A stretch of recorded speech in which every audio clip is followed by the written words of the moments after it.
was either curiosity or deeply misplaced hunting instinct. Valen adjusted the scanner. Pressure is stabilizing. I believe your structural interference has disrupted the blockage. Structural interference, that's a fancy way of saying I jammed it with a kitchen tool until it stopped being gross. It is not how I would have approached the problem. Yeah, but your last solution exploded a humidifier. Valen narrowed his eyes. That was a calibration oversight. A gentle chirp emitted from the wall panel. Takal's round face appeared in a translucent projection. Mandibles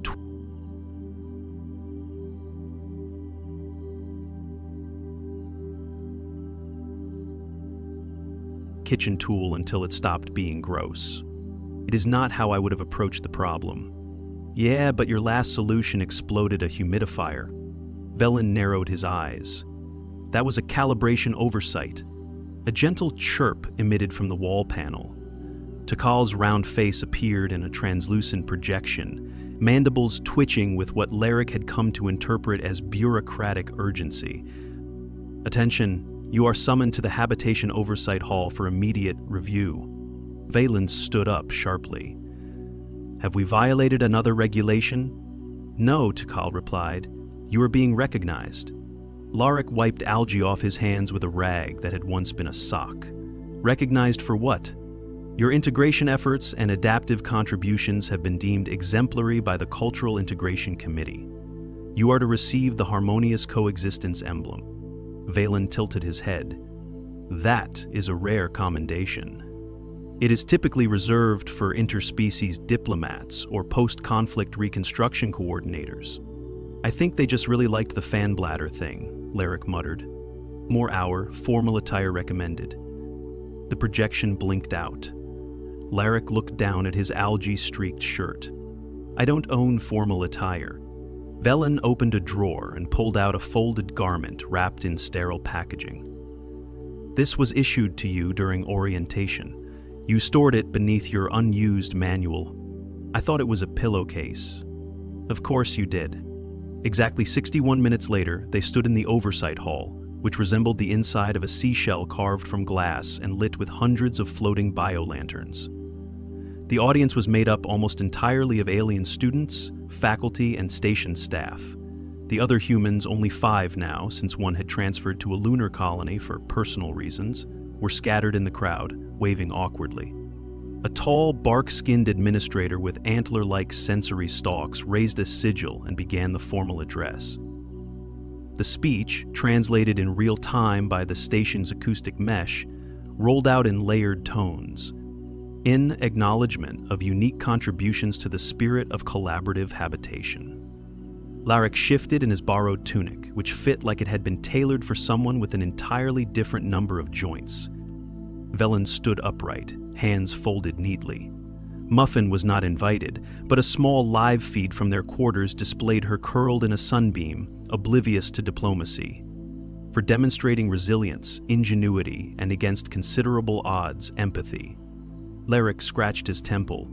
We recognize Larrick Sanson and Valin of Otrax as exemplars of harmonious coexistence.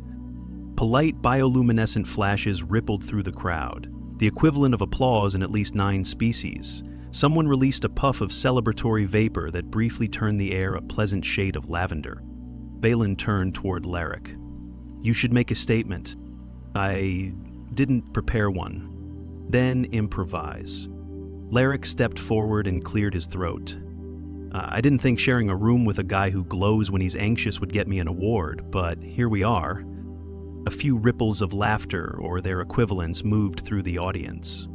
I came here thinking I'd be the weird one, but honestly, none of you made me feel out of place. Not even when I accidentally sat in a nutrient bath because I thought it was a hot tub. More laughter. The antlered administrator raised one stalk approvingly. I guess what I'm saying is, thanks for not ejecting me into space when I brought a 4-legged chaos goblin and fed her tuna in a shared biospace. And thanks to Valen for not filing a formal threat assessment after she jumped on his head. Valen nodded once. I strongly considered it. And thanks to the rest of you for showing me that just because something doesn't make sense to me doesn't mean it's wrong. Unless it's meal gel. That's still wrong. When the ceremony ended, a small reception was held in the adjoining atrium. Tables were lined with refreshments from dozens of worlds, some of which Lerick couldn't identify without a microscope, and a few too many options that jiggled when undisturbed. Valen approached with 2 cups of something steaming and iridescent. This is a ceremonial beverage from the Gore species. It is said to induce mild euphoria and temporary synesthetic perception. Lerick sniffed it. Smells like root beer and burnt toast. Then it is working. They sat near the base of a bioluminescent pillar, sipping the drink as ambient music played from a floating sphere above them. I was skeptical at first, Valen said. About your presence, about your methods, about your pet. Lerick tilted his cup. She's still not housebroken. I found a hairball in my shoe this morning. Nevertheless, I have come to understand that your unpredictability is not a flaw. Oh no, it definitely is, but it's mine. Valen considered that.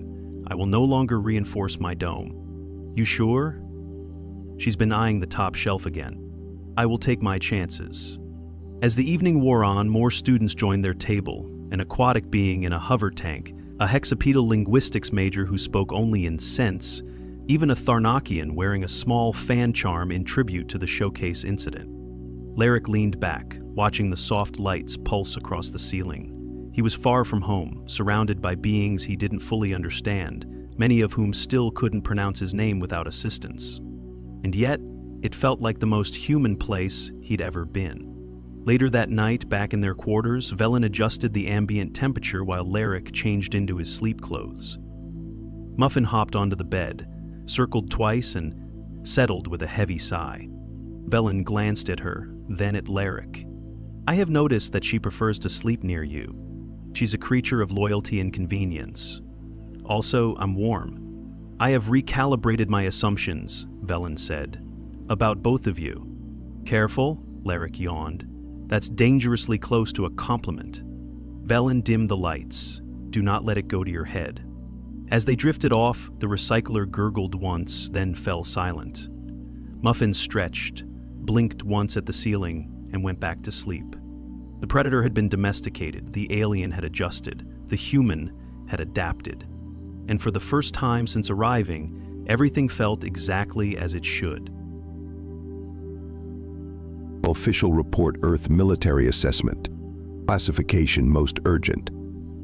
From Commander Pax Lura, Zentari Federation Military Intelligence. Subject immediate withdrawal recommendation. To my most esteemed High Command. I must begin this report with an urgent recommendation. Under no circumstances should we ever consider military action against the humans. What I witnessed today at their so-called educational facility has shaken me to my very core. Let me explain the horrifying details of my diplomatic mission to their West Point Terra Academy. As you know, I arrived on Earth with the absolute certainty of our superiority. After all, we Zentari have perfected warfare through precise calculation and perfect order. Our troops march in immaculate formation. Our battle plans follow strict mathematical principles. Even our uniforms stay mysteriously spotless during combat. I expected to find a primitive training facility filled with bumbling bipeds attempting to mimic proper military discipline. The transport landed at 0700 Earth hours. The air was thick with that peculiar mixture of nitrogen and oxygen they somehow managed to breathe. I adjusted my atmospheric processor and straightened my ceremonial medals, all 27 of them arranged in perfect geometric precision on my chest. A small greeting party awaited me at the landing pad. Welcome to West Point Terra Academy. Commander Pax Lura, the human female who stepped forward, wore a crisp uniform with far fewer medals than mine, which I noted with satisfaction. I'm General Sarah Winters, Academy Commandant. We're thrilled to have the Zentari Federation's interest in our humble training methods. Her use of the word humble confirmed my preconceptions. I fluttered my secondary breathing membranes in what I believe to be a gracious manner. Yes, the Federation is most curious about how you manage to produce functional soldiers with such limited resources. The General's smile widened, showing far too many teeth. I would later recognize this as what humans call a predatory grin, but at the time I mistook it for submission. Oh, we managed somehow. Shall we begin the tour? I believe the first-year cadets are just starting their morning warm-up. Warm-up, I inquired, my primary translation gland throbbing slightly at the unfamiliar term. Yes, she replied, that unsettling smile still in place. Nothing too strenuous. Just a light 12-mile run carrying full packs, followed by what we call the Murderer's Mile obstacle course. Then they'll have breakfast. I laughed, assuming this was an example of human humor. The general did not join in. The small party of officers behind her maintained equally serious expressions. A cold feeling began to spread through my tertiary nervous system. You are joking, surely I managed to say. Commander General Winters replied, her voice carrying a note of what I would soon learn was pure human delight in the face of another's discomfort. We never joke about training. Now, shall we head to the course? The cadets should be reaching the barbed wire and live fire section soon. As I followed her toward what would be the first of many horrifying revelations that day, I made my initial note to High Command: these humans are not what we thought they were. May the cosmic consciousness have mercy on anyone who underestimates them. If only I had known that this was merely the beginning of my ordeal. The path to the training grounds led us past perfectly manicured grass, which I initially took as a promising sign of order. That was until I noticed the cadets. Sweet cosmic consciousness, the cadets. Down and give me 50, the booming voice nearly caused my secondary heart to stop. A human instructor, who I would later learn was the legendary Sergeant Major Marcus Steele, towered over a group of mud-covered trainees. His voice could probably be heard in the next solar system. Excuse me, I interrupted, my translation gland working overtime. 50 what? Sergeant Steele turned to me with an expression that made my exoskeleton want to molt prematurely. 50 push-ups, Commander. Standard punishment for breathing too loudly during stealth training. I watched in horror as 20 young humans dropped to the ground and began rhythmically pushing their entire body weight up and down. But that's extremely inefficient. In the Zentari forces, we simply dock their nutrition credits. Nutrition credits? General Winters raised an eyebrow. Oh no, Commander. Hungry soldiers are cranky soldiers. And cranky soldiers might just forget to save your tentacles in combat. Before I could process this disturbing statement, we reached the infamous obstacle course. My optical processors struggled to make sense of what I was witnessing. Humans were swinging across pits of bubbling mud on ropes, while others crawled under razor wire as live plasma rounds sizzled overhead. Some were scaling walls using nothing but their bare hands, and others, by all that's sacred, were they fighting each other on top of a narrow beam suspended 20 feet in the air. Don't worry, General Winters said, misinterpreting my horrified expression. The plasma rounds are set to stun, usually. Incoming, a voice shouted from somewhere above. I looked up just in time to see a human cadet plummeting from the sky. My emergency teleport beacon began beeping frantically, but before I could activate it, the cadet landed in a roll, sprung to their feet, and sprinted off toward the next obstacle. Excellent form, Cadet Thompson, Sergeant Steele bellowed. But next time try to avoid the anti-aircraft turrets. Anti-aircraft, but they're on foot, I protested weakly. Exactly, General Winters beamed. Can't expect them to always have aircraft available in combat situations, so we teach them to dodge anti-aircraft fire on foot. Builds character. A small group of cadets jogged past us, chanting what I assumed was some sort of military cadence. I don't know, but I've been told, alien worlds are mighty cold. Sound off, 1, 2. They were singing, while running, through an active weapons range, and smiling. Perhaps I suggested, trying to maintain my diplomatic composure, we should move on to observing something less intense. Your theoretical training facilities, perhaps. General Winters checked her chronometer. Perfect timing. The advanced problem-solving class is about to begin. They're working on improvised weapons today. Improvised weapons, my voice rose several octaves. Oh yes, you wouldn't believe what these kids can do with a paperclip and a rubber band. Last week, Cadet Martinez took out an entire simulation squad with nothing but a sock full of butter and some dental floss. As we turned toward the classroom buildings, I made another note in my report update: previous assessment of human unpredictability severely underestimated. They appear to view chaos as a military doctrine. Exercise extreme caution. Little did I know, the improvised weapons class would soon seem like a peaceful meditation session compared to what awaited me in the afternoon training exercises. The physical education facility, if one could call it that, resembled what humans might term a nightmare factory. I arrived just in time to witness what they casually referred to as light sparring practice. Remember your training Sergeant Steele's voice echoed through the massive gymnasium. If you can dodge a wrench, you can dodge a plasma bolt. To my utter disbelief, actual wrenches were flying through the air. The cadets, instead of filing a formal complaint or calling their legal representatives, were laughing while dodging the metal projectiles. "Is this sanctioned?" I whispered to General Winters. "Oh, this is nothing," she replied cheerfully. "Wait until you see the advanced class. They dodge wrenches while solving differential equations. Multitasking is essential in modern warfare." A young cadet approached us, covered in what appeared to be a mixture of mud, paint, and some unidentifiable fluorescent substance. "General Winters, permission to demonstrate the new combat maneuver for our distinguished guest." "Proceed," Cadet Riley. General Winters nodded. What happened next defied several laws of physics and probably a few of interstellar warfare.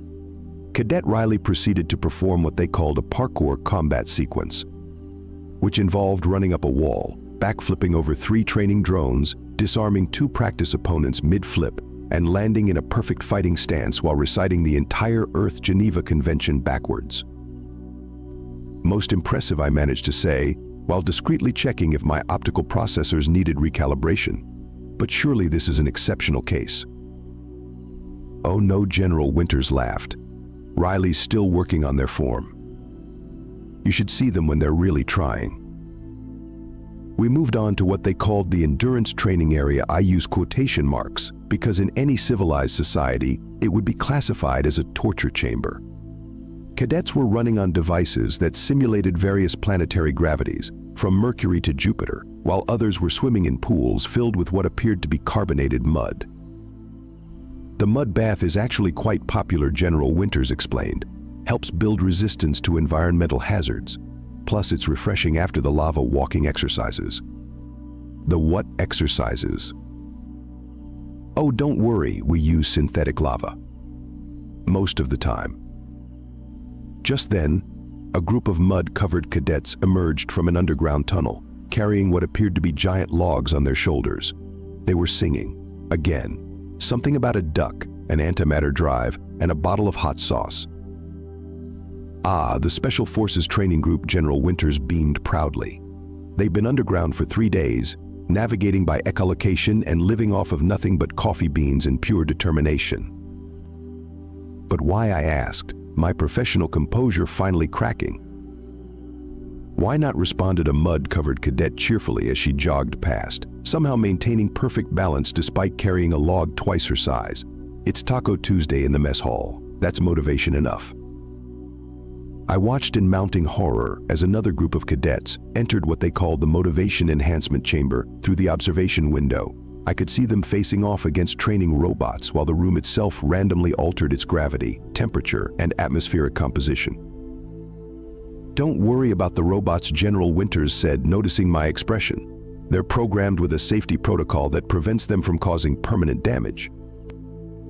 As if on cue, one of the robots flew through the reinforced window, sparked briefly, and mumbled something that sounded suspiciously like "error human too unpredictable" before shutting down. "Most of the time," she added with a shrug. I made another note in my report: urgent update. Human training methods appear to be designed by combining their action entertainment videos with fever dreams and implementing them in reality. Their definition of physical education borders on voluntary torture, which they somehow interpret as fun. They are, in short, completely insane. The day wasn't even half over, and I had already filled my emergency data storage with increasingly panicked observations. But nothing could have prepared me for what came next: the infamous mud crawl incident that would haunt my nightmares for cycles to come. "Now," Commander General Winters said with that terrifying smile of hers, How would you like to experience some hands-on training? Fortunately, I was saved by the arrival of Professor Nathan Burke, head of Psychological Warfare Studies, who insisted it was time for my scheduled observation of their strategy classes. I had never been so relieved to attend a lecture in my entire military career. Surely, I thought, this would be a return to civilized military education. How wrong I was. I entered the classroom to find what appeared to be complete chaos. Cadets were arranged in small groups, each stationed around what they called gaming tables. On the main display screen was an image that made my third eye twitch. Today's lesson: weaponized absurdity and creative combat solutions. "Welcome," Commander Professor Burke exclaimed, bouncing on his heels with disturbing enthusiasm. "Today we're exploring unconventional warfare through the lens of human entertainment media.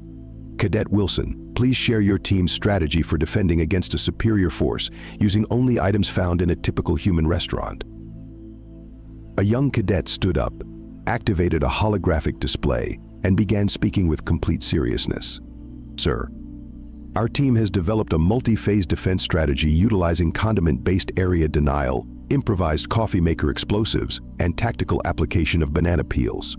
We call it Operation Food Fight." I waited for the professor to reprimand such obvious nonsense. Instead, he clapped his hands in delight. "Excellent. Especially the bit about weaponizing the soup of the day. Though I might suggest considering the tactical advantages of spreading marbles near the salad bar." Another cadet raised their hand. "Sir, what about using the soft-serve ice cream machine as a makeshift riot control device?" "Now that's thinking outside the box, Cadet Martinez. Make sure to account for different viscosity settings." My translation gland was starting to develop a stress headache. Surely, I interrupted, "You don't actually implement these theories." Professor Burke's eyes lit up with an unsettling gleam. "Of course we do.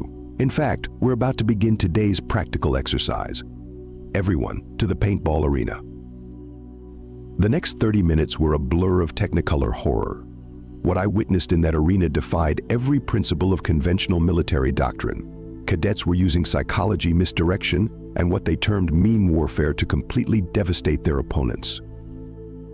One team had somehow rigged a series of speakers to play something called "Never Gonna Give You Up" on loop, thoroughly demoralizing their opponents. Another group had developed what they called tactical dance moves to dodge incoming fire while simultaneously confusing the enemy with, as they put it, sick beats and sick strategies. "Observe the beauty of human ingenuity," Professor Burke said proudly as a cadet used a pizza box as both a shield and a frisbee, like throwing weapon. "We encourage them to think creatively." "But this isn't warfare," I protested. This is." "Exactly," he beamed. "The enemy expects warfare. They don't expect to be defeated by a squad performing a choreographed dance number while simultaneously executing a perfect flanking maneuver. Psychological warfare isn't just about breaking the enemy's will to fight. It's about making them question their entire understanding of reality." Just then, a team of cadets breached a defensive position by creating a diversion involving 3 rubber chickens, a bottle of glitter, and what they assured me was a totally theoretical mind control device made from a modified karaoke machine. "Sir," a cadet approached us, covered in rainbow-colored paint but grinning wildly. "Permission to demonstrate our new sonic warfare technique." Before I could object, the entire class broke into something they called sea shanties, their synchronized singing creating a surprisingly effective sonic attack pattern that somehow incorporated advanced battle strategies into the lyrics. I frantically added to my report, "Critical update: humans have weaponized chaos itself." Their approach to psychological warfare suggests either brilliant insanity or insane brilliance. They appear to gain tactical advantages from actions that, by all reasonable military doctrine, should ensure their immediate defeat. Most disturbing of all, they seem to be enjoying themselves. Professor Burke gathered everyone for the post-exercise briefing. "Remember, cadets, in tomorrow's class we'll be covering advanced meme theory and its applications in modern warfare. Please bring your collection of cat videos and be prepared to discuss their potential tactical applications." "Professor," I managed to ask, "do these unusual methods actually work in real combat situations?" The entire class turned to look at me with identical grins that made my exoskeleton want to crawl off and hide. "Would you like a demonstration?" Professor Burke asked innocently. Before I could decline, the blessed sound of the lunch bell saved me from what I'm certain would have been another traumatic experience. However, I quickly discovered that even human meal times were far from the civilized affairs I was accustomed to. The cafeteria, or mess hall as they called it, was a vast chamber that seemed to operate under its own special laws of physics and social conduct. I watched in fascination and horror as hundreds of cadets piled in, creating what appeared to be carefully controlled chaos. "Today's special is triple atomic chili," announced the head chef, a towering human named Jack Thunder, who I later learned was a former demolitions expert. "Remember, kids, sign the waiver before attempting the extra spicy version." "Waiver?" I inquired nervously. "Oh yes," General Winters explained, filling her tray with something that was actively bubbling. "The extra spicy version is technically classified as a chemical weapon in 17 star systems." A group of cadets nearby were engaged in what appeared to be a friendly competition involving their hot sauce collection. My environmental sensors began screaming warnings before I even got close to their table. "Hey Commander," one particularly enthusiastic cadet waved me over. "Want to try our new tactical condiment? We call it the Supernova sauce." I politely declined, especially after noticing that the sauce had eaten through 3 layers of their reinforced training plates. What happened next would forever change my understanding of human social dynamics. Without warning, a cadet stood up and shouted, incoming, before launching what appeared to be a dinner roll across the room with sniper-like precision. Instead of the expected disciplinary action, this sparked what they called a tactical food distribution exercise. General Winters calmly flipped her table for cover, proving it was designed specifically for this purpose. "Standard training drill," she explained, "catching a flying sandwich without looking. Teaches resource management, projectile trajectories, and team coordination. Plus it helps the cadets bond." I watched in amazement as the chaos unfolded with surprising strategic precision. Teams formed spontaneously, alliances were made and broken over dessert rights, and someone was using spaghetti as a rappelling rope from the second-floor balcony. "The key is the hot sauce," Sergeant Steele explained, suddenly appearing beside me in full gravy-proof gear. "Nothing motivates a cadet to perfect their dodge training like avoiding the supernova sauce." Just then, a glob of the aforementioned sauce landed near my feet, instantly melting through the floor tiles. My threat assessment glands went into overdrive. But the waste of resources," I protested weakly, ducking under a barrage of tactical tater tots. "Waste?" General Winters laughed, expertly deflecting a meatball with her tray. "This is the 3rd most efficient way we've found to teach orbital bombardment calculations. Watch Cadet Thompson's pie trajectory." Sure enough, the pie in question described a perfect parabolic arc before finding its target with devastating accuracy. The targeted cadet responded by unleashing what they called their secret weapon, a bottle of hot sauce that required 3 separate safety locks and a biometric scan to open. I added another frantic note to my report: emergency update, human sustenance practices double as combat training. They have weaponized their food. Their digestive capabilities alone qualify them as a potential galactic threat. The hot sauce, by all that's sacred, the hot sauce. As if sensing my thoughts, Chef Thunder approached with a special plate. "Made something special for our guest. We call it the Earthling Welcome Platter." I stared at the dish, which appeared to be actively challenging me to a fight. The vegetables had been arranged in what I recognized as a tactical formation, and the sauce was glowing. "Don't worry," General Winters said, misinterpreting my terror as hesitation. "This is the mild version." Before I could sample the terrifying dish, an announcement echoed through the facility: "All cadets report to the advanced combat arena. Today's demonstration: adaptive warfare and creative weaponry." The cadets moved with frightening efficiency, clearing the mess hall in seconds. I noticed several of them pocketing hot sauce bottles with disturbing grins. General Winters led me to an observation deck overlooking what appeared to be a massive training arena. "Now, Commander, you'll see how we teach weapons adaptation," she said proudly. "Sergeant Steele, begin the exercise." "Listen up, Cadet Sergeant Steele's voice boomed through the speakers. Today, a scenario defending Earth with whatever you can grab in 30 seconds from a typical human bedroom. My confusion turned to horror as I watched the cadets transform ordinary objects into weapons of mass destruction. One group had turned a bedsheet into a surprisingly effective capture net. Another was using pillows as improvised smoke screens, somehow having modified them to release tactical cover on impact. "Is that cadet wielding a lamp as a lightsaber?" I asked, my translation gland starting to malfunction from stress. "Oh yes, Cadet Parker specializes in turning household lighting into directed energy weapons," General Winters beamed. "Wait until you see what they can do with a disco ball and some Christmas lights." The demonstration continued with what they called the pillow fight protocols, which bore about as much resemblance to sleeping accessories as a supernova bears to a match flame. The cadets had somehow weaponized comfort itself. "Standard issue military pillows," Sergeant Steele explained, noticing my shocked expression. "Stuffed with a classified material we call freedom fluff. Perfect for both tactical combat and power naps." The team of cadets demonstrated their latest innovation, synchronized pillow artillery. The impacts left dents in reinforced steel walls. Another group had created what they called a blanket fort defense system that repelled all conventional attacks while simultaneously providing what they termed optimal snoozing conditions. "But this defies all known combat doctrine," I protested as a cadet used a teddy bear as an improvised grappling hook. "Exactly," General Winters replied. "That's why it works. The enemy expects missiles and plasma rifles. They don't expect to be taken down by tactically modified bedroom accessories."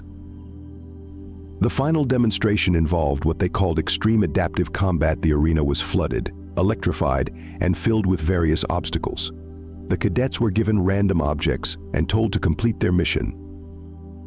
I watched in mounting horror as they turned rubber ducks into surprisingly effective aquatic assault vehicles, modified alarm clocks into timed explosive devices, used slippers as improvised underwater propulsion units, converted a bookshelf into what they called a knowledge-based ballistic delivery system.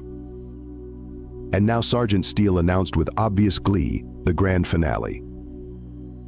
The lights dimmed. Music started playing from somewhere. And then I witnessed what they called Operation Sleepover Storm, a full-scale combat operation using nothing but typical items found in a human teenager's bedroom. I frantically updated my report. Critical alert. Humans can weaponize anything. Their ability to adapt ordinary objects into combat tools suggests either terrifying creativity or creative terrifyingness. They have turned comfort itself into a weapon. The pillow fighting techniques alone violate 16 intergalactic weapons treaties. "Impressive, isn't it?" General Winters said, watching a cadet surf across the electrified water on what appeared to be a modified ironing board. "And this is just the basic class." I turned to her with all three eyes wide. "Basic." She nodded enthusiastically. "Wait until you see the advanced class. They work with office supplies." Those words were the final straw for my already strained sanity. The mere thought of what these humans could do with paper clips and rubber bands triggered my emergency evacuation protocols. "I believe," I said, backing slowly toward the exit, "I have seen quite enough for a comprehensive report." "But Commander," General Winters protested, "we haven't even shown you the advanced classes yet. The quantum paperclip techniques, the stapler artillery division, or the legendary rubber band snipers. Or the administrative assault course," Sergeant Steele added enthusiastically. "Today they're learning how to overthrow a planetary government using nothing but sticky notes and motivational posters." I broke into a run. My official report, transmitted at maximum priority to the Zentari High Command, reads as follows. Final assessment, Earth Military Academy. Classification: burn after reading, then burn the ashes. To the distinguished High Command of the Zentari Federation. I must begin with our most sacred oath. I swear by the 7 moons of Zentara that everything in this report is true, though you will wish it wasn't. Humans are not merely dangerous. They are chaos incarnate. They have turned disorder into an art form, weaponized comfort items, and somehow managed to make their food more deadly than our most advanced biochemical weapons. Key observations. 1. Their training methods appear to be designed by combining fever dreams with tactical manuals, creating something that shouldn't work but terrifyingly does. 2. They consider activities that would qualify as war crimes in most civilized systems as light morning exercise. 3. Their snack foods can melt through reinforced hull plating. They eat these voluntarily. 4. They have developed combat techniques using every conceivable object, including but not limited to bedding, office supplies, eating utensils, and something they call rubber ducks. Recommendations. 1. Immediate cancellation of all planned military actions against Earth. 2. Reclassification of hot sauce as a weapon of mass destruction. 3. Emergency ban on exporting pillows, office supplies, or rubber ducks to human space. 4. Serious consideration of preemptively surrendering, just to be safe. Additional notes. The humans have somehow weaponized fun itself. Their cadets learn orbital mechanics through food fights. They calculate ballistic trajectories using pillows. They turn their sleeping quarters into combat zones and seem to enjoy it. Most disturbing of all, everything I witnessed was apparently from their basic training program. The thought of what their advanced classes might contain haunts my nightmares. As I make my final retreat from Earth, I overheard 2 cadets discussing plans for something called a graduation prank involving 3 paper clips, a rubber chicken, and what they called a quantum probability drive. I did not stay to learn more. Some knowledge is too terrible to bear. Final recommendation: maintain minimum safe distance of 3 solar systems from all human military installations. If encountered, offer snacks and retreat immediately. Signed, Commander Pax Lura. Currently requesting immediate transfer to the far side of the galaxy. P.S. If anyone needs me, I will be in a quiet corner of the Andromeda Galaxy, trying to forget what I saw in their cafeteria. P.P.P.S. The humans wanted me to pass along a dinner invitation to the High Command. I strongly advise declining, unless you've updated your digestive system's armor plating. End report. As my ship broke orbit, I received one final message from General Winters. Thanks for visiting. Don't forget your complimentary bottle of supernova sauce. The cadets made it specially for you. I ejected the bottle into space. Some say that sector is still considered a navigation hazard due to unexplained spatial anomalies. The humans call it progress. The rest of the galaxy calls it insanity. I call it a reason to retire. The Academy called it the Trial of Fear. A machine older than some empires, flawless in its judgment, designed to map the terror coiled in every living mind. No cadet graduated without facing it. One by one, they stepped forward. A scaled warrior trembled as the screen bloomed with images of firestorms consuming her nest. A tusked predator roared in defiance, but the machine showed his dread anyway, the dishonor of being chained. Laughter, whispers, mockery rippled through the hall as each chart appeared. The system never lied, and humiliation was part of the lesson. In the back row, the human waited. Soft-skinned, weaponless, fragile, the one species everyone expected to crumble the fastest. Some cadets had already begun to grin, waiting to see what pathetic nightmare the machine would dig out of him. He rose without a word and sat in the chair. Electrodes hummed against his skin. The machine stirred, lights chasing across its surface as it dove into his mind. And then it faltered. Data spiked, collapsed, rebooted. The screen hissed with static. Medics barked orders, technicians scrambled to check the wiring. The human only sat still, calm eyes fixed ahead. Finally, the chaos ended. The projector froze, and across the wall in burning letters appeared a single word: unknown. The room, which had moments before been vibrating with laughter and mocking tension, fell into a vacuum of silence. The air felt too thick. Even the insectoid instructor, who had spent the last half-cycle boasting the machine's reliability, stared as if his optical cluster might be malfunctioning. "Run it again," someone barked. A technician sprinted toward the console, fingers working feverishly over luminescent glyphs. They reattached the sensors, recalibrated resonance filters, purged memory caches. Vitals are stable. Neural interface is clean. No feedback loops. The machine is functional, one of the engineers muttered. It's just refusing to classify. They ran the test again, then again.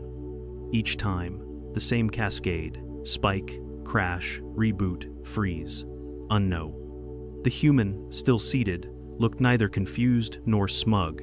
Just there, present, waiting. His name tag read Eric Malone. No rank embellishment, no cultural flair. Just a name. Around him, cadets shifted uneasily. The Luxorians, built like tower-limbed arachnids, stepped back with their usual clicking grace. The Ruark twins, all muscle and tusks, now sat quietly instead of exchanging bets. Even Kairesh, whose species claimed no concept of fear at all, tilted her crown of tendrils in visible confusion.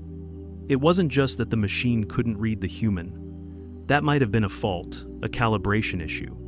No, the machine had read something, then rejected it. Repeatedly. The implication was worse than error. It was deliberate omission. Medical, called the lead instructor, his throat sac pulsing anxiously. Check his neural response. Look for artificial blockers, dampeners, anything. A medical team surrounded Eric, attaching fresh bioscans. They ran EEGs, cardiac monitors, reflex tests. One of the assistants took a full blood sample. Not just a prick, but a full vial from the median cubital vein. He flinched slightly at the needle, no more than anyone would. His blood pressure was a little high, heart rate slightly elevated, unsurprising under pressure, but there were no signs of pharmacological interference. He's not suppressing anything. This is a standard human stress pattern. Elevated cortisol, normal range, no foreign agents in the bloodstream. The chief medic stepped back. He's clean. Instructor Kalex leaned closer, his breath fogging faintly against the chill recirculators. Cadet Malone, did you experience anything during the scan? Eric looked up at him. It didn't show me anything. Maybe your machine's broken. A low ripple passed through the cadets again, this time not laughter, but something tighter. Fear with a new face, uncertainty. The next cadet was called.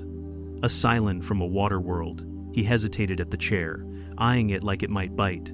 His readout showed a dark abyss being pulled from the ocean, suffocating in open air. It passed. The class exhaled. But no one really paid attention after that. Even when one cadet's fear was displayed as the annihilation of his family's bloodline in front of his ancestral crypt, the tension didn't fully return because the room kept stealing glances back at the human. The one whose mind couldn't be read, the one who hadn't blinked. Later that day, while other cadets nursed their embarrassment or basked in the relief of having passed the trial, Eric walked alone through the outdoor training yard. No one approached him. Not even Kairesh, who normally sparred with every species at least once to test herself. She passed him with a slight bow of her head and did not make eye contact. He sat by himself on a bench near the kinetic field, watched the solar filter dim as evening approached. One of the medics, a Centauri assistant, approached cautiously, holding a tablet. I ran a full diagnostic on the machine's logs, she said, awkwardly folding her forearms. You know what's strange? It didn't crash. It completed its cycle and recorded the result. Eric looked at her, genuinely interested now. And? She hesitated. It flagged your neural response as non-classifiable, not error, not data corrupted. It used the internal code for legacy encounters. Legacy? She nodded. Ancient contacts, the kinds we haven't seen since before the Archive Wars.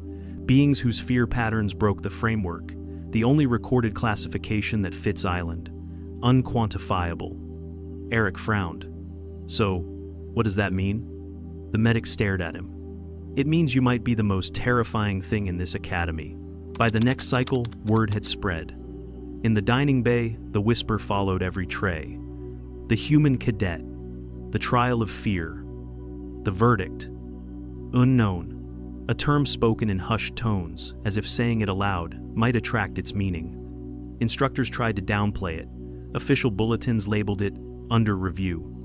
But no one missed the tension in the hallways, or the sudden way instructors paused when Eric entered a room. Even the training AI now asked him for manual override, more often than not, as if uncertain what his biometric tags meant. And yet, Eric kept showing up. To tactics class, field training, zero-grav maneuver drills. He laughed at jokes, laughed at himself, argued over protein rations, and handed out chewing gum during breaks. But nothing he did, no smile, no casual shrug, ever quite reached the walls others now built around him. In the fear chamber, the machine sat untouched for 3 days. Then, without ceremony, it was brought online again. "This is not a retest," Instructor Calix said, addressing a new class of observers. "This is a diagnostic verification. The system must prove it was not compromised." Eric stood nearby, arms folded, saying nothing. No one had ordered him to participate again. He just showed up when he heard. A cadet from the Jura stepped up. Her body was armored in crystal chitin, her blood said to carry trace minerals from supernovae. She was proud, undefeated in sparring matches, and known to laugh in simulations of battlefield collapse.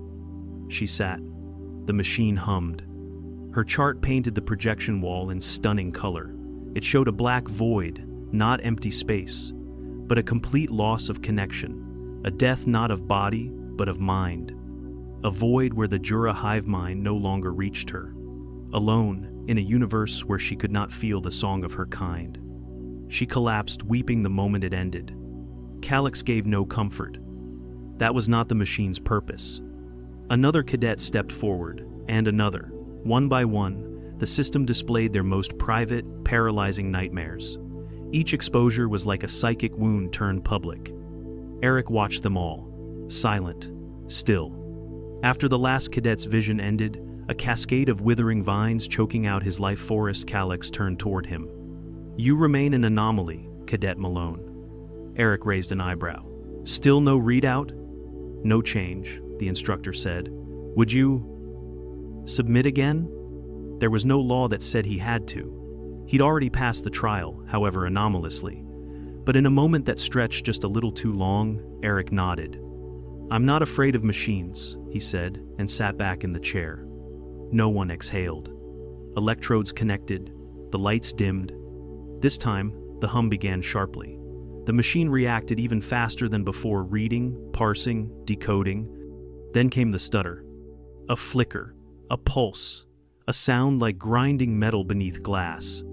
Data spilled upward in jagged spikes on the monitor, impossible amplitudes, nonsensical ratios. Heat levels in the machine core spiked. Cables began to shimmer red. A safety alarm chirped softly, then louder. Then, a bright hiss of static. And again, unknown. Only this time, the screen didn't freeze immediately. It began to show something. A shape, a shadow, almost. Abstract and massive. Not a beast, not a storm, not a memory. Something like absence given form. Then it crashed. The wall projection blinked out. The diagnostic console popped, sparks arcing briefly across its casing. Techs swarmed. Medics checked vitals, but not Eric's this time. The machine's internal regulator had overheated. A pump unit was failing. Several fuses would need manual replacement. Eric sat perfectly still in the chair, staring ahead. "Eric," Calix said carefully, "did you see anything?" He didn't answer right away. Then he said, "I think your machine doesn't like what I think about." "You were shown an image," Calix said, briefly. "What was it?" Eric stood slowly. "I didn't see anything new. It's like it tried to pull something from me, then gave up." "Do you remember the shape?" "No," he said. "It's like trying to remember a noise that made you uncomfortable, but you don't know why." "Then, how do you know it gave up?" Eric turned, looked at Calix, then the other instructors. "Because whatever it was trying to find," he said, "I already learned how to live with it." Later, they tried to explain it away. They said the machine reacted poorly to human brain patterns, that it needed a different baseline. They proposed rewriting parts of the scanning software to use primate neurology maps, like they had for the early sapiens of Oxra 5. But that didn't explain the projected shape, or why the internal logs showed it wasn't a software error. The Academy's head of psychometric diagnostics, a gray-shelled Tavalik, ran a full neural trace of Eric that evening. They used non-invasive mapping, real-time neuroimaging, combined with a cold light EEG shell. Eric didn't resist. He was cooperative, even curious. After 4 hours, the Tavaliq returned the results. Eric's brain structure was well within human range, active, responsive, even highly adaptable. But there was one section deep within the limbic system that lit up with unusual consistency under stress mapping. "It's not abnormal," she told the assembled faculty, "but it's efficient." "What does that mean?" asked Calix. The Tavaliq hesitated. "It means he's felt fear before, likely profound fear. But the brain adapted to carry it without triggering collapse. In humans, the amygdala sometimes rewires how fear integrates with reasoning. It doesn't shut it down, it reassigns it. To what purpose? Survival. It keeps moving, even if it's terrified." They reviewed the data again.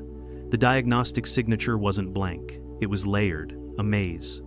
Every path started as fear, abandonment, mortality, guilt, pain. But instead of paralyzing him, each emotion had been rerouted, processed, redirected into calculated action. The machine hadn't failed.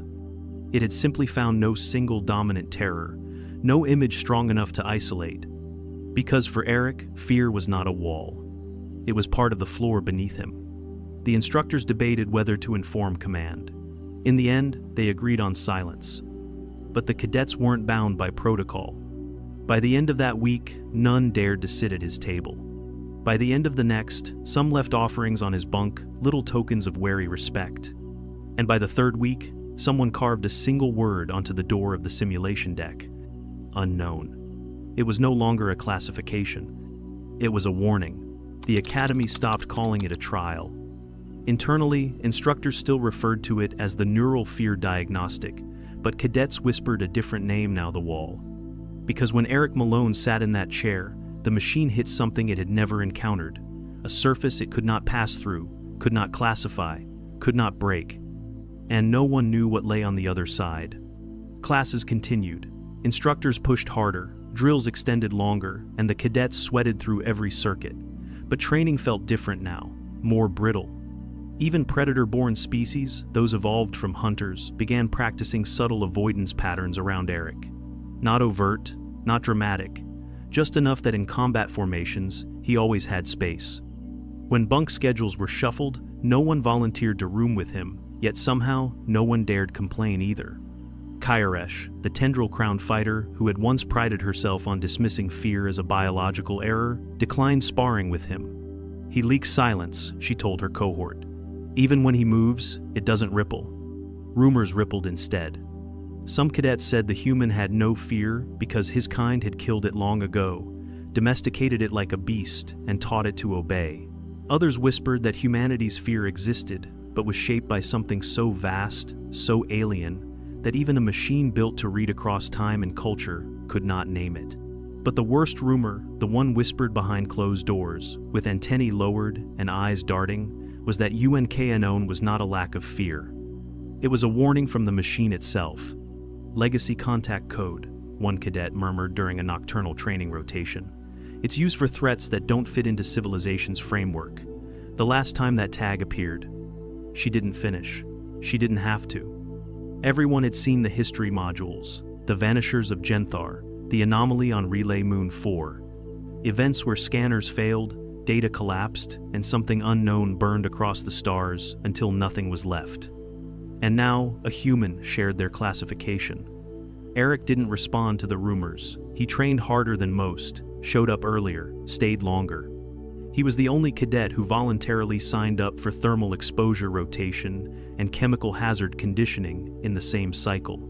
When a flying drill shard tore a deep gash through his shoulder during an exercise, he didn't walk it off. He hit the ground hard, teeth gritted, blood already saturating his uniform. The medics arrived in seconds. They performed a full assessment in the field. The cut had torn through the anterior deltoid and scraped the clavicle. Deep laceration, risk of infection, high trauma to soft tissue. Eric didn't try to stand. He didn't joke. He did exactly what he was told, breathing through the pain. The medic cleaned the wound with iodine substitute, used hemostatic foam to slow the bleeding, and immobilized the arm before transporting him to recovery. He was out of physical drills for 12 days. During those 12 days, the academy held breath. Because weakness would have made him familiar again, understandable, mortal. Instead, the human used the downtime to attend every theory class, analyze every war simulation, and recite verbatim the entire battle doctrine of the Galvathian campaign without notes. On day 13, his sling came off. He returned to the track and completed the 4.3 Kelvin's obstacle run without pause, left arm still aching, favoring the motion slightly but finishing anyway. The instructors took notice, especially Instructor Mark, an old veteran of the Sothar insurgency, who had once fought in 0G with one lung collapsed and a dislocated hip. He was not prone to praise, but during tactical review, when cadets were asked who best embodied adaptive combat resilience, Mark tapped the screen. "Malone," he said flatly. "He never wins by force, but he always gets up." It wasn't a compliment, it was a warning. Later that week, the head administrator of the academy, the four-eyed Varellin, known as Overseer Tatch, held a closed-door meeting. It included the machine's engineers, the senior medics, the psychometric lead, and 3 representatives from Central Command. Records of that meeting were encrypted and sealed. But 2 things leaked from it. The first, a single internal memo circulated only among instructors. It read, "Continue observation of Cadet Malone. Do not provoke, do not engage in psychological escalation. Classification remains unknown." The second, someone quietly decommissioned the Trial of Fear machine. It was placed into indefinite recalibration. No replacement was scheduled. No cadet ever sat in that chair again. Weeks passed. A strange peace returned, but it was a peace laced with caution. Eric still joked, still traded rations, still helped a winged cadet from the Slaven climb the tower after a flight injury grounded him mid-drill. He still lost sparring matches, still missed questions, still grumbled when the protein bars tasted like chalk. But everyone watched for the cracks, and found none. The Ruark twins tried to bait him once. One bumped his shoulder in the mess line, muttered something about, "Machines don't show what doesn't exist." The other added, "Maybe your species just doesn't get fear, or anything at all." Eric turned, met their eyes, and smiled. Not wide, not threatening, just enough. Then he walked away. That night, both twins filed voluntary reassignments to different sleep blocks. Karesh said it best, during a seminar on pre-combat psychology. "The rest of us know what we fear. We saw it, faced it. We are stronger now because we know the shape of our limits." She gestured toward Eric, who sat in the back, quiet. "But he walks without that shape. That's not strength. That's not weakness. That's a door without a lock." One of the instructors asked what she meant. She stared at them. "Would you sleep easy next to a door that never tells you what's behind it?" The summons came without a reason.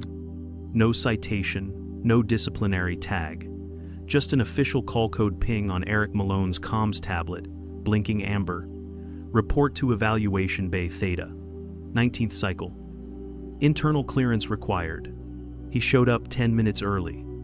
Evaluation Bay Theta wasn't part of the main campus. It lived beneath it 3 levels down, past the regular dormitories, under the secure tech archives. Cadets weren't sent there often. Most didn't even know it existed. Those who did called it the glass room. The door slid open with a hiss, revealing a chamber colder than it needed to be.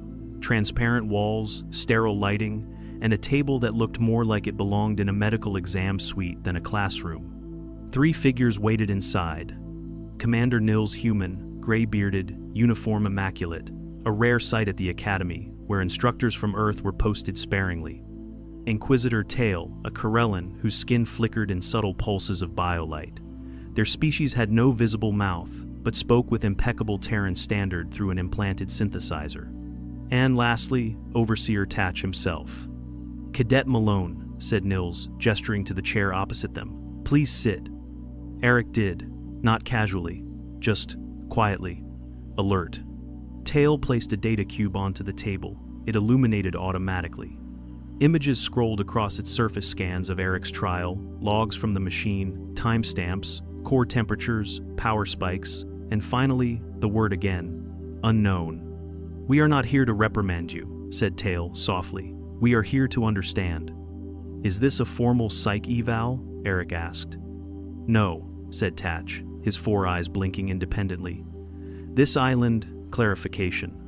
We've reviewed the machine logs," Nils said. "They show that your neurological responses weren't abnormal.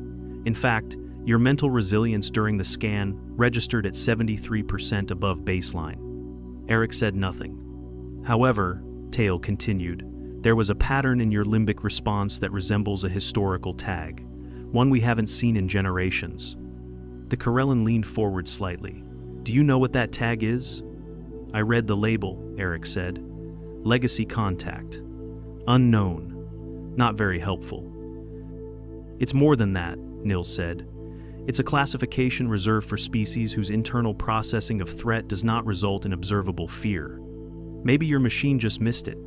"No," said Tatch, steepling his fingers. "It refused it." A silence stretched. Eric tilted his head. "So, what are you asking me?" Nils tapped the cube, freezing a frame mid-recording. It showed the shadow the same flicker of impossible geometry the machine had attempted to project before crashing. "Did you see this?" Eric looked at the image. And for the first time, something subtle changed in his expression. Not fear, but memory.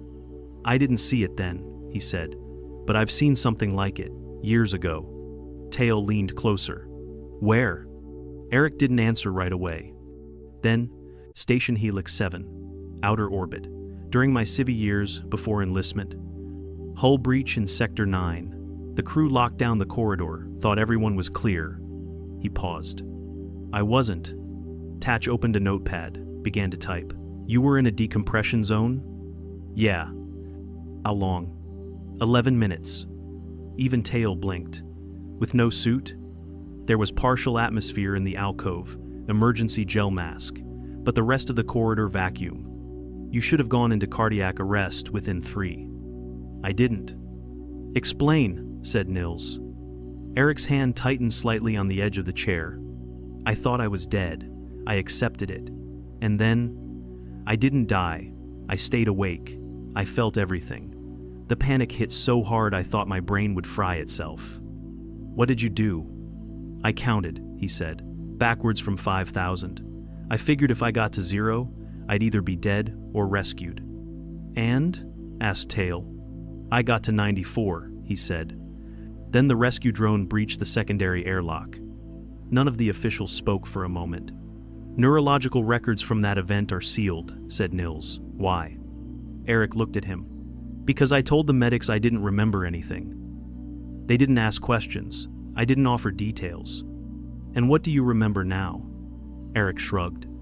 "I remember being more afraid than I'd ever been in my life, and I remember surviving it, and after that, fear didn't feel like an enemy anymore." Nils sat back. "You mastered it." "No," Eric said, eyes narrowing. "I made space for it. Big difference." Tail looked down at the image. "Then the machine didn't fail. It found something it didn't know how to show." "It showed me," Eric said quietly. "It just didn't know what to do with it." Overseer Tatch exchanged a long look with Nils. Then he stood. "That will be all, Cadet." Eric nodded once and left. After the door sealed, the 3 remained silent for some time. "Should we report this to Central Command?" Tail asked at last. "No," Nils said. "They'll only want to contain him. We don't know if he's dangerous." "Everything is dangerous," Tatch said, "when it refuses to be understood." That night, Eric returned to his quarters, found a note on his bunk not official, handwritten, unusual for the Academy. It read, "We don't know what you are, but you make the machine scared, and I think that's enough." No signature. He tucked it away. He didn't smile. The first real emergency came exactly 31 cycles after the trial of fear. It began as a simple systems anomaly, a power fluctuation in the orbital stabilizers above the Academy. Routine, easily correctable. Then came the secondary breach alert. Then the loss of telemetry from satellite Nexus 3. Then the blackout. By the time Command declared a full-scale threat protocol, half the orbital grid had gone silent. The Academy's shield generators strained under the sudden voltage drop. Emergency lights flickered in every corridor.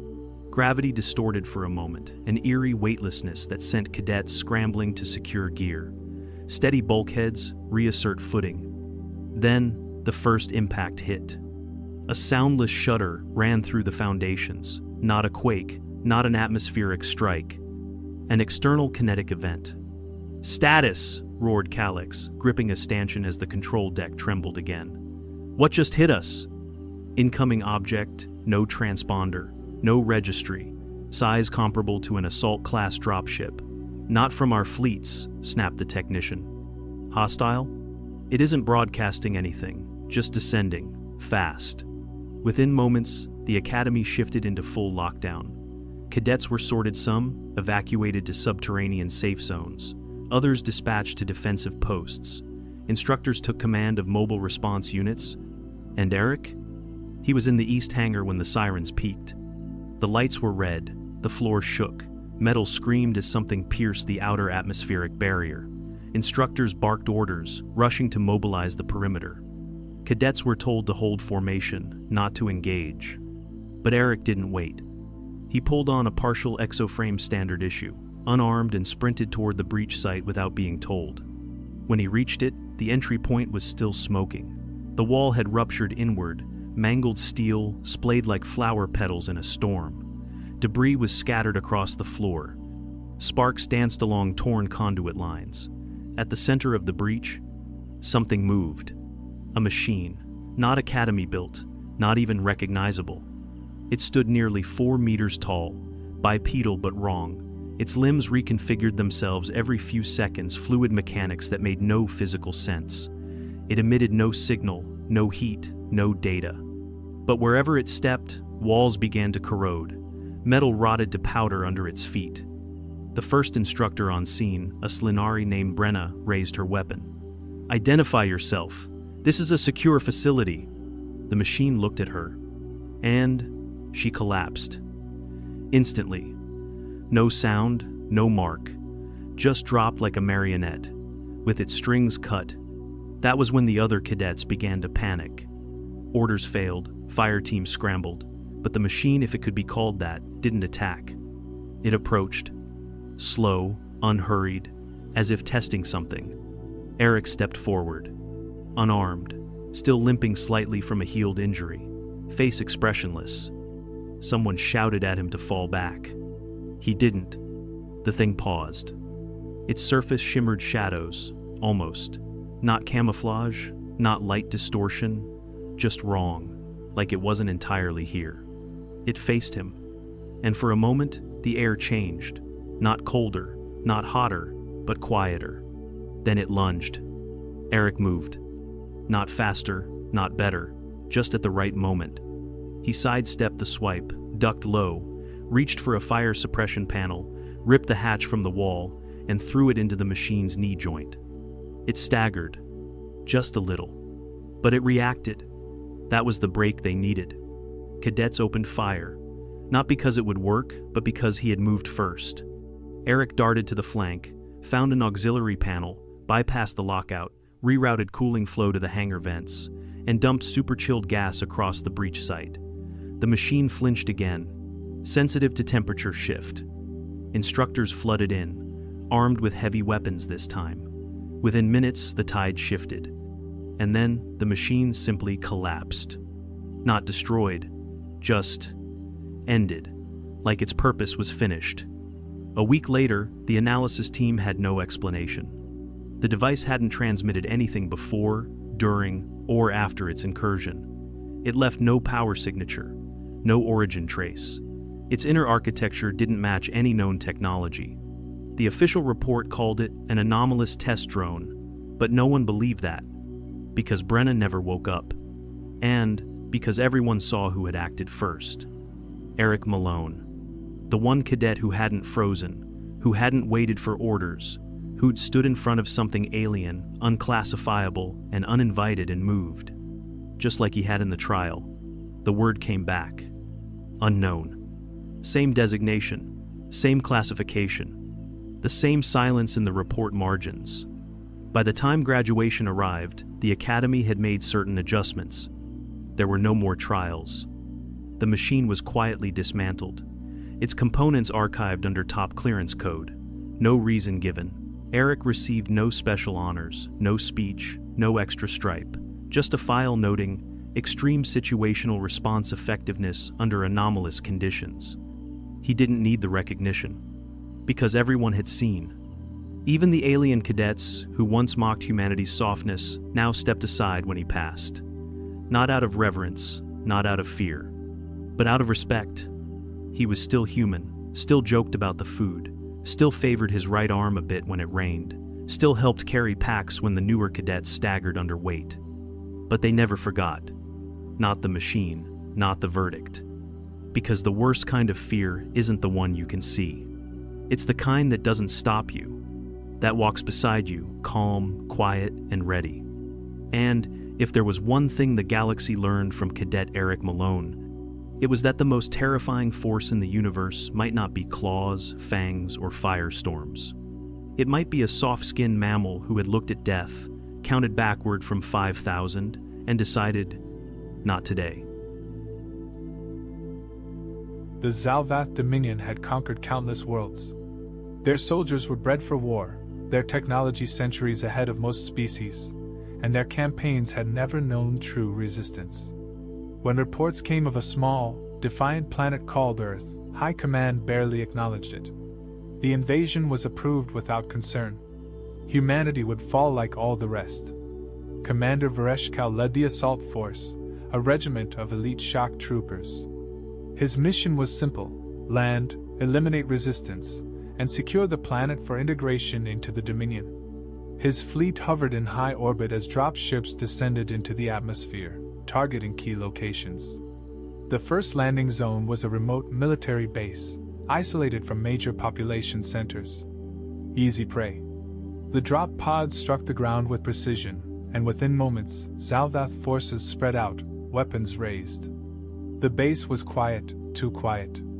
Vereshkal expected immediate surrender, perhaps a few scattered shots from primitive weapons. Instead, his troops barely had time to take formation before the first explosions ripped through their ranks. The humans had been waiting. Gunfire erupted from concealed positions, tearing through the exposed landing troops before they could even react.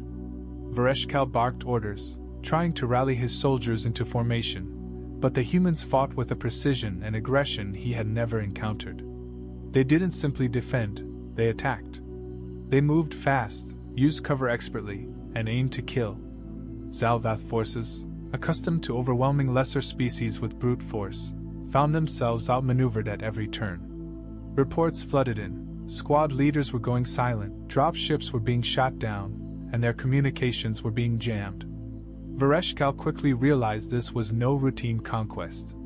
The humans weren't just resisting, they were counterattacking with a level of coordination that suggested years of preparation. A flanking unit sent a distress call before their feed cut to static. Moments later, another squad vanished. The pattern was clear. The humans weren't fighting in desperation. They were executing a plan. Vereshkal ordered a full retreat from the base, deciding to regroup in a nearby forested area where their sensors indicated no immediate threats. His forces pulled back under heavy fire, leaving behind scorched armor and dead soldiers. He had never lost this many troops in an opening engagement. His pride was wounded, but more than that, something about this battle felt different. As they reached the cover of the trees, a transmission crackled through the static on their stolen human frequency. A calm, almost amused voice spoke in flawless Zalvath. "They're not retreating. They're luring us in." It was the last thing Vereshkal heard before the first traps detonated. The moment the first explosion tore through the trees, panic spread through the Zalvath ranks. Soldiers dived for cover, expecting an immediate follow-up assault, but none came. Instead, the forest fell into an eerie silence, broken only by the crackling of burning foliage and the groans of wounded troopers. Vereshkal scanned his surroundings, his instincts screaming that something was wrong. Humans should have been pressing their advantage, yet nothing moved in the dense shadows ahead. His second-in-command, Koreshvier, barked orders, rallying scattered soldiers into defensive positions. Motion sensors flickered with ghostly readings, blurry, inconsistent. The humans were here, but their exact locations remained unknown. Vereshkal activated his visor's heat signatures, expecting to see human forms, but the readings were chaotic. Bodies flickered in and out, vanishing like phantoms. Some signals led to nothing at all. He cursed. The humans were manipulating their technology, feeding false data. A strangled cry cut through the comms as a scout patrol vanished from the perimeter. No shots were fired. No alarms triggered. They were simply there one moment and gone the next. More alerts followed, each one marking a missing soldier. Fear, an emotion the Zalvath rarely experienced, crept through the ranks. They had been the hunters. Now they were the prey. Vereshkal signaled a retreat deeper into the forest, ordering tighter formations. The moment his forces moved, hell erupted. Gunfire rained down from the treetops. Muzzle flashes lit up the darkness, revealing human shapes weaving through the canopy. Snipers. Perfectly placed, synchronized, and unseen until the very moment they struck. The first wave of Zalvath fell before they even raised their weapons. "Return fire!" Koreshvier shouted, but it was useless. The humans never stayed in one place long enough. They shot, moved, and disappeared. Zalvath plasma bolts streaked through the trees, hitting nothing but bark and empty air. Then the ground assault began. Shapes darted between trees, low to the ground, barely visible. The Zalvath opened fire, expecting a full charge, but the humans never fully committed. They attacked in bursts, disappearing just as quickly. Each strike broke formations apart, disrupting coordination. The Zalvath were trained for direct engagements, but humans didn't fight like warriors. They fought like predators. Vereshkal had seen ambushes before, but this was different. There was no rhythm, no pattern to exploit. The humans adapted constantly, never attacking the same way twice. Some used suppressive fire while others closed the distance with silent blades, appearing behind his soldiers before they could react. Entire squads fell without a sound. Desperation set in. His forces needed an advantage. He ordered heavy weapons deployed, flamethrowers to clear the trees, energy mortars to collapse the canopy. But before they could be used, the human assault shifted. The snipers stopped, the distant fire ceased, and suddenly, the Zalvath were under attack from the sides. Humans had predicted the counterattack before it happened. The moment his forces prepared heavy ordnance, the ambush changed. Soldiers rushed in at close range, negating their firepower. The very weapons that were supposed to give the Zalvath the upper hand became useless. Koreshvier screamed as a combat blade drove through his side. His attacker was already gone before his body hit the ground. Vereshkal fired wildly, plasma bolts striking empty space. A shape lunged from the shadows, too fast, too precise. He barely raised his weapon before it stopped inches from his throat. A human. The soldier didn't strike. He just stood there, weapon steady, gaze locked onto Vereshkal's. For the first time, the commander saw them up close. Their armor was battered, their uniforms smeared with dirt and blood, but their eyes, they were calm. Cold. There was no hesitation, no fear, only calculation. Then, just as suddenly as he appeared, the human vanished into the darkness, leaving behind only a single whisper through the comms. "You're not fighting an army. You're being hunted." It was then that Vereshkal understood. They had already lost. Vereshkal moved through the remnants of his force, his mind racing for a solution. The battlefield had shifted beyond his control. Standard formations were useless. Traditional tactics had failed. Every attempt to adapt had been anticipated and countered before execution. He had fought countless species, broken rebellions, crushed planetary defenses, yet nothing compared to this. The humans weren't defending their planet. They were dismantling his army one soldier at a time. A cold realization settled in. This was not a desperate resistance. It was a methodical extermination. His remaining officers huddled around a hastily constructed perimeter, their expressions grim. Loss reports were staggering. Nearly half the force had been wiped out in a matter of hours, and they had no clear understanding of how. The enemy was neither seen nor heard until it was too late. Weapons had been stripped from the fallen. Wounded soldiers had vanished, their fates unknown. The humans didn't leave bodies behind. The Dominion had always operated under one principle: numerical and technological superiority ensured victory. Yet, here on Earth, numbers meant nothing. Technology had not saved them. Superior firepower had been rendered ineffective against an enemy that refused to meet them head-on. The Zalvath were accustomed to open battlefields, but the humans had turned the terrain itself into a weapon. The forest around them felt alive, shifting with unseen movement. Every branch, every shadow, every gust of wind could be an attack. Soldiers stood in rigid formations, weapons trained in all directions, yet their enemy remained invisible. They weren't dealing with an army. They were being dissected by something far more dangerous, something that understood the value of patience. A scout patrol had been sent out to secure a path for evacuation. They had left only minutes ago. Their voices crackled through the calms and hushed, panicked whispers. Then silence. Vereshkal listened, his grip tightening on his weapon. This was beyond strategy or tactics.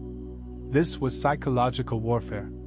The humans could have eliminated them already, yet they dragged the fight out, inflicting losses slowly, methodically. They wanted the Zalvath to feel fear. A flicker of movement. A rustling in the trees. Every soldier turned, weapons aimed, but nothing was there. The silence stretched, thick with tension. Then the whispers began.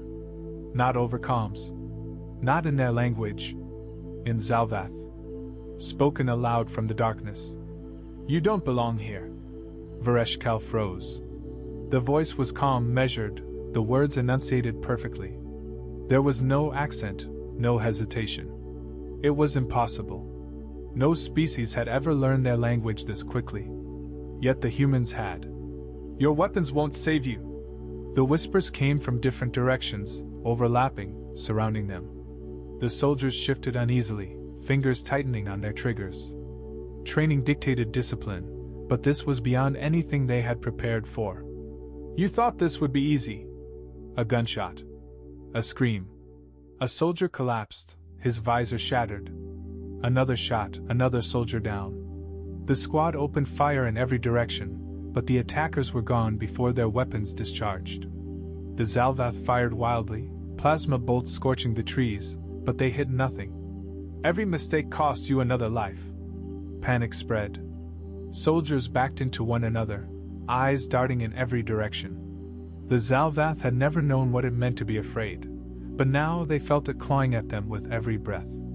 A burst of movement. A blur of motion. A figure lunged from the shadows, knife flashing. Another soldier fell without a sound. Then another. The formation broke. Vereshkal roared for order, but it was too late. The discipline of his troops shattered. Some fired blindly into the darkness. Others ran, hoping to escape the suffocating trap closing around them. The whispers continued, but now they were mixed with something worse. Laughter.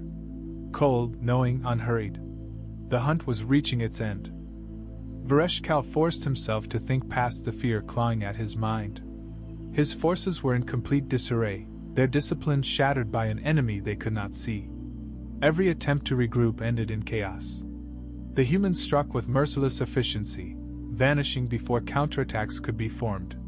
Soldiers fired into the trees, hitting nothing but empty air. They were no longer fighting an army. They were being culled. He activated his command beacon, sending an emergency distress signal to the fleet in orbit. The response was immediate. Reinforcements were being mobilized. Heavy gunships would deploy within the hour. But an hour was too long. His force would not last that long. He needed to act now. Drawing on his years of experience, he made a ruthless decision. The forest was the enemy's weapon, providing cover and concealment.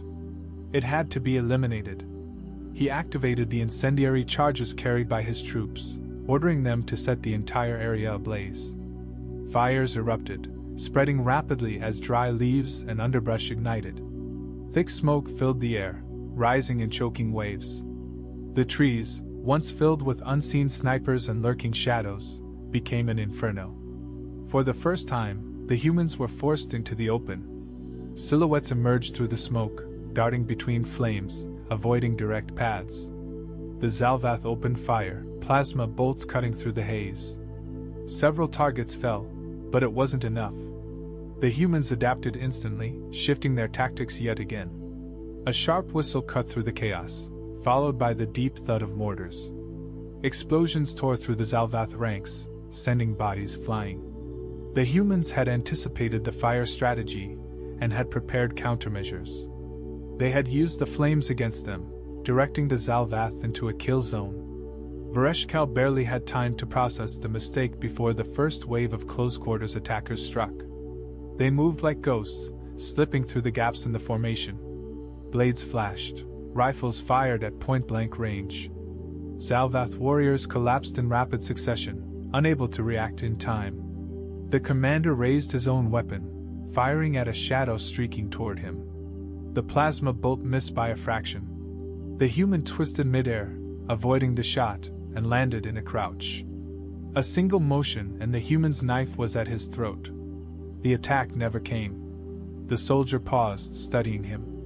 Vereshkal met the human's gaze, expecting hatred, fury, the savage bloodlust of a primitive warrior. Instead, he saw something far worse. Cold calculation. The expression of a predator that had already won. Then, as if hearing an unheard command, the human withdrew and disappeared into the smoke. Confusion and anger surged through Vereshkal. Why had he been spared? Why show mercy now after such a relentless slaughter? His answer came a moment later when his distress beacon flickered with an incoming transmission, not from his fleet, but from an unknown source. A human voice, calm and composed, filled his ears. "You lost the moment you set foot here. We let you run. We let you burn the forest. We let you think you had a chance. But this was never a battle. It was a lesson." Vereshkal's blood ran cold. This entire engagement had been orchestrated. The humans had controlled every moment, every move, forcing the Zalvath into predictable responses, each one leading to another defeat. They had not been fighting for survival. They had been demonstrating superiority. "You don't belong on this planet," the voice continued. "Leave while you still can." The transmission cut off. A moment later, a piercing siren echoed from the depths of the forest. It wasn't a retreat signal. It was a warning. The final stage of the hunt had begun. Vereshkal barely had time to react before the attack began. The siren was not a retreat call. It was an execution order. The humans had spent the entire engagement dismantling his army, piece by piece, waiting until the exact moment they were weakest. Now, they were delivering the final blow. Gunfire erupted from all sides. The burning forest did nothing to slow the humans down. If anything, it forced the Zalvath into tighter formations, making them easier targets. Precision shots cut through the smoke, striking weak points in armor, dropping soldiers instantly. The remaining forces fired back wildly, but every plasma bolt was wasted. The humans never stayed in one place long enough to be hit. Vereshkal watched in horror as his best warriors fell one by one. The Zalvath were trained for war, bred for conquest, yet they had never faced anything like this. The humans didn't fight with brute force. They fought with intelligence, patience, and terrifying efficiency. Every move had been planned, every counter accounted for. A roar of engines overhead signaled the arrival of the Zalvath gunships. Reinforcements had finally arrived. Heavy cannons rained down energy blasts, scorching the earth, clearing a path. Soldiers rallied, pushing forward toward the drop zone, desperate for extraction. Then the first gunship exploded. A single projectile, fired from the dense treetops, struck the craft in its underbelly. The blast ripped through its engines, sending it spiraling downward. It crashed into the battlefield, crushing several Zalvath beneath its wreckage. The other gunships veered, trying to evade the unseen threat, but it was too late. One by one, they were picked off midair. The humans had let them come. Let them think salvation was near. And then, as they had done since the battle began, they had torn that hope away. The remaining soldiers abandoned all sense of order. They ran, scattering in every direction, driven by pure survival instinct. But there was nowhere to go. The humans were everywhere, waiting in the shadows, striking without warning. It was no longer a battle. It was a massacre. Vereshkal fought his way through the chaos, plasma rifle blazing, trying to reach the last functional transport. A dozen soldiers followed, but only a handful made it.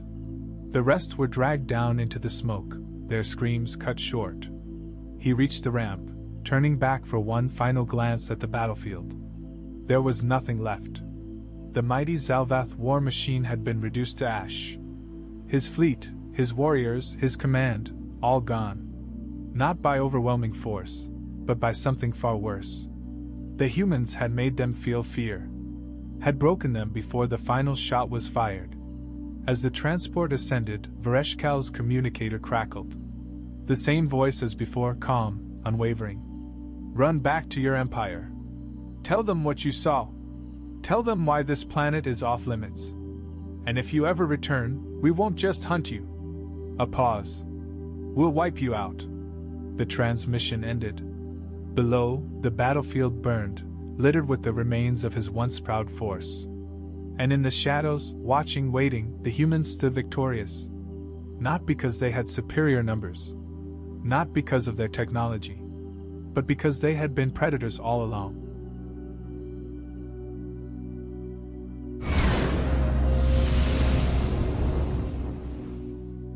At Starbound, we tell stories the human way, not with artificial voices or AI garbage.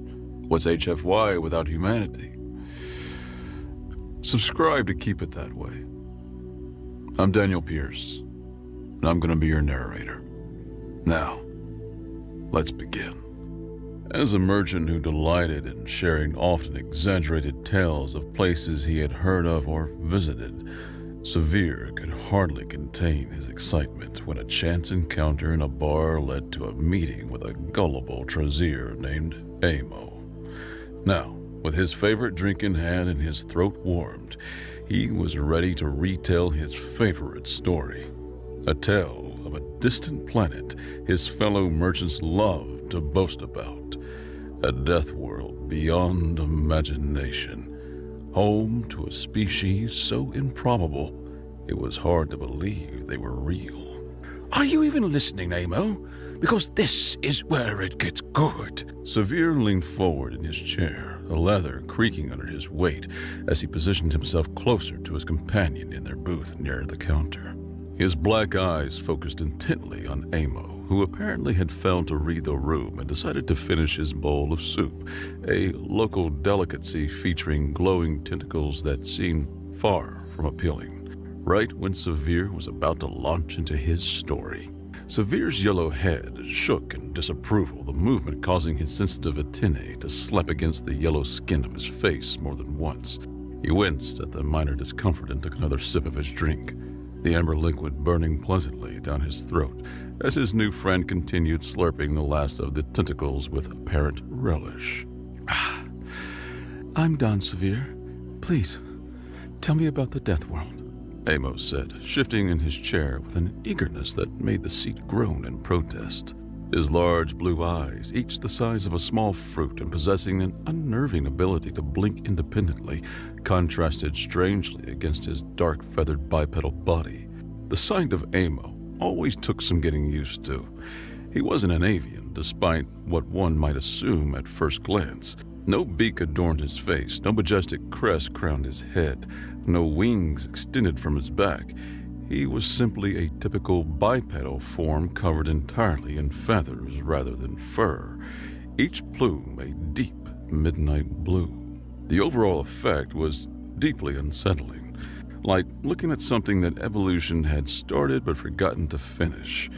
Even the other patrons in the surrounding booths would occasionally steal uncomfortable glances at the Trazeer. Severe cleared his throat dramatically, savoring the moment before beginning his tale. The Tridarian merchants. Those brave souls who venture where others fear to tread. They told me about this world. A place so hostile, so utterly incompatible with civilized life, that even hearing about it makes sensible beings check their insurance policies. He paused for effect, watching Amo lean forward with his eyes wide. First, the gravity. Severe continued, his voice dropping to a conspiratorial tone that forced Amo to lean even closer. Twice the Federation standard. Twice! Can you imagine? Your bones would creak like old ship hulls under that pressure. The Tridarians said they needed powered exoskeletons just to walk around, and even then, they could only manage a few hours before exhaustion set in. Imagine it, Amo. Every single step dragging at you. Every breath feeling heavier, like the whole planet itself wanted to crush the life out of you. Twice the standard. Amo's eyes widen again, making him look even more like a startled nocturnal creature. But that would mean everything would weigh double. A simple cargo crate would be impossible to move. Even carrying your own body would be torment. Oh, well, that's just the beginning, my friend, Severe said, thoroughly enjoying the genuine shock on Amo's face. This was why he loved telling stories to the Trozier. Every reaction was authentic, unfiltered by the cynicism that plagued most spacefaring species. Trozier never scoffed, never interrupted. They drank in every word as if it were priceless treasure. The climate, Severe continued, gesturing wildly with his glass, causing a few drops to splash onto the table, is absolutely insane. During what they call summer, the temperature can reach half the boiling point of water. Half! The Tridarians said they saw puddles literally steaming, creating these ghostly vapors that rose from the ground like the spirits of the damned. Amo gasped, his feathers ruffling in distress. Half the boiling point? That's 50 standard units.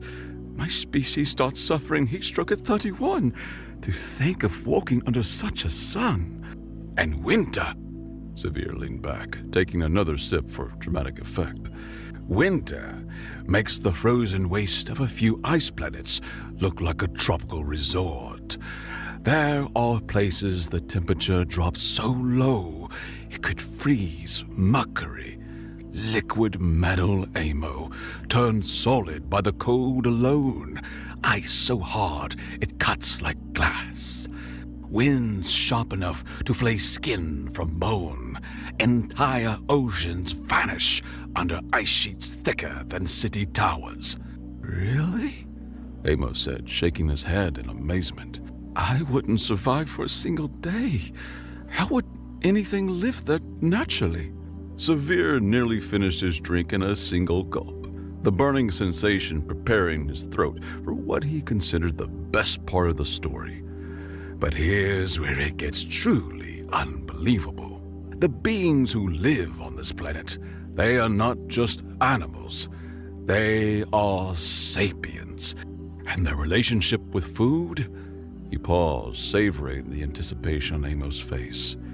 They can eat literally everything. Everything? Everything, Severe confirmed with a solemn nod. The merchants who dare to trade there, despite all the dangers, they always get rich.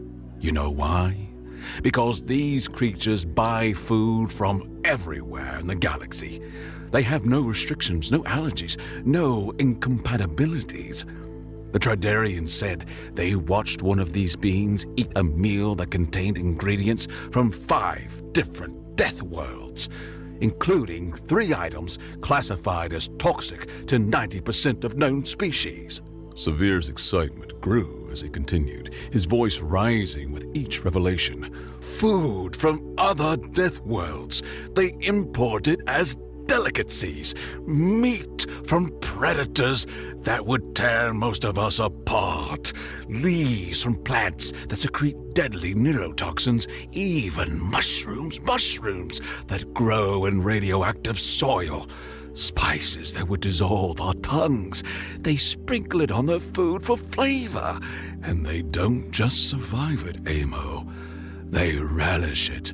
They enjoy it. What would be our poison would be the feast. His voice reached a crescendo, drawing curious glances from nearby tables. This death world could make a merchant rich with anything they had in stock. No need to check compatibility charts, no worries about poisoning your customers. They'll eat it all and ask for seconds. That's incredible. Amos started to exclaim, but Severe cut him off with a raised hand, his expression suddenly grave. But here's where the story turns dark, my friend. Severe's voice dropped low again, forcing Amo to lean in close enough that Severe could smell the lingering phosphorescent residue from his soup. Some merchants got greedy. They thought, if these beings are so resilient, so different, imagine what they'd be worth on the slave markets. The bar seemed to grow quieter, as the very air was listening to the tale. One merchant, a Galaxian named Vror, he managed it. After dozens of successful trades, he'd gained their trust. The natives had stopped seeing him as a threat. That was his mistake. No, their mistake. He stunned one of them during a routine trade, loaded it onto his ship like cargo. Severe's voice faltered slightly, the memory of the story sending chills through his yellow skin. He thought he was safe when he reached his home world, light years away from that death world. He thought distance meant security. Severe leaned back, his antennae drooping with the weight of what came next.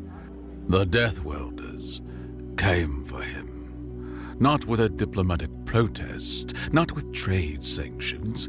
They came with warships.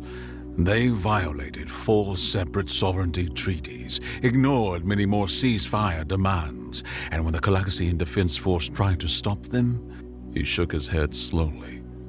They pushed through like the fleet was made of paper. But Amo began. They took him back. Severe interrupted, his voice now barely a whisper.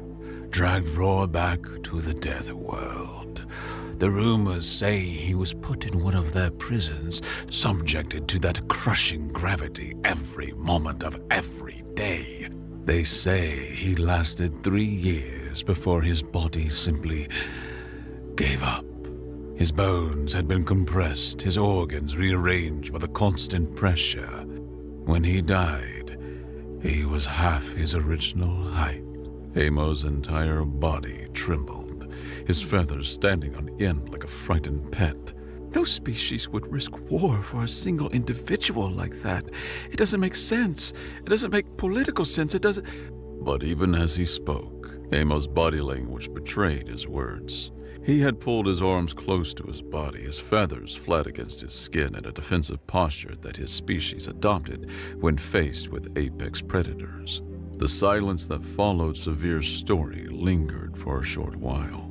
Amo sat frozen, his large blue eyes blinking rapidly. How? Amo's voice cracked slightly, and he cleared his throat before continuing. How is this death world called? I need to know the name, Severe. I need to make sure I never, ever go there by mistake. Can you imagine? What if I took a cargo run and didn't check the destination properly? What if I ended up there? Severe savored this moment, this genuine reaction of fear and fascination. This is why he liked to drink and tell stories, for that look of complete absorption, that moment when fiction became reality in the listener's mind. He opened his mouth, ready to admit that the Tradarians had never actually told him the name, that he didn't know if the place was real, that it was just another detail lost in the retelling of tales between drug merchants, when a voice from behind him spoke up. That's Earth. Both Severe and Amo turned sharply toward the voice. Standing beside their booth was a being with soft pinkish skin, dressed in simple clothes that looked like they'd been purchased from any common fabricator. Plain synthetic fiber pants and a shirt with some incomprehensible alien script across the chest. The being was bipedal, roughly Severe's height, with a patch of brown fur on top of his head and small, forward-facing eyes that seemed amused. I apologize for overhearing your conversation, the being continued, pulling up a chair from a nearby empty table and sitting down without invitation. But I just couldn't stay quiet when I heard you two talking about Earth. That's my home. I live there. Severe felt his antennae become tense with irritation. Here was another storyteller, another merchant of tall tales trying to insert himself into Severe's moment. He examined the being more closely, soft-looking, no visible natural weapons, no armor plating, no evidence of the supreme adaptation needed to survive on a death world. This creature looked like it would struggle to survive on a garden world, let alone a planet that could freeze Mercury. "You're from this death world?" Severe asked, not bothering to hide his skepticism. "You're claiming to be from the planet in my story." "Well, we don't call it a death world," the being said with what appeared to be a smile, an expression that revealed small white teeth that didn't look capable of tearing through anything tougher than processed protein paste. "We just call it Earth, and yeah, everything you said is pretty accurate. Though you've got some numbers a bit off. Our gravity is actually about 1.9 times Federation standard, not quite twice. And my people, we're called humans." "You're a human?" Amo gasped, his entire body quivering. "A real human from the death world called Earth? The same one from the story?" Severe wanted to groan. Of course, Amo would immediately believe this stranger. The Trozier would believe anything if it was presented with enough confidence. This was probably some con artist who had overheard enough merchant tales to piece together a convincing story. "That's right," the supposed human said, extending his hand toward Amo in what seemed to be a greeting gesture. "Name's Michael Davis. I'm here on a trade run, actually, bringing some Earth delicacies to sell at the station market." "This is amazing!" Amo exclaimed, eagerly grasping Michael's hand with his own feathered appendage, seemingly unbothered by the direct contact with an alleged death worlder. "Severe, can you believe it? A real human!" "No," Severe said flatly. "I can't believe it, because it's obviously not true." He turned to Michael, his black eyes narrowing. "I've been trading stories in bars like this for 30 cycles. Do you know how many beings I've met who claimed to be from mythical worlds, who insisted they were survivors of the void worlds or descendants of the first travelers, or—" He gestured dismissively at Michael. "Humans from the famous death world, Earth." Michael shrugged, seeming unbothered by Severe skepticism. "I can't blame you for being doubtful. Earth does sound pretty unbelievable when you describe it like that, though I have to say, your story made it sound more dramatic than it actually is. We don't really think of ourselves as living on a death world. It's just home." "Of course it is," Severe said sarcastically. "And I suppose you're going to tell us that you eat neurotoxins for breakfast and wrestle with high gravity for fun." "Well, I did have coffee this morning," Michael said thoughtfully. "Caffeine is technically a neurotoxin, and I go to the gym regularly, which I guess is voluntary subjecting myself to physical stress under Earth gravity, so yeah." Amo made a small squeaking sound that Severe had learned indicated extreme excitement. "Oh, you really do eat toxins?" "This is ridiculous," Severe muttered, then a thought struck him. If this Michael wanted to play games, Severe could play too. And even better, he could use Amo's gullible nature to his advantage. "All right then, human. If you're really from Earth, you should have no problem proving it." "Sure," Michael said easily. "What do you have in mind?" Severe's mind raced through possibilities. He needed something that would call his faker's bluff while also entertaining himself, and perhaps earning a few credits in the process. "Amo, my friend, you believe this human's claims, don't you? Absolutely, Amo chirped without hesitation. Then you won't mind placing a small wager on it, Severe suggested, his tone casual, just to make things interesting. Well, Amo hesitated, his feathers ruffling uncertainly. Come on, Severe pressed. If you really believe he's human, what's the risk? I'll even give you excellent odds, 3-1 in your favor. Michael leaned back in his chair, crossing his arms. You're trying to take advantage of your friend's trusting nature? I'm trying to expose a fraud, Severe countered. Unless, of course, you're afraid of being revealed.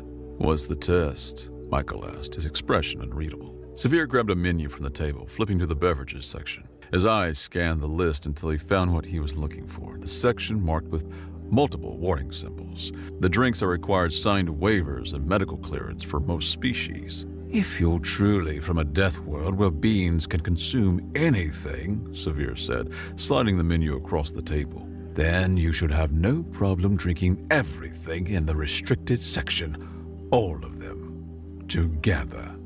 Michael picked up the menu, his eyes moving down the list. Coffee, beer, Orion flower juice, and he paused. Luminous algae extract. You want me to drink all of these at once? Too much for the mighty human, Severe taunted. Michael's expression shifted to one of mild disgust. It's not that I can't handle them. Coffee and beer are standard Earth drinks. The flower juice is basically just nectar with some mild alkaloids. We have similar things on Earth, and bioluminescent organisms aren't inherently toxic, just weird. But mixing them all together? He shuddered slightly. That's gonna taste absolutely terrible. Excuses already. Severe leaned forward, sensing weakness. That's what I thought. You're just another... Also, Michael interrupted. I don't usually drink coffee at night. The caffeine makes it hard to sleep, and I've got an early morning tomorrow. Severe almost laughed out loud. This was too perfect. The supposed Death Worlder was worried about his sleep schedule. So, you're chickening out, admitting you can't do it. I didn't say that, Michael protested. I'm just saying it's not ideal. How about this? Severe proposed, feeling more confident by the second. This was obviously just another storyteller, someone who enjoyed the attention of claiming to be something extraordinary. I'll pay for all the drinks, and I'll add my own credits to the wager. 50 credits says you can't finish all 4 drinks. 100. Amo suddenly chimed in, his voice filled with conviction. 100 credits says he can do it. Severe turned to stare at his friend. Amo, you don't have to... I believe him, Amo said firmly, his blue eyes blazing with determination. He's a human. He can do it. Michael looked between them, then sighed. You know what? Fine. Maybe it won't taste that bad. I've had worse at college parties. He paused, then added. Though I'm not sure what the exchange rate is between credits and dollars, so I hope I'm not agreeing to anything too expensive. Severe could barely contain his glee as he waved over the bartender, a 6-armed deltroid whose multiple eyes widened in alarm when Severe pointed to the restricted section of the menu. You want all of these? The bartender asked, his translator crackling with disbelief. For consumption. Together. The bartender's eyes swiveled to focus on Michael. Sir, I'm required to inform you that these beverages contain compounds that are toxic to 93% of known species. Consuming them in combination has never been tested and could result in immediate organ failure, neurological damage, or death. He knows, Severe said smugly. He claims to be human. The bartender's entire body went rigid. Human? From Earth? Several of his arms started moving in what looked like religious gestures. Sir, I'll need you to sign a waiver. The establishment cannot be held responsible for any damage resulting from consuming Death Worlder beverages. Death Worlder beverages? Michael asked, looking amused. Is that really a category? Page 45 of the menu, the bartender said, producing a digital pad seemingly from nowhere. Please read and sign all sections of the waiver. As Michael read through the waiver, making occasional sounds of amusement, may cause temporal displacement. Really? Severe counted his credits mentally.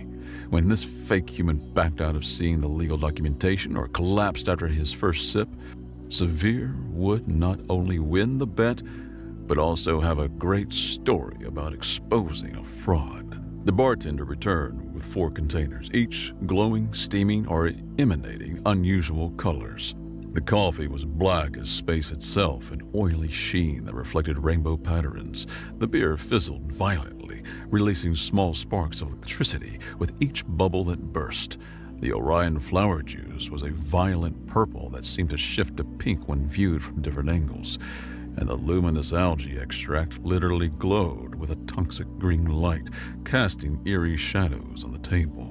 "Your drinks, sir," the bartender said, taking several steps back after placing them on the table. "Should I alert medical?"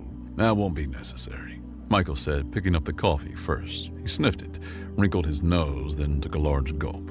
Severe watched, waiting for the reaction, the gagging, the convulsions, something. Instead, Michael just made a face like he had bitten into something sour. "Okay, that's strong," Michael said, setting down the cup. "Like, really strong. Someone quadruple concentrated this. It's like espresso made with espresso instead of water." He picked up the beer next. "This is going to make the combination even worse." He drank the beer in several long pulls, pausing once to suppress a belch. "Excuse me. The carbonation is intense, and there's something else. Capsaicin? Did someone make spicy beer to market that you sell Earth's food?" He shook his head. "That's just wrong." The Orion flower juice went down next, and this time Michael did shudder. "Oh, that's floral, intensely floral. Like someone liquefied an entire garden and added sugar, coating my entire mouth with this weird numbing sensation." Finally, he picked up the glowing algae extract. "And this is going to make everything worse," he muttered, then downed it in one go. His face went through a series of expressions: surprise, disgust, confusion, and finally resignation. "That," Michael said slowly, "was one of the worst combinations of flavors I've ever experienced." He stuck out his tongue and scraped it with his teeth. "The aftertaste is haunting. It's like my mouth can't decide which horrible flavor to focus on, so it's cycling through all of them." "But you drank them," Amos said triumphantly. "All of them." Severe stared at Michael, who, apart from looking mildly disgusted, seemed completely unaffected. No trembling, no sweating, no signs of organ failure. Around them, other bar patrons had gathered, watching in amazement. "That's impossible," Severe said flatly. "The flower juice alone should have paralyzed your nervous system." "Nah, it's just making my tongue feel funny," Michael said, working his jaw. "Kind of like when you eat too much pineapple, you know? The enzymes start breaking down the proteins in your mouth." "Ugh, double or nothing," Severe said suddenly. This had to be some kind of trick. Maybe Michael had taken some kind of universal antitoxin before coming to the bar. "If you're really from a high-gravity death world, you won't mind demonstrating your strength." "How?" Michael asked. "Gravity chamber," Severe said. "This establishment has one in the VIP area. They use it for exercise, physical therapy, that kind of thing. If you're really from Earth, you should be able to handle double the standard gravity easily." Michael stood up, swaying slightly. "Okay, the drinks are hitting me a little bit," he admitted. "Not the toxins, just that was a lot of liquid, and I think the caffeine and alcohol are arguing with each other in my bloodstream. But sure, let's do the gravity thing. Double standard gravity would actually feel like home." "It's a bet then," Amos said excitedly, pulling out his credit chip. "Another 100 credits. Amos, stop," Severe said, though he was already calculating his own wager. "You're going to lose everything." "I don't think so," Amo replied with unusual confidence. The VIP section of the bar was separated by a crystalline barrier with security fields. Severe's merchant credentials got them through, and soon they stood before a circular chamber with transparent walls about 3 meters in diameter. The attendant, a spindly insectoid being, asked when Severe explained what they wanted. "Sir, the chamber can reach 6 times standard gravity. That's enough to crush most beings instantly." "We just need double," Severe said quickly. "Actually," Michael said, studying the control panel, "what's 6 times standard in Earth gravity?" "That would be, The attendant compounded eyes glittered as he calculated. "Approximately 3 times Earth gravity, if the Federation database is accurate." "I could probably handle that for a little while," Michael said thoughtfully. I mean, I'm in decent shape, I work out regularly. Fighter pilots and astronauts train at 3 Gs. You're insane, Severe said. Even if you are human, that would kill you. Not kill, Michael corrected, but it wouldn't be comfortable. Let's start with double standard and see how it feels. He stepped into the chamber, rolling his shoulders and stretching his neck. All right, ready when you are. Severe's hand hesitated over the control panel. If this being really was human and something happened, but no, that was impossible. This was just an elaborate con. He activated the chamber. The change was immediate. Michael's posture shifted slightly, his knees bending a bit more, but otherwise he seemed unaffected. Oh, it's actually nice, he said, his voice coming through the chamber's communication system. This is about the same as Earth's gravity. Feels like nothing at all. Increase it, Severe said to the attendant. 2.5 times standard. The gravity field intensified. Michael's expression became more focused, but he started doing squats. Now we're at about Earth normal, maybe a little over. This is my everyday gravity. Amo was practically vibrating with excitement. He's doing exercises in gravity that would crush us. 3 times standard. Severe ordered, his voice cracking slightly. Michael had to brace himself as the gravity increased. Okay, now it's getting heavy. I can feel it in my joints. He took a few careful steps, then did a slow push-up. Yeah, definitely feeling that. 4 times, Severe whispered. Sir, I must protest, the attendant began. Do it! The gravity increased again. This time, Michael dropped to one knee, breathing heavily. Okay, this is rough. About double Earth gravity. Everything feels twice as heavy as it should. He slowly stood up, his face reddening with effort. I can stand, but I wouldn't want to stay like this for long. 5 times, Severe said, ignoring the gasp from the groaning crowd of onlookers. Sir, I cannot. I'll sign a waiver, Michael called out from the chamber. I'm curious too. The attendant reluctantly adjusted the controls. Michael immediately dropped to his hands and knees, his arms shaking with effort of holding himself up. Okay, this is approaching my limit, he gasped. Everything weighs almost, I'd say 3 times what I'm used to. My blood feels heavy. My organs are being pulled down. I can maybe do this for a few minutes before something gives. Turn it off, Amo said suddenly. Turn it off! He proved his point! Severe nodded to the attendant, who quickly powered down the chamber. Michael collapsed onto his back as the gravity returned to normal, breathing heavily, but laughing. That was fun, he said, slowly sitting up. Well, I'm going to be sore tomorrow. Probably should have stretched more first. Severe stared at the human because there was no denying it now. This was definitely a human from Earth, with a mixture of awe and disbelief. Everything he had told as a story, all the merchant tales he had thought were exaggerations, they were real. More than real. The truth was even more impressive than the stories he liked to tell. You're really from Earth, he said. Told you, Michael said, accepting Amo's help to stand. He swayed slightly, then steadied himself. Though, between the drinks and the gravity, I might need to sit down a bit. Back at their booth, with Michael sipping water to dilute the truly awful combination of beverages still coating his mouth, Severe found himself in an unusual position, owing credits on a lost bet. So, he said, pulling out his credit chip, I suppose I owe you. Keep it, Michael said, waving him off. I don't even know what the exchange rate is, and honestly, watching your face when I started doing push-ups in triple gravity was payment enough. But the bet was made to take advantage of your friend, Michael said, his tone becoming more serious. You knew Amo would believe anything, and you used that to try to make credits off his trusting nature. But I am a human, and you lost. Severe felt his antennae droop with an unfamiliar emotion. Shame. He looked at Amo, who was still staring at Michael with undisguised wonder, apparently unbothered by the fact that he could have lost a significant amount of credits. Are you angry? Severe asked Michael. Not angry, the human replied. Just disappointed. Amos seems like a genuinely nice being. He doesn't deserve to be taken advantage of just because he sees the best in people or in stories. He stood up, stretching his back with a series of concerning popping sounds. Anyway, I should get going. Early morning tomorrow. I need to sleep off whatever was in that flower juice.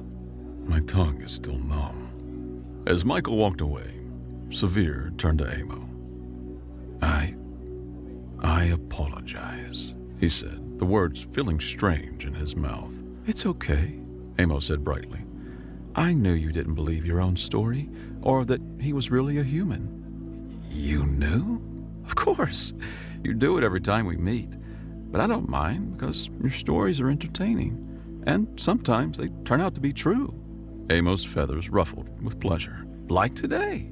We met a real human. Severe stared at his friend, reevaluating everything he thought he knew about the Trozier. Then, making a decision that surprised even himself, he called the bartender over. Everything my friend has consumed tonight, put it on my account. But Michael said, Amo began. Michael's not here to hold me accountable anymore, Severe said. This is me choosing to do the right thing. As Amo expressed his gratitude with a series of happy chirps, Severe found his mind wandering to thoughts of his small trading vessel currently docked at the station with a hold full of various foodstuffs from across the galaxy. Foods that he had been struggling to sell because of incompatibility with most species' biochemistry. But humans could eat anything. They actively sought out variety, thrived on the exotic and unusual. A death world that wasn't really a death world, just a place where the most impressive species in the galaxy had evolved to consume, survive, and be happy eating absolutely everything. Amo, he said suddenly, how would you like to go into business together? Business? Trading. With Earth. I have a ship full of food no one else can eat, and now I know about a whole planet of beings who would probably pay premium prices for exotic delicacies. Plus, he added with a slight smile, I think they need someone there who won't try to kidnap the locals. Amo's eyes lit up. We're going to Earth? The Death World? We're going to Earth, Severe confirmed. Though I don't think we should call it a death world to their faces. They seem to just think of it as a normal planet.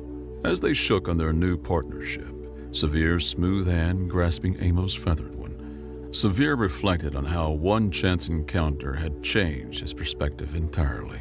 The stories were real, the legends were true, and those humans really existed. Severe couldn't wait to see it for himself. And this time, when he returned with stories, they would all be true.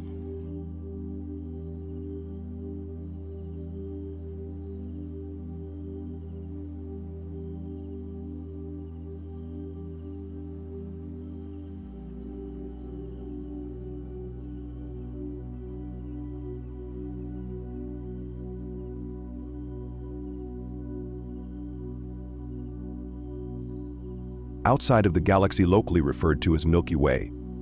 Scout's log, entry 9,211,104. I have concluded after many stellar cycles of scouting, observing, and the like, that this galaxy, the one called Milky Way by its preeminent species, may appear ideal for conquest. Recommended course of action, however, is to not engage. Neff the highest starts before he lets out a long, low sigh, something he inadvertently picked up from the humans he had been observing for some time now. It was odd, he knew, but these humans who didn't know he existed somehow still impacted him. In their words, they were rubbing off on him. Being a Trefalian, the thought of touching another being seemed disgusting and was understandably forbidden, but the human term didn't actually refer to touching one another. Neff stands from his seat and surveys the cockpit around himself for a few beats. It is brimming with technologies, ones that the humans would kill to have. He knew because he had studied their behaviors, and he knew they would want everything that his masters had created. The humans wanted it because they knew as well as he did that everything here could be used for weapons. Everything is weapons with these humans, Neff thinks, somewhat surprised by the thought. Everything is a weapon in the eyes of the humans. Everything can be bested. And yet they do not conquer as thoroughly as my masters, the ones that the humans refer to as the war makers. I'm shocked they even know of the existence of my masters. However, shocked or not, this changes nothing. Walking over to his nourishment station, Neft retrieves a sad imitation of the juice from his homeworld and childhood from the food fabricator. He longed for the comfort and familiarity of home, but he knew that he'd never see his homestar again. He wasn't the master of his own life, not anymore. Returning to his seat, Neft prepares to continue his final report on the so-called Milky Way. He hated what he knew he'd be saying. His words could kill millions or billions of the humans that he had grown to admire. Despite their short lives and odd habits, Neft saw the humans as a sort of equal to himself. He admired them as well. Wetting his tongue with the mucus gland directly over his oral passage, Neft resumes his report. I advise against engaging the humans for the sole reason that they seem to be preparing for something. Despite my sincerest efforts and the combined power of every computation machine available to me, I was unable to ascertain what these humans perceived as such a threat, and this concerns me. No other race that I have encountered in my many stellar cycles of life have ever prepared for military engagement as the humans have. Their fleets are 964 times larger than even the most militaristic races that I have observed and that were later conquered. These massive human fleets only pertain to their active military vessels and not the ones that have been decommissioned. The humans refer to this as mothballing, and these mothballed ships are kept in a state that allows them to readily re-enter service. The humans possess industrial capacity to replace their entire fleets within a short period of time as well, should they lose them in the opening days of conflict. Aside from their ships, the humans also have standing military forces that are many times greater than even the most warlike people I have observed. Even the greatest militaries in all of the records you have made available to me are dwarfed by the human military might. The only force I am aware of that is greater than that of humanity is the Kaldrat Nexadraxi, your servants. The humans also have military outposts on the fringes of their galaxy that serve as listening stations, and they are watching for any and all activities from beyond their known galaxy. There is a cluster of such stations on the most likely invasion point that the Kaldrat Nexadraxi would take, should you choose to heed the previous plans for invasion. This amassing of such overwhelming forces can only mean that the humans are aware of an outside threat. I suspect this threat that they know of could be us, but other gathered forces elsewhere in the human-held galaxy seem to suggest that they know of other threats beyond the segments of space that I have observed them visiting and gathering information on. This is quite concerning. Neft takes a few steadying breaths in order to regain his composure. His gills and lungs had been damaged in the war against the Kaldrat Nexadraxi long ago, and they were scarred to the point that he was unable to speak for extended periods. With one final deep breath, Neft says, "End report." Sighing once more, Neft rises and returns to his study. Scattered all around the study are data pads, data crystals, and even some scrawled notes on the walls, his desk, and on many sheets of paper. Looking down at one of the papers, Neft can't help but feel a sense of amusement. Every sentient race of the universe that he had encountered had developed paper or something that served a similar purpose. Even those without sight made use of paper-like substances. It was one of the many technologies that tied sentients together, despite the great distance between them all. Lowering himself to a squatting position near his desk, Neft pores over his notes yet one more time. He needed answers. He had to know why the humans would prepare for a threat from beyond their galaxy when, according to everything he knew, there was absolutely no reason that the humans could possibly know about the threats beyond. No other race had ever gone to such great lengths to secure their borders from invasion from without, and yet the humans seemed to know much more than they disclosed. It was as if the humans had the ability to see the future itself, which was an absolute impossibility. No race had ever exhibited such a skill, even though many pretended. Neft stares at his notes, at the many references of humans warring with themselves, with races within their own galaxy, and with imaginary enemies and things the humans called war games. The closest thing he had to a reason for their building up of forces on their borders was their war games, but no race that ever had similar activities thought to prepare for threats they had never encountered like this. The Kaldrat Nexadraxi, should they be sent to attack humanity, would suffer immense losses, unforgivable ones. Losses so high that Neft knew he would be held to account for said losses, and he would pay with his life. There was a distinct chance that the undefeated Kaldrat Nexadraxi would even lose a war with the humans. According to every computation model, the chance of failure stood at 30%.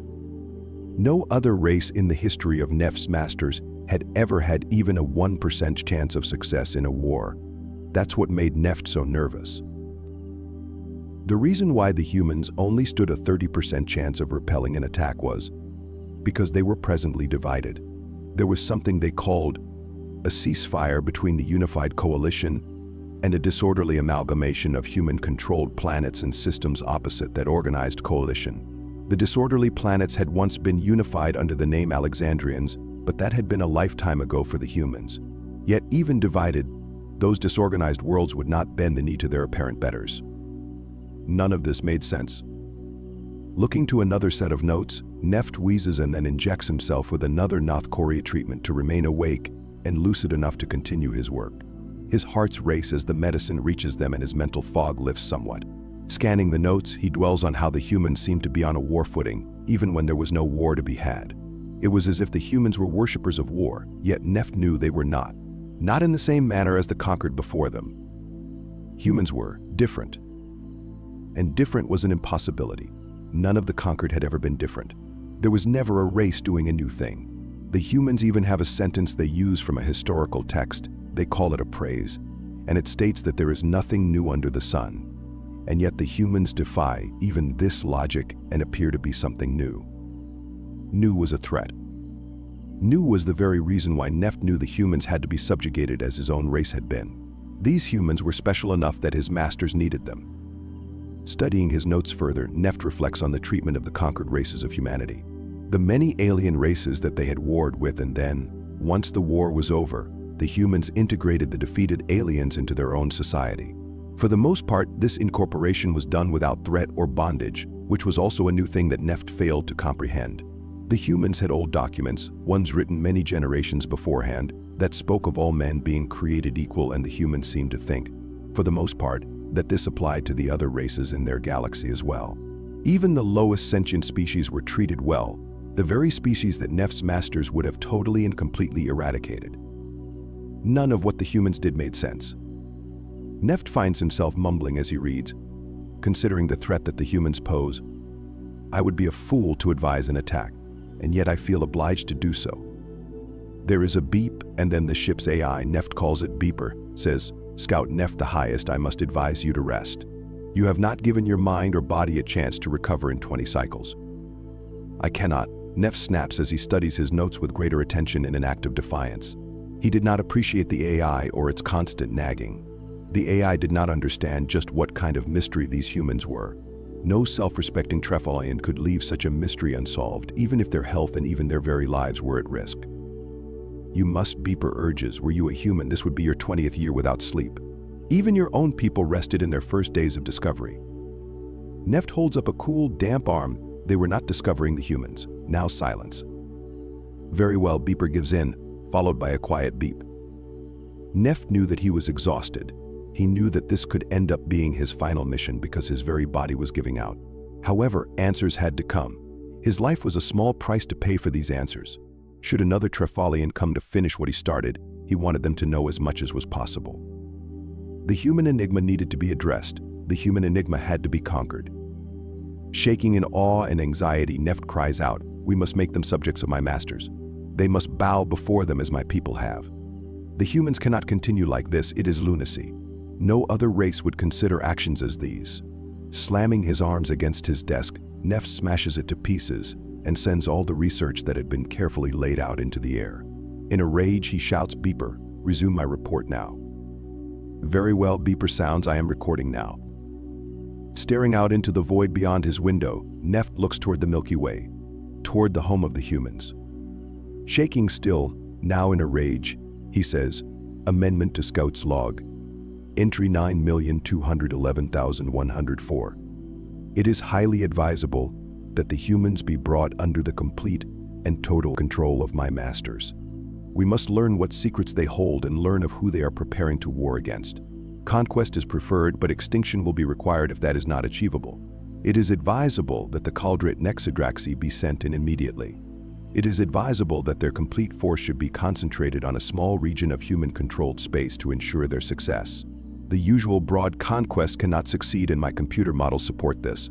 It is advisable that the old machinations and any other remaining forces within the human-controlled galaxy be activated in order to preoccupy the humans and allow for a successful invasion. It is recommended that no effort should be spared, lest the humans retaliate. This is imperative for the continuation of the order of the universe, of which my masters control. Scout Neft the Highest signing out. End report. A few silent moments pass before Beeper asks, "Did you not advise against this mere moments ago?" Neft waves the AI off uselessly. He did not understand the humans, and that was a threat. It was a threat to himself, to his masters, and to the universe itself. Everything had its place. Everything has its order. Every race has its master, save Neft's masters alone. The humans defied all of this.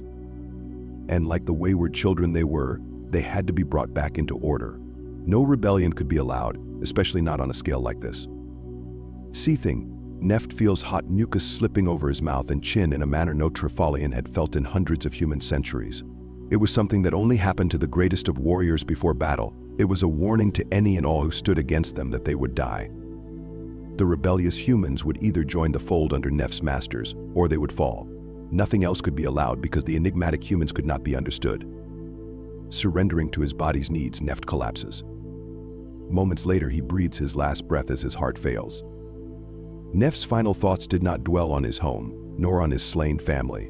Instead, he thought of the next Trifalian who would finish what he started.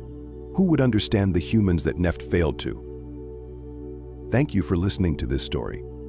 If you liked it, be sure to check out some of the author Caleb Fast's published stories on Amazon.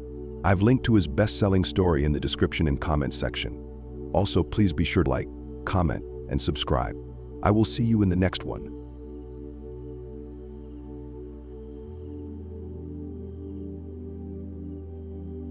The Galactic Salvage Yard 459 stretched across an entire asteroid, a cosmic trash heap that would make any earthbound hoarder weep with joy.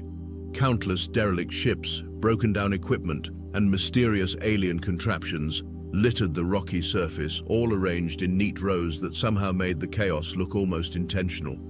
The artificial atmosphere dome cast everything in a slightly purplish tint, which only added to the surreal nature of the place. Zeke Morrison stood at the entrance, his worn boots planted firmly on the metal walkway, taking in the sight with the kind of grin that usually preceded either brilliance or disaster. His weathered jacket, adorned with patches from a dozen different space stations, marked him as a seasoned spacer. The duffel bag slung over his shoulder contained enough credits to either make him the proud owner of something amazing, or the laughingstock of the entire Orion arm. "Welcome to Kizik's Premium Salvage," chirped an enthusiastic voice from somewhere around his knee level. Looking down, Zeke found himself face to antenna with what appeared to be a neon green, cricket-like alien wearing what could only be described as a business-casual exoskeleton. "The name's Zeke," he replied, trying not to stare at the creature's constantly twitching mandibles. "I heard you folks might have some military surplus." The alien, presumably Kizkat, made a sound like a garbage disposal trying to digest a fork. "Military surplus? Oh, human friend, we have nothing so crude. Only finest decommissioned civilian vessels and—" "That's an Arxian battle cruiser back there," Zeke interrupted, pointing toward a massive hulk half buried in smaller debris. Even covered in space dust and sporting what looked like several centuries' worth of rust, the distinctive predatory lines of the ship were unmistakable. Kizik's antennae drooped noticeably. "Ah, you have good eyes for one with such limited optical range, but surely a human wouldn't be interested in such outdated technology." Zeke was already walking toward the ship, his boots clanking on the metal walkway. The closer he got, the more his grin widened. What the alien saw as outdated, he saw as potential. The Arxians might have been defunct for 3 centuries, but they knew how to build ships that lasted. "How much?" he asked, running a hand along the scarred hull plating. "For this piece of historical artifact?" Kizik's mandibles clicked rapidly, the alien equivalent of nervous laughter. "You understand it hasn't moved in 50 cycles? The power core is probably—" "How much?" Zeke repeated, now tapping various points on the hull and listening intently. 50,000 credits, Kzik said with the air of someone naming an impossible sum to discourage further discussion. Zeke turned around, his grin now reaching levels that would make a shark envious. I'll give you 5,000 for it. 5, but that's... Kazak's entire body turned a fascinating shade of chartreuse. This is not some Earth bazaar where we haggle like primitive... You've had it taking up prime real estate for 50 cycles, Zeke pointed out, and I'm betting I'm the first person who's shown any interest in actually buying it, rather than scrapping it for parts. The alien's antennae twisted themselves into what appeared to be a knot. 20,000. 7,000, and I'll move it out today so you can use the space for something that might actually sell this century. Kazak made that garbage disposal sound again, but this time it had a distinct note of resignation. 10,000, not one credit less, and you must remove it today. Deal. Zeke stuck out his hand, remembered who he was dealing with, and quickly converted the gesture into a respectful antenna ward wave. As he reached for his credit chip, he could have sworn he heard the old ship creaking in anticipation. Little did Kazak know that what they saw as worthless junk was about to become something the galaxy hadn't seen in a very long time. A perfect fusion of ancient Arxian engineering and good old-fashioned human ingenuity. And if Zeke's suspicions about certain components were correct, this rust bucket was going to make quite a few people very, very nervous. After transferring the initial payment, Zeke pulled out his diagnostics kit, a battered tablet that looked like it had been through several wars and probably had.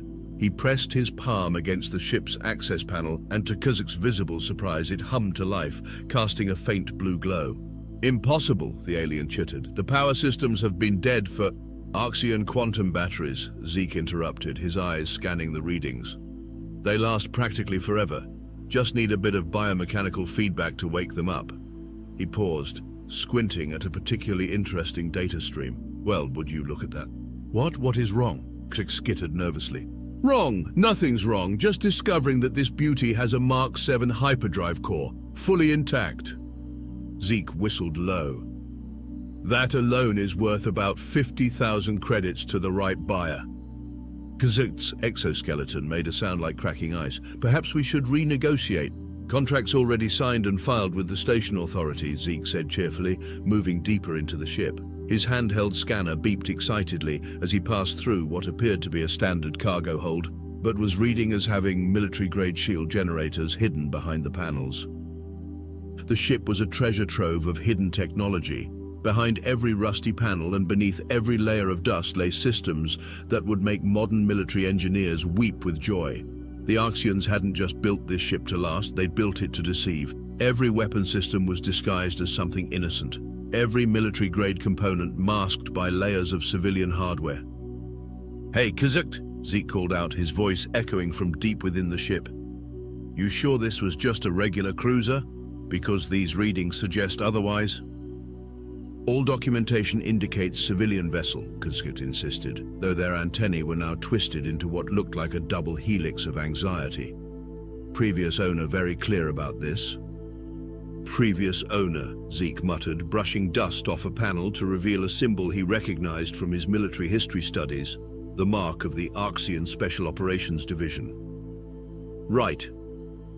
The final system check confirmed what he'd suspected from the moment he'd seen the ship's silhouette.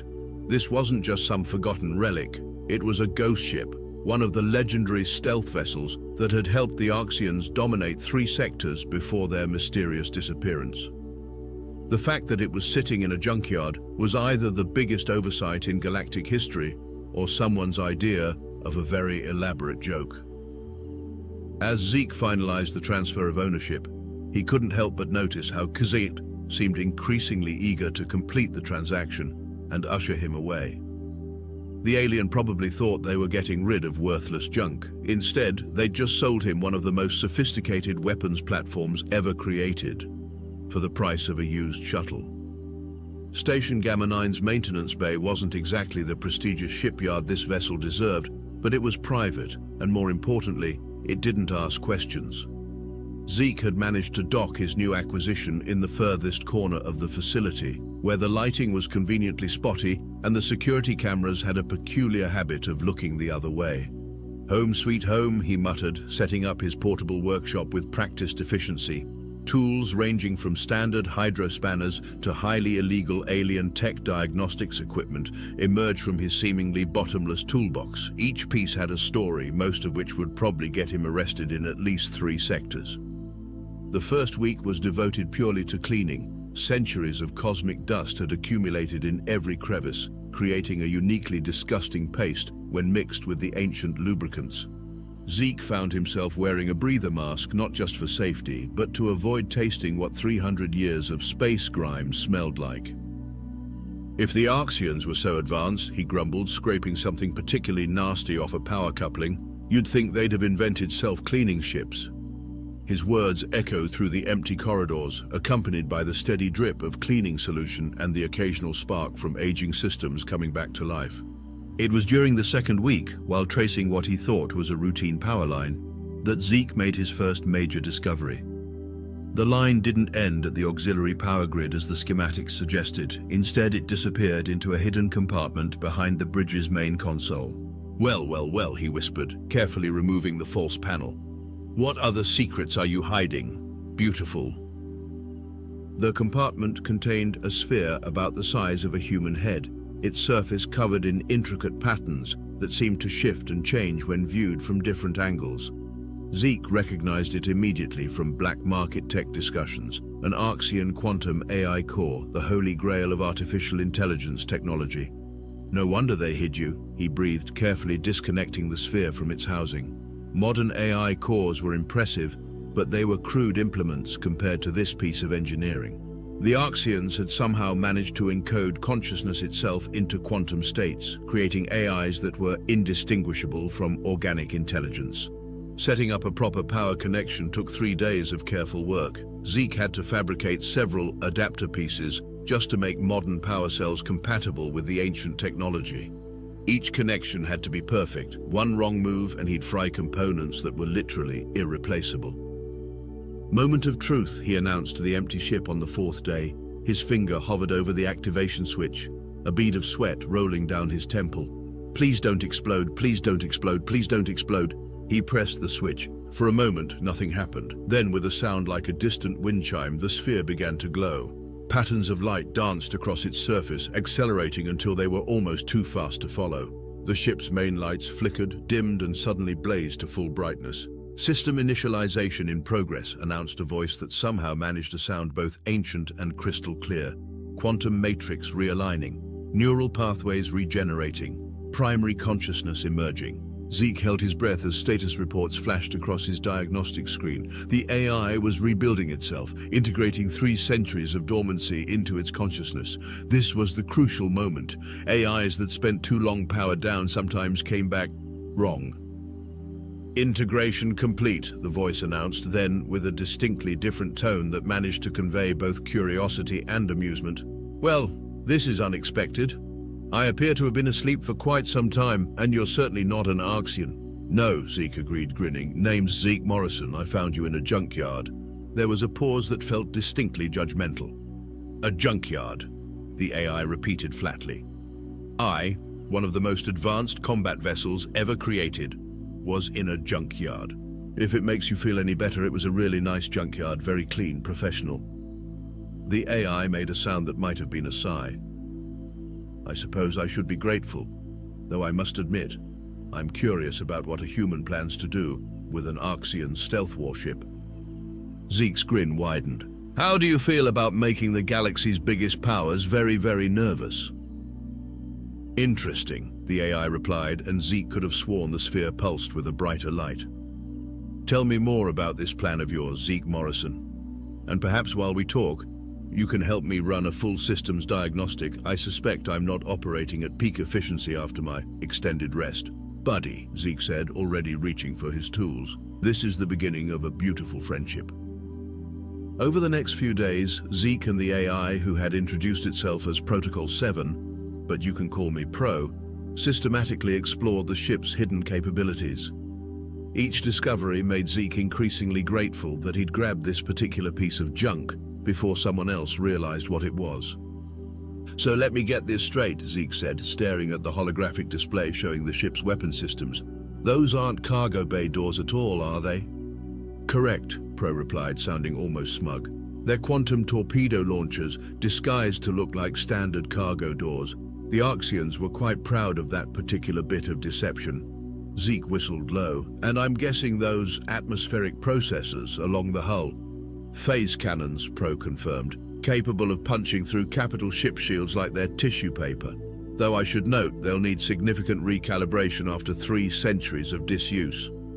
The more they dug into the ship's systems, the more Zeke realized he'd stumbled onto something far more significant than a simple stealth vessel. Hidden compartments revealed prototype weapons that weren't supposed to exist. Encrypted data cores held tactical information that would make military historians weep.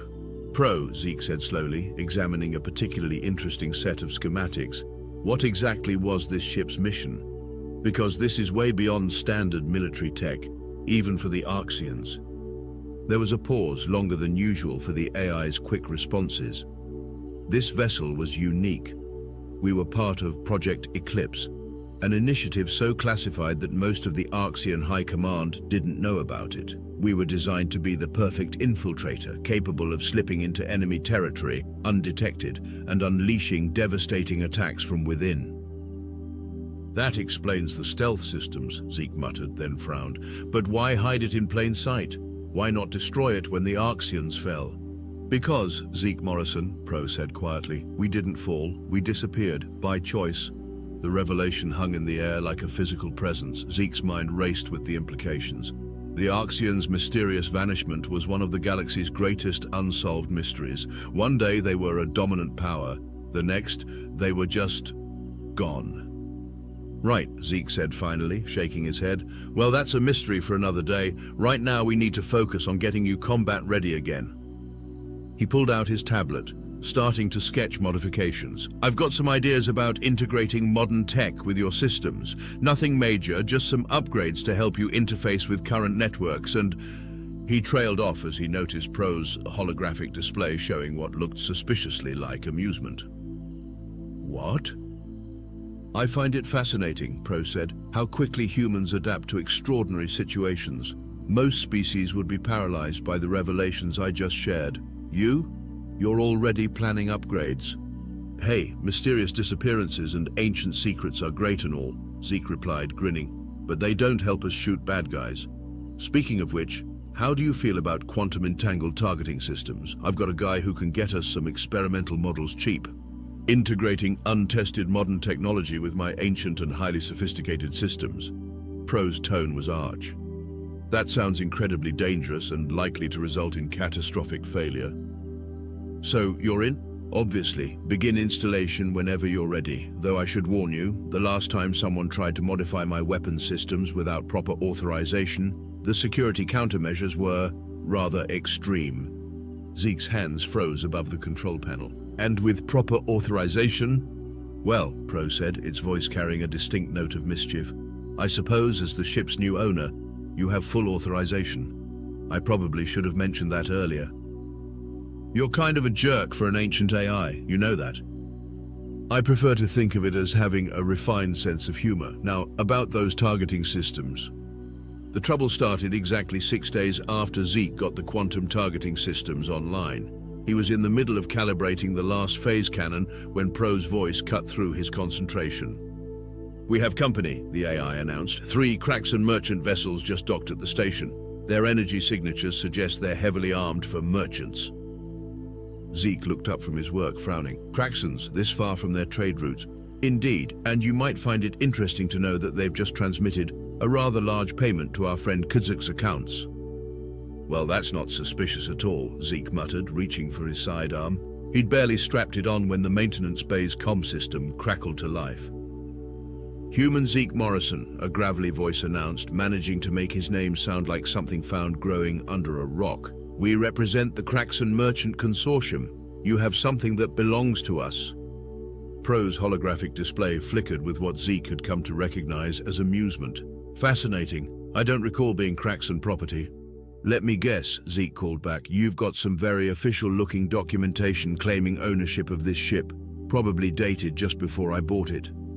The sale was fraudulent, the Kraxan spokesman growled. The vessel is classified as protected heritage by consortium law. You will surrender it immediately or face severe consequences. Zeke leaned against the ship's hull, grinning despite the situation. Protected heritage? That's the best you could come up with? Come on, at least try to make it believable. The response came in the form of heavy footsteps approaching the maintenance bay. Through the viewport, Zeke could see at least 6 heavily armed Kraxons, their ceremonial merchant robes doing little to hide their combat armor. You have 1 hour to comply, the spokesman announced. After that, we will be forced to take protective custody of the vessel, for its own preservation, of course. Of course, Zeke replied dryly. Hey, Pro, what do you think about all this heritage preservation talk? Well, Pro said, loud enough for the Kraxons to hear, considering that my weapon systems are now fully operational and that I have enough firepower to turn their ships into space confetti, I think they might want to reconsider their position. There was a long pause from the other end of the comm. When the spokesman spoke again, the fake civility was gone. You have no idea what you're dealing with, human. That ship holds secrets that could destabilize the entire sector. Walk away now while you still can. Zeke's grin widened. Now that sounds more like the truth. Pro, how long would it take us to get combat ready? Primary systems are at 89% efficiency. The new targeting systems are fully integrated. We could be space-worthy in approximately 20 minutes. Perfect. Zeke cracked his knuckles and began powering up the ship's systems. You know what I love about threats like this, Pro? They always give you such a generous deadline. A whole hour? That's practically an invitation to cause trouble. I calculate a 97% probability that this confrontation will end in violence, Pro noted. Only 97%? I'm accounting for the small chance they might develop sudden common sense. Though based on my experience with organic life forms, I suspect that's optimistic. Zeke laughed as he started the pre-flight sequence. Well then, let's make sure we're ready to educate them about the dangers of trying to steal from a human and his ancient warship, shall we? With 45 minutes left on the clock, Zeke's maintenance bay had transformed into something between a mad scientist's laboratory and a military prep zone. Tools and components floated in zero gravity as he worked, making last-minute modifications that would have made any proper engineer have a heart attack. You realize, Pro commented, watching Zeke rewire an entire weapons console while hanging upside down, that what you're doing violates approximately 37 different safety protocols. Only 37, Zeke grunted, connecting another set of cables. I must be losing my touch. Hand me that quantum flux regulator, would you? A robotic arm extended from the ceiling, presenting the requested component. I still don't understand how you expect to increase weapon efficiency by routing power through a modified coffee maker. That's because you're thinking like an Arxian, Zeke explained, grinning as he integrated the new component. All elegant solutions and quantum mathematics. Sometimes you need a little human chaos theory. The coffee maker in question was actually a heavily modified thermal regulator that Zeke had salvaged from a luxury cruise liner. By reversing its polarity and connecting it to the phase cannon cooling system, he'd created something that definitely shouldn't work but somehow did. System analysis complete, Pro announced. Energy output increased by 47%, though I cannot explain why. Story of human engineering, buddy. Zeke moved on to the next modification, pulling out what looked like a gaming console controller. Now, about those torpedo launchers. The next 15 minutes were a blur of activity as Zeke implemented every crazy idea and modification he'd been saving for a rainy day. The quantum torpedoes were upgraded with guidance systems salvaged from racing drones, giving them maneuverability that no military-grade weapon could match. The shield generators were linked to a predictive algorithm Zeke had borrowed from a casino's security system. You know, Pro observed as Zeke installed the final piece of his jury-rigged targeting system, I'm beginning to understand why humans have such a reputation in the galaxy. Your species has an almost terrifying ability to repurpose technology in ways its creators never imagined. Thanks, I think. Zeke wiped sweat from his forehead, surveying his work. The bridge now looked like something out of a fever dream. Ancient Arxian technology merged with modern human innovations in ways that probably violated several laws of physics. How are we looking? All systems are operational, though I use that term loosely given the extensive modifications. Weapons are at 143% of original specifications, though I strongly advise against asking me how that's possible. Shields are holding steady at double strength, thanks to your rather creative use of entertainment system power regulators. Zeke started running through final checks, his fingers dancing across controls that mixed holographic interfaces with physical buttons. And the special surprise we prepared. The trans-dimensional pulse generator is ready, though I still think converting my waste recycling system into a weapon is somewhat undignified. Hey, if it works, Zeke paused, looking at a readout. 20 minutes left. How about a quick systems test? Pro's holographic display pulsed with what might have been anticipation. I suggest the asteroid field in Sector 7. It's unpopulated and should provide adequate targets. The ship's engines hummed to life, a sound that started as the gentle purr of a well-maintained machine and built to something that made the entire maintenance bay vibrate. Panels that had appeared rusted and decrepit fell away, revealing pristine hull plating beneath. The transformation was stunning, from space junk to warship in under an hour. You know, Zeke said as they maneuvered out of the bay, we should probably come up with a name for you. Can't keep calling you that rusty ship anymore. I have accessed human naming conventions, Pro replied. Given our current situation and your species' penchant for dramatic irony, might I suggest Phoenix? Zeke laughed. Rising from the ashes to strike fear into our enemies, perfect. He settled into the captain's chair, which he'd modified with parts from a luxury gaming chair. All right, Phoenix, let's go show these Craxans why it's a bad idea to threaten a human with a deadline and access to spare parts. The ship, now Phoenix, accelerated smoothly into space, its hybrid systems working in perfect harmony. It didn't look like much from the outside, still bearing its disguise of age and decay. But inside, it was something new, something that had never existed before, a fusion of Arxian military superiority and human innovative chaos. And it was ready for a fight. The Craxan ships were waiting exactly where Zeke expected them to be, in a standard attack formation just outside the station's defensive perimeter. Their sleek vessels bristled with weapons, all pretense of being merchant ships abandoned. 3 Havoc-class warships, Pro reported, heavily modified, detecting energy signatures consistent with military-grade weaponry. They seem quite confident. Perfect, Zeke's fingers danced across the controls. Let's not disappoint them. Still looking like a piece of junk on their scanners? Affirmative. External camouflage is holding. They're reading us as a barely functional civilian vessel. Pro's voice carried a note of anticipation. They're charging weapons. The lead Craxan ship's commander appeared on the main screen, mandibles clicking in what was probably supposed to be an intimidating manner. This is your final warning, human. Surrender the vessel or... Yeah, or face the consequences, Zeke interrupted, rolling his eyes. Quick question, though. You ever wonder why the Arxians disappeared? The commander paused, caught off guard. What? See, I have a theory, Zeke continued, casually flipping switches that began powering up their weapons. I think they got bored. Got tired of dealing with people who thought having bigger guns meant they could take whatever they wanted. People like you. You dare...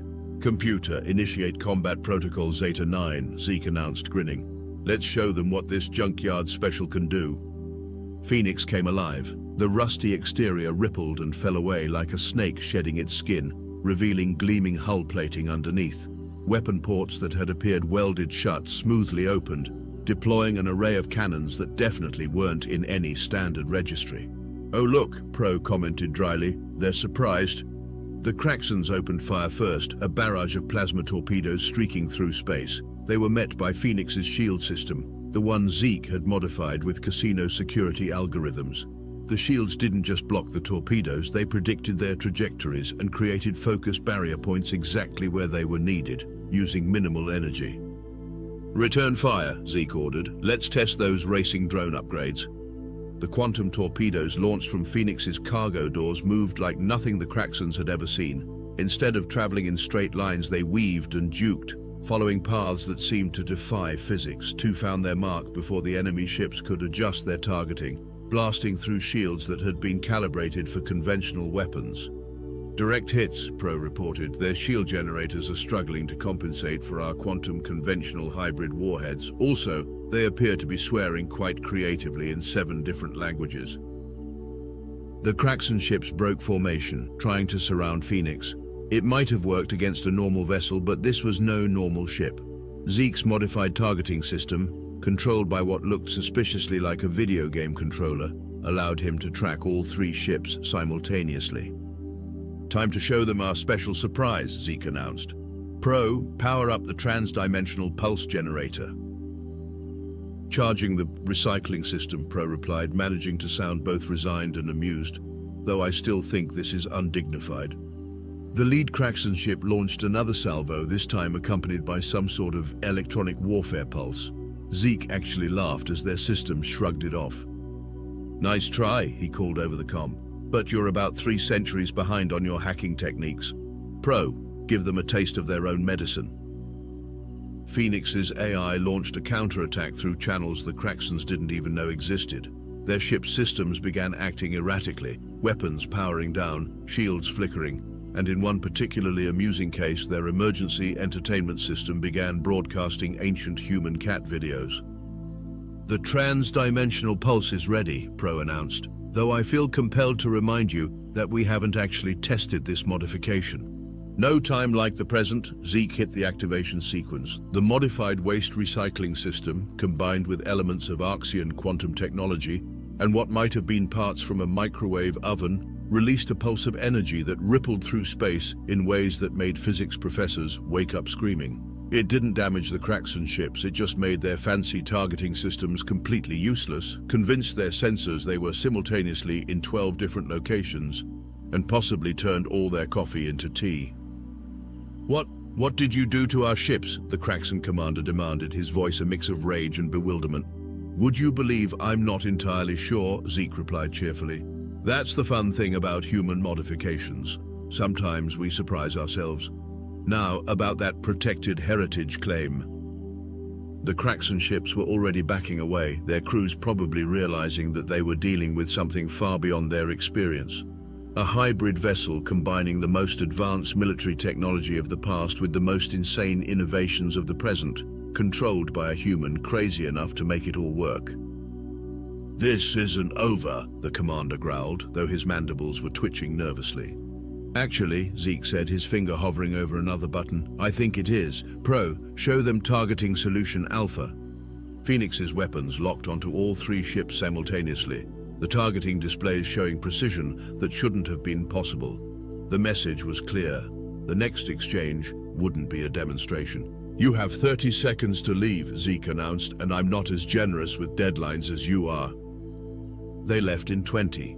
News travels fast in space, especially when it involves 3 Kraxon warships fleeing from what was supposed to be a piece of junk. By the time Zeke and Phoenix returned to the station, the story had already grown to legendary proportions. "I heard you transformed the ship into a dragon," a wide-eyed Centaurian engineer told Zeke at the station's bar, "and that it breathes quantum fire." "Not exactly," Zeke replied, sipping his drink, "though now that you mention it, Pro, could we—" "No," the AI's voice came through his communicator. "Absolutely not. I draw the line at being modified to breathe fire, quantum or otherwise." The station's atmosphere had changed remarkably. Where before Zeke had been just another human spacer, now he received respectful nods from species that usually pretended humans didn't exist. Several major trading houses had already sent discreet inquiries about hiring his security consulting services. Even Kazukt had sent a message, though it mostly consisted of creative apologizing and an offer of free salvage rights for life. Zeke suspected the Kraxons had made their displeasure known about the junkyard owner's role in their humiliation. "You know," Pro commented as Zeke worked on some minor adjustments in the maintenance bay, "the galaxy's power structure isn't going to be quite the same after this. A human with an Arxian warship, modified with technology that shouldn't work but does, it changes things." Zeke paused in his work, considering this. Good changes or bad changes? Both, I suspect. The major powers will be more cautious, knowing there are things out there they don't understand. Some will try to replicate what you've done. Most will fail spectacularly. Because they don't have your charming personality to help them. Because they don't have that unique human ability to look at advanced technology and think, "I bet this would work better if I attached it to a toaster." Zeke laughed, patting the ship's hull affectionately. Don't forget the coffee maker modifications. Those were vital to our success. A comfortable silence fell as Zeke continued his adjustments. Finally, Pro spoke again. The Arxians would have appreciated what you've done, you know. They disappeared because the galaxy had become too predictable, too structured. You've brought chaos back into the equation. Speaking of chaos, Zeke said, grinning as he pulled out his tablet, I've got some ideas about improving our shield systems using parts from a karaoke machine. Sometimes I think I should be concerned about your methods, Pro replied. But then I remember that somehow, against all logic, they work. Very well, show me these modifications, but I refuse to sing while in combat. We'll see about that, Zeke muttered, already sketching out his next insane innovation. As they worked, messages continued to pour in from across the sector, some offering jobs, others demanding explanations, and a few containing thinly veiled threats. Zeke ignored them all. He had everything he needed, a ship that defied explanation, an AI friend who appreciated his particular brand of insanity, and a galaxy full of possibilities. Not bad for something they threw away in a junkyard.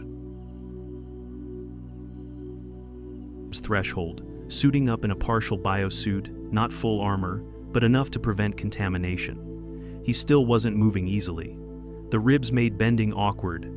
He could lift his arm only to waist height, and even that caused his jaw to clench. They'd added non-verbal cues to the environment based on his previous interactions. Neutral lighting, no sudden temperature shifts, and a low-frequency pulse sound calibrated to mimic the bonding hum Riven used. Mason keyed the entry pad. The dome hissed open. Riven was already watching. The cubs peeked out from under her forelimbs. He stepped inside, slow and deliberate, kept his arms visible, hands open. The air smelled like warm clay and disinfectant. Riven rose, just slightly. Not threatening, not welcoming, just alert. Mason knelt. It wasn't comfortable. The ribs hated it, but he needed to match his posture from the shelter. He reached into the satchel and pulled out 2 nutrient packs, gently setting them down on the floor. The cubs moved first. One limped forward, barely limping now. The other followed more cautiously. Riven let them go. Then, Mason did the one thing no one had asked him to do. He reached out. Very slowly. The smaller cub pressed its forehead to his palm. And Riven didn't growl. The footage looped across 4 internal networks by the end of the day. The Krillin stalker not only recognized a human protector, it deferred to one. Researchers scrambled to reanalyze older neural scan data. Behavioral theorists wrote addendums. The military liaisons, for once, were silent. And in a closed-door ethics meeting, the vote came through. The weaponization pathway for the Krillin species would be permanently shut down. The project would continue as a research-only endeavor, restructured under a new directive, Interspecies Co-Responsiveness. Mason received no medal, no ceremony. But something else happened. The first interspecies trust designation in Nexus Academy history was assigned. Not to a researcher, not to a general, to a recovering xenobiology student with one working arm and a badly bruised rib cage. His official title? Krillin Liaison Provisional. Alira Marin found him later that week near the dome perimeter, sitting on a reinforced bench with an ice pack wedged under his shirt. Still hurting? Still human. She grinned. You know the drones still won't enter when you're inside, even unarmed? I'm guessing Riven made her point. Alira sat beside him, her eyes on the dome. You changed her, she said quietly. He shook his head. She changed herself. I just didn't run away. They sat in silence for a while. Inside the dome, Riven rose slowly, stretched her back legs, and approached the observation glass. Her breath fogged a small circle in the pane. Then, with one massive paw, she nudged both cubs forward toward the glass, toward Mason. He raised his hand, palm outward. Riven mirrored the gesture with a soft thrum. Not a sound of threat, not of dominance, but recognition. A message, encoded in instincts older than fear. 2 weeks after the incident, the hatchery dome had become something of a myth. Cadets passed it like a shrine, their voices lowering, eyes widening as they approached the reinforced glass. It wasn't just the fact that a Krillin stalker had let a human live. It was the detail that stuck in every curious whisper. It curled up beside him. But for Mason, it wasn't a legend. It was a part of his daily schedule. He still wasn't cleared for drills. The deep rib fracture remained painful and stiff during rehab, and the shoulder brace wasn't coming off for at least another 3 weeks.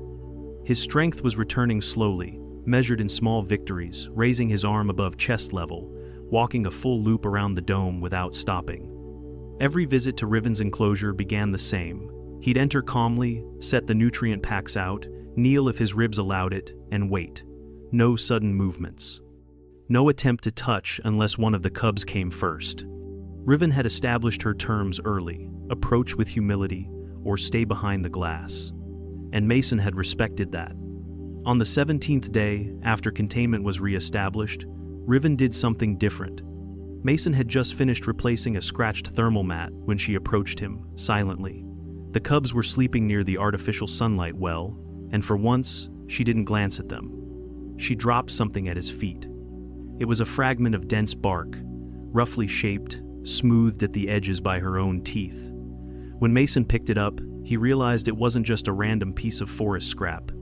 It had 2 claw marks carved into it parallel, then a third smaller one beneath. He looked up. She watched him, unmoving. "Is this?" he hesitated. "You marking me?" A low, steady hum answered him. Not quite an affirmation, not quite a denial. When he showed the artifact to Dr. Zeth later, her eyes lit up. This could be a form of symbolic designation. They don't do this for each other, not even in pre-bonding rituals. But this might be a recognition gesture. A way of saying, this one belongs. To the pack? To something, she said. To her memory, if nothing else. Mason looked down at the bark again. It wasn't beautiful, it wasn't clear, but it was deliberate. And that made it something no one had ever received from a Krillin before. By the 3rd week, the internal investigation wrapped. Valen Morsk had confessed mostly out of arrogance. His defense hinged on intent. He hadn't meant to kill anyone, just to prove the animals were dangerous and could not be studied safely. That the program was a failure unless it embraced what the Krillins were made for. But the footage told a different story. The cubs moved without clearance. The locks disabled remotely. The training drill timed perfectly. He'd wanted a massacre. Instead, he'd created a miracle. In the formal tribunal report, the Academy ruled that the Krillin behavioral research would continue under full ethical oversight. No military liaison would be reinstated. Morsk lost all credentials and was transferred to the Planetary Security Council for sentencing. He never looked at Mason during the proceedings. But Mason didn't care. The real outcome wasn't Morsk's punishment, it was the program's survival. A month after the incident, Mason returned to light duty. Not drills. Not data logging. Something new. He was assigned as a behavioral liaison. Not just for Krillins, though he was still the only one permitted physical entry to their enclosure, but to advise on any interspecies behavioral shift that showed signs of higher cognition. His schedule was split between field sessions and rehab. The ribs were almost fully healed now. The shoulder had better range, though certain angles still sent jolts of fire through the joint. He worked around it. He'd learned patience, not out of virtue, but necessity. That made him more Krillin than most realized. One afternoon, during his scheduled visit, he found one of the cubs, now larger, more confident, pacing near the dome's outer edge. It growled low when he entered, then leapt into a crouch behind a rock structure. A game. He chuckled carefully and moved to the feeder pod to begin the session. That's when he noticed the second cub. It was sitting quietly beside Riven's left leg, tail wrapped neatly around its side, watching him. He paused. Riven didn't move. So he knelt slower now, more out of ritual than pain, and extended his hand. The cub stepped forward. Then, instead of sniffing his glove or nudging the food pouch, it did something Mason hadn't seen before. It pressed its forehead to his hand, the same way it had during the first night, weeks ago. Then it pulled back and did it again. Twice. Mason froze.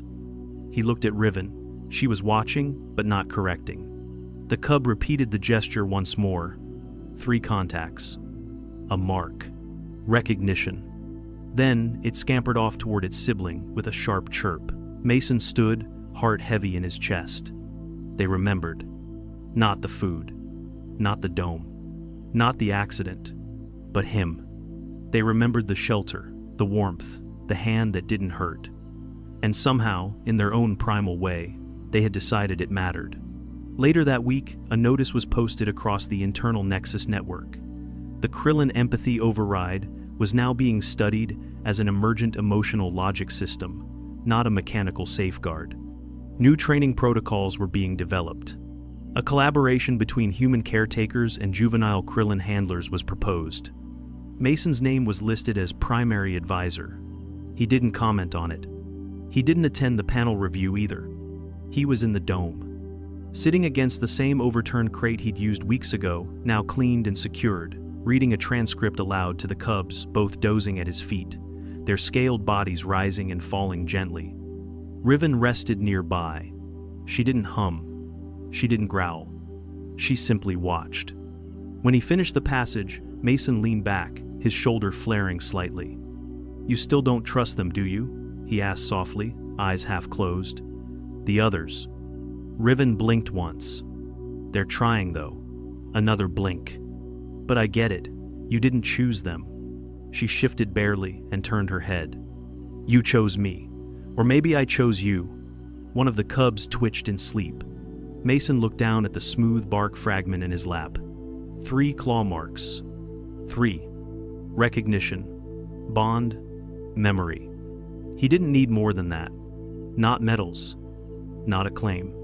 He had proof that war-born monsters could find peace, and not because someone forced them to, but because someone, once, made them feel safe. And because even predators remember who protected their young.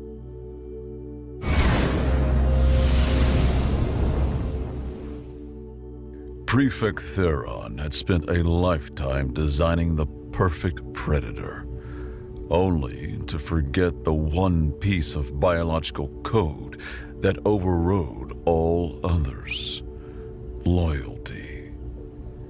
On the bridge of the Vornathi Syndicate flagship, the Crucible, silence was a commodity more valuable than the rare earth metals in its hull. It was a silence of absolute order, where the only sound was the subliminal hum of life support and the soft chime of a system reporting nominal status. Prefect Theron stood before the primary observation window, a sheet of flawless, transparent aluminum that looked out upon the star-dusted black. His people, the Vornathi, did not merely dislike chaos. They found it intellectually offensive. It was a failure of logic, a rounding error in the grand equation of the cosmos.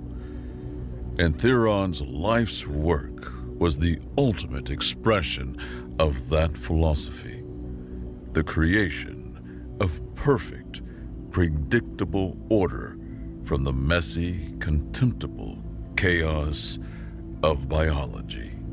His reflection was a long, elegant silhouette against the starfield. Like all his kind, his skin was the color of slate, his form gracile, his eyes large, black, and pupilless, absorbing the light with an unnerving totality. His fingers, long and slender, were steepled before his face, a posture of serene contemplation that masked the immense pressure coiling in his gut. His superiors in the Syndicate Directorate were watching. The acquisition of the Solus Emperor trade routes had been costly, and now upstart mining collectives and scavenger crews were beginning to nip at their profits, emboldened by the sheer size of the Outer Rim. They needed to be reminded of their place. They needed a demonstration of Vornathi superiority so profound it would crush the very idea of resistance before it could take root. Prefect, the ship's captain, a veteran whose face was a roadmap of a dozen campaigns, spoke with quiet deference. "We are in position above the target designation Rustmouth. The asset is prepared for deployment." Theron did not turn. His gaze remained fixed on the scarred, pockmarked asteroid slowly rotating below. The target is not an asteroid, Captain. It is an infestation. A pocket of illogical, sentimental attachment to a worthless rock. These humans, they name the hovels. It is a symptom of their disease. He allowed himself a small, private sigh. Proceed with the initial bombardment. A show of force. Rattle their cage, but do not break it. The asset must have a proper stage for its debut. The captain gave a crisp nod. As you command. Theron's mind turned to his creation, Project Harrow. The culmination of a century of Vernathi genetic science. A creature born from a tantalizing mystery his people had uncovered decades ago. A derelict human probe, the UES Odyssey, found tumbling through the interstellar dark. Its databanks were mostly corrupted, but one file remained stubbornly intact. It was a biological survey containing incomplete genetic sequences for two of its homeworld's dominant life forms. The Vernathi, in their unassailable logic, interpreted the file's title, Terra's Apex Social Predators, and its paired entries as a literal blueprint for a single composite organism. They had taken the fragmented DNA of the human and the wolf, and believing them two halves of a whole, and filled in the gaps with their own biosynthetic scaffolding. The result was a weapon of terrifying power and, Theron believed, perfect obedience. He had promised the Directorate a predator that could pacify a continent. Today, he would prove it by breaking a single defiant asteroid settlement. The humans of Rustmouth were about to become a footnote in the grand logical history of the Vernathi Syndicate. The problem with industrial-grade thermal tape wasn't that it failed. It was that it held on with the desperate, all-consuming loyalty of a zealot, even when the alloy plating it was bonded to was screaming for a dignified death. Corbin Valentine, his welding torch spitting angry blue sparks, was trying to persuade a patch of it to let go. The station shuddered again, a deep, metallic groan, and vibrated up through the soles of his boots. The half-welded barricade he was constructing protested with a shriek of stressed metal. An entire squadron of Vernathi Syndicate corvettes was using their front door for target practice, and the station's alloy did not appreciate the persuasion. JS, high ground. Watch our 6. Sergeant Barrow-Solin's voice was a low growl that cut through the cacophony of alarms and distant explosions. Corbin, weld faster. My grandmother knits faster, and she's been dead for 50 years. Corbin didn't look up from his work. The sharp chemical scent of the superheated Durasteel and the acritic bite of burning insulation filled his helmet, a perfume he knew all too well. And your grandmother also didn't have to deal with 50 tons of condescending gray aliens trying to redecorate her living space with plasma cannons, Barra. He gave the weld another searing pass. Besides, this isn't welding. This is prayer with fire. A flicker of movement in the periphery. Jess, a slip of a girl who moved like a shadow with a grudge, was already halfway up a twisted gantry, her small frame disappearing into the superstructure above. She didn't reply. She rarely did. Her actions were her words, and they were always direct, economical, and final. Each movement was purposefully, line drawn from thought to action without a wasted gesture. Grizz racked the charging handle of a heavy repeater, the sound of a recursive declaration of intent. The weapon was a brutal piece of ex-Alliance hardware, as stubborn and reliable as the woman holding it. Her face, framed by a shock of graying hair, was set in a grim line. Syndicate's not trying to kill. Not yet. They're making a point. Yeah, I got the point. Corbin muttered, flipping his welding mask up.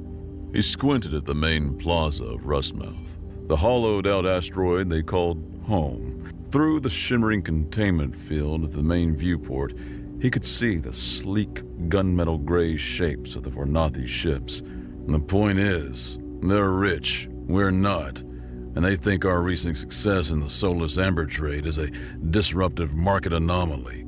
I call it good business. Grizz grunted, slapping a fresh power pack in the repeater's housing. They call it an excuse to show off. As if on cue, the barrage stopped. The sudden absence of noise was a physical pressure, a vacuum that sucked the air from Corbin's lungs. Every creak of the stressed station, every distant drip of a ruptured pipe became unnervingly loud. It was the quiet of a predator that had cornered its prey, and was now deciding how to play with it. And now? Corbin asked, his hand instinctively going to the grip of the modified pulse pistol holstered on his thigh. Now, Grizz said, her eyes fixed on the suddenly silent Varnathi ships hanging in the black outside the station's main viewport. Comes the punchline. A new shape detached from the belly of the largest Varnathi cruiser. It wasn't a bomb or a torpedo. It was a drop pod, massive and black, shaped like a coffin for a giant. It plunged towards Rustmouth, its trajectory aimed squarely at the central plaza. Oh, hell, Corbin breathed. He knew what this was. A demonstration. The Varnathi didn't just want to crush Rustmouth. They wanted to make an example of it for every other upstart outpost in the Outer Rim.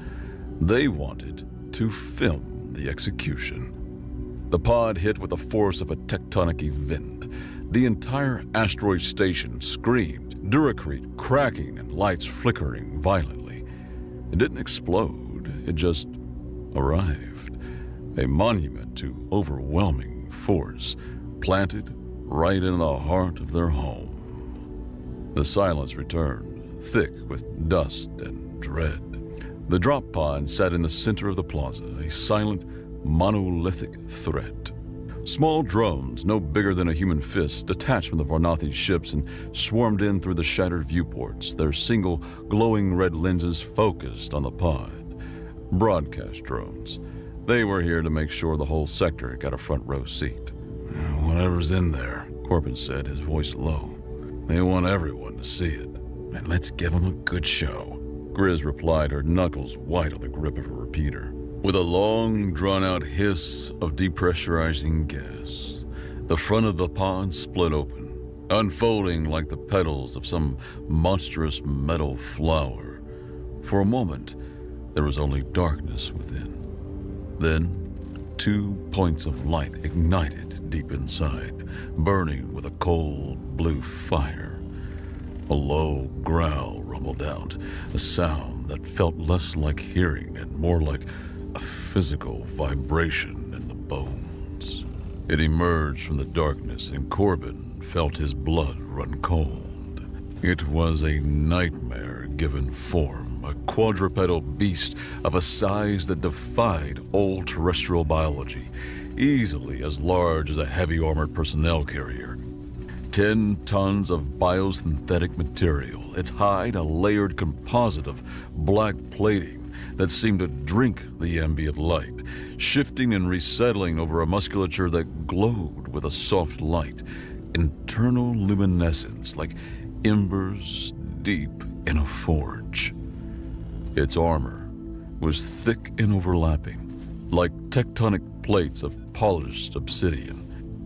Its form was canine, a predator of terrifying scale.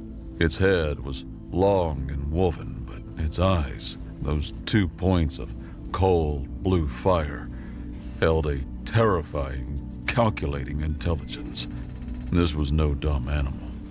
This was a weapon, Project Harrow. It lifted its head and let out a roar that was not animalistic. It was a sonic shockwave, a declaration of dominance that shattered the remaining windows in the plaza and sent a fresh shower of dust and debris raining down. The broadcast drones repositioned, getting a perfect angle. The beast's head swiveled, its glowing eyes locking onto the small, defiant figures huddled behind their pathetic, tape-and-weld barricade. It saw Corbin. It saw Grizz. It saw Jess perched silently on the gantry above, a small, curious ghost in the chaos.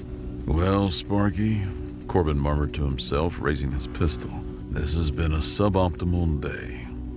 With a scream of tearing metal, the beast charged. It didn't run, it flowed. Each stride of its powerful armored legs devoured the distance, the ground shaking with every impact. It was an avalanche of muscle and steel, a tidal wave of engineered fury. Corbin braced himself. Grizz leveled her repeater, and even Jess drew the twin vibro knives she favored. This was it. The end of the line. Broadcast live to their enemies as a warning. The beast was 10 meters away. 5. A blur of black armor and terrifying speed. Corbin squeezed the trigger of his pistol, sending a bolt of blue plasma streaking toward. The shot hit the creature's shoulder plate and dissipated with a harmless sizzle, not even scratching the paint. Grizz's repeater unleashed a torrent of heavy kinetic slugs, each one ricocheting off the creature's armored hide with a series of percussive pings that sounded comically ineffective. This wasn't a fight. This was an execution. Then, something that defied all expectation occurred. The beast, a living engine of destruction, dug its massive claws into the Duracrete floor.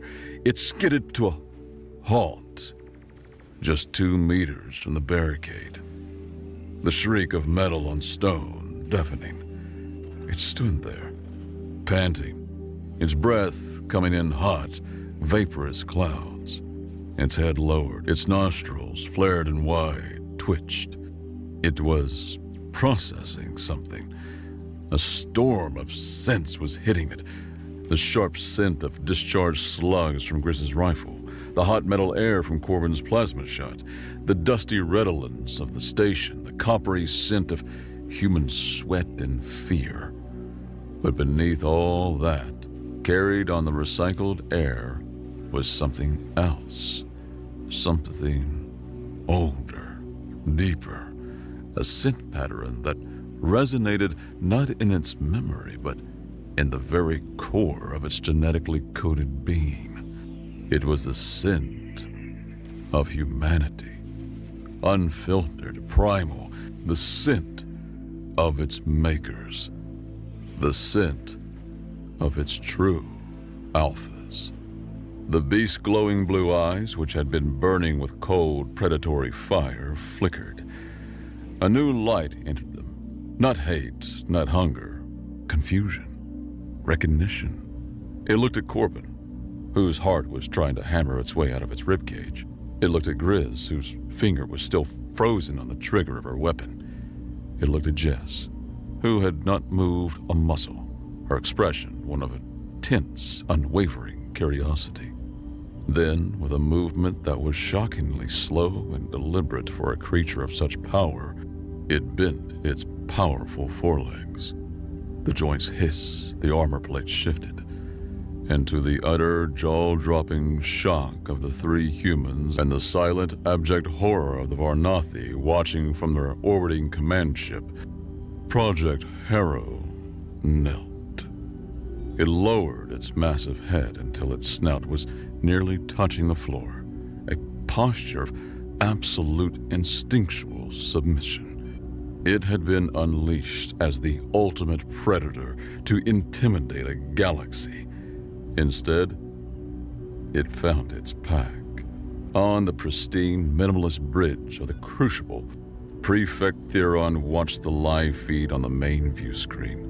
For a full 10 seconds, the only sound on the bridge was the quiet, ambient hum of the ship's systems as every officer stared, frozen at the image of their creation, bowing to a trio of what his culture deemed unevolved organisms. Theron's composure was a mask of ice, but a fissure of pure, undiluted fury was cracking it from within. This was not a malfunction. This was a humiliation, an illogical, emotional, biological catastrophe.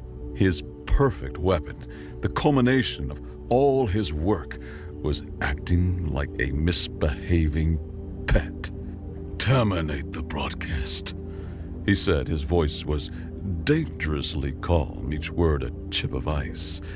All channels, now. The comms officer scrambled to comply, his gray fingers flicking across the touch-sensitive surface, keying in the sequence to sever the broadcast feed. The red live indicators across the bridge flickered and died.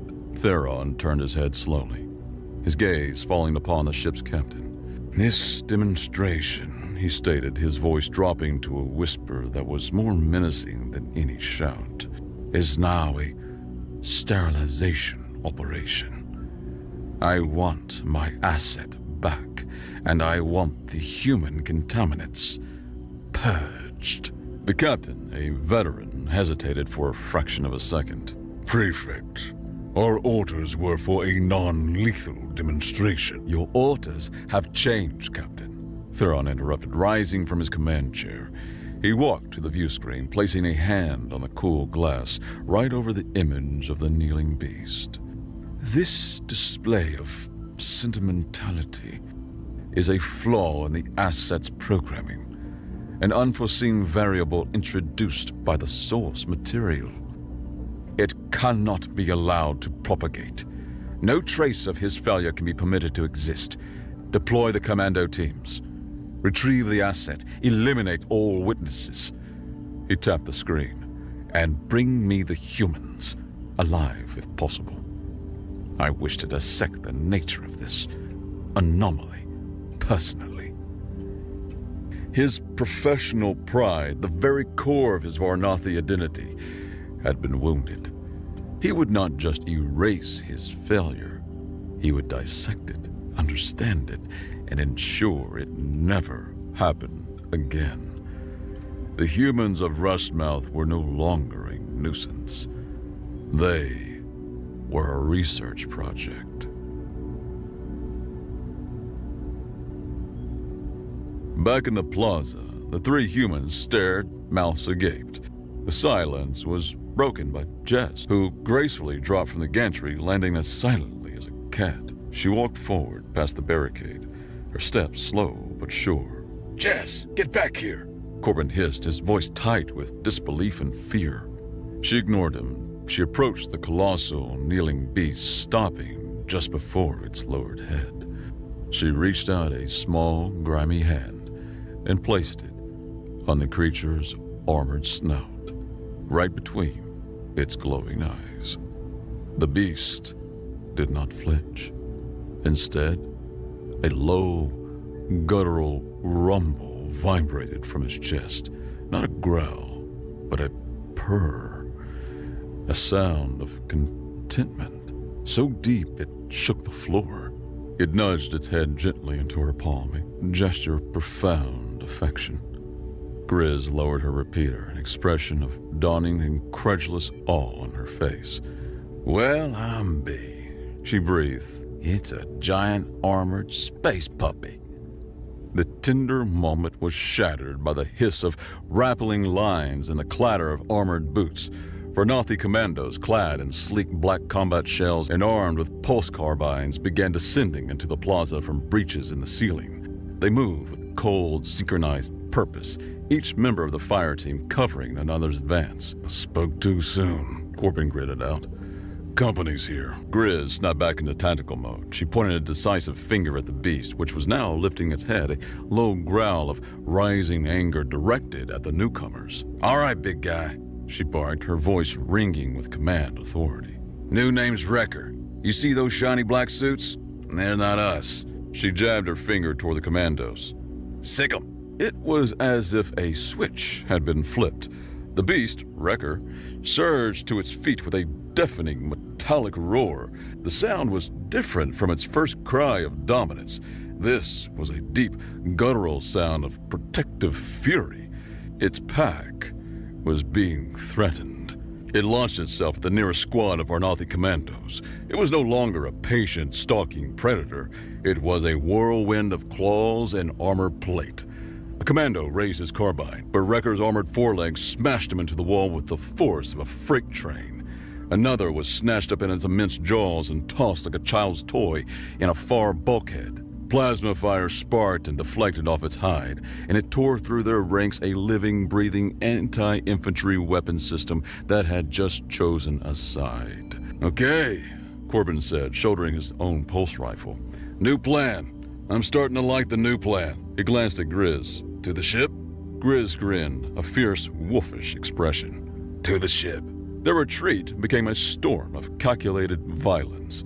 With Wrecker acting as a living, roaring battering ram, the path to the hangar bay was significantly clearer. Vernathi commandos trained for lethal, logical combat were utterly unprepared for a 10-ton bioweapon with a sudden and violent case of loyalty. They expected flanking maneuvers and covering fire, not a creature that could simply run through a reinforced bulkhead as if it were tissue paper. "Heel, Wrecker!" Grizz yelled as they sprinted down a wide maintenance corridor, Wrecker trotting obediently at her side, occasionally snapping at a Vernathi soldier who got too close. The beast had to turn sideways to fit, its armored flanks scraping sparks from the walls. You're telling me that thing fits in the rust bucket? Corbin panted, trying to keep up. Ship was built to haul dense irradiated salvage. Reinforced deck, oversized bay. It'll fit. It won't be comfortable. There is nothing comfortable about this. They burst into the hangar bay where the ship, the Rust Bucket, was docked. It wasn't pretty. It was a repurposed salvage tug, a patchwork of different manufacturers' parts held together by Corbin's mechanical genius and a worrying amount of hope.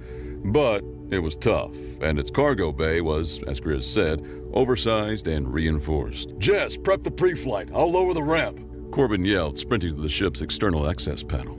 As the heavy ramp of the Rust Bucket slammed down, more commandos flooded the hangar, taking up positions and laying down suppressing fire. Bolts of red plasma sizzled past Corbin's head. "Wrecker, cover us!" Grizz commanded, providing her own covering fire with the repeater. Wrecker needed no encouragement. It charged into the open hangar, becoming the galaxy's largest and most distracting target. The commandos focused their fire on the beast, their plasma shots creating a brilliant but ineffective light show against its armor. This gave Corbin and the others the opening they needed. "Everyone on!" Corbin shouted, scrambling up the ramp. Jess was already in the cockpit, flicking physical switches and tracing patterns in the main screen to bring the old engines to life. Grizz followed, dragging a crate of spare power cells with her. "Wrecker, on the boat, now!" Grizz bellowed. The beast, seeing its pack was safely aboard, disengaged from the firefight with a final, contemptuous swipe that sent two commandos flying and bounded up the ramp. The entire ship groaned and listed to one side under the sudden shift in mass, but the reinforced structure held. Wrecker barely fit, his armored back scraping the ceiling of the cargo bay as Corbin slammed the activation switch. "Hang on to something." Jess's voice, a rare and welcome sound, crackled over the ship's internal comm. The Rust Bucket's engine roared to life, not with the elegant hum of a Syndicate vessel, but with the coughing, gut-vibrating rumble of an overworked mule. The ship lurched forward, blasting free of its docking clamps. Corbin stumbled into the cargo bay just as the ramp sealed. Wrecker was standing there, its massive frame taking up most of the space, its head cocked curiously. All right, big guy. Corbin said, panting and grabbing a set of heavy-duty magnetic clamps from the wall. Let's get you strapped in before you decide to redecorate. The beast offered no resistance, allowing Corbin to secure its legs to the deck plating. As the Rust Bucket cleared the station and jumped to hyperspace, leaving a very confused and decimated Vernathi boarding party behind, Corbin leaned against the bulkhead, looking at the giant, armored wolf thing in his cargo bay, and allowed himself a single, exhausted laugh. The low, gut-vibrating hum of the hyperdrive was a comforting sound, a confirmation that they were, for the moment, safe. Corbin was running a systems diagnostic in the cockpit, the sharp chemical scent from the overworked drive still lingering in the recycled air. Grizz was chugging a nutrient paste that smelled vaguely of chicken and regret, while Jess was in the cargo bay with their new passenger. She's been down there for an hour. Grizz noted, wiping her mouth with the back of her hand. Think he ate her? Wrecker wouldn't eat Jess, Corbin said without looking up from his console. He might try to groom her, which would be infinitely more terrifying. He tapped a few commands. "Ship's holding together. Barely. and did a number on the port stabilizer. A moment later, Jess appeared in the cockpit doorway. She was holding a small data chip. "Found something," she said, her voice quiet. Corbin swiveled in his chair. "Found what? Where?" Jess pointed a thumb back toward the cargo bay. "Under the armor, a seam. Diagnostic port." Corbin and Grizz exchanged a look. Of course, Jess, with her scavenger's eyes, would find a hidden maintenance port on a 10-ton biological war machine, while everyone else was still processing the fact that it existed. They followed her back to the cargo bay. Wrecker was lying down, its massive head resting on its paws. It watched them approach with its intelligent blue eyes, giving another one of its floor-shaking purrs when Jess patted its leg. She pointed to a nearly invisible seam just behind its shoulder plate. "Pried it open," she whispered, indicating the panel she had found. Corbin knelt, plugging his personal data pad into the exposed port. "All right, let's see what makes you tick, Sparky." The screen lit up with a wall of text, a cascade of Varnathi military-grade encryption that made Corbin's eyes water. "Scrap. This is layered deeper than a core world politician's conscience. It'll take me weeks to crack this." As he spoke, Wrecker lifted his head. It watched Corbin's frustrated tapping for a moment, then let out a soft whine. He nudged Corbin's datapad with its enormous snout, the gesture surprisingly gentle. Then it nudged a specific, unassuming maintenance console built into the cargo bay wall, a console used for calibrating the magnetic clamps. "What?" Corbin asked, looking from the beast to the console. You want me to use that?" Wrecker nudged the console again, more insistently, then looked back at the datapad.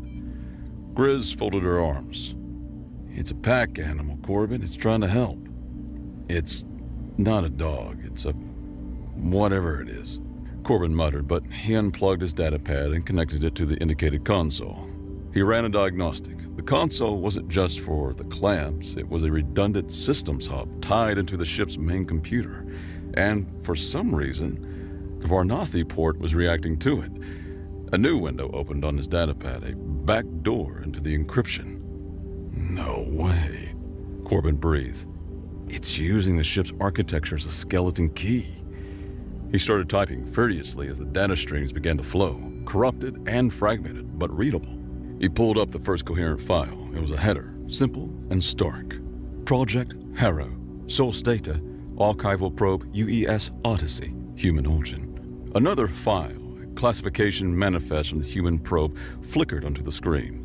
It was written with a strange, poetic flourish that was completely at odds with typical military classification. Master file, Terra's apex social predators, subentries, Homo sapiens, Canis lupus.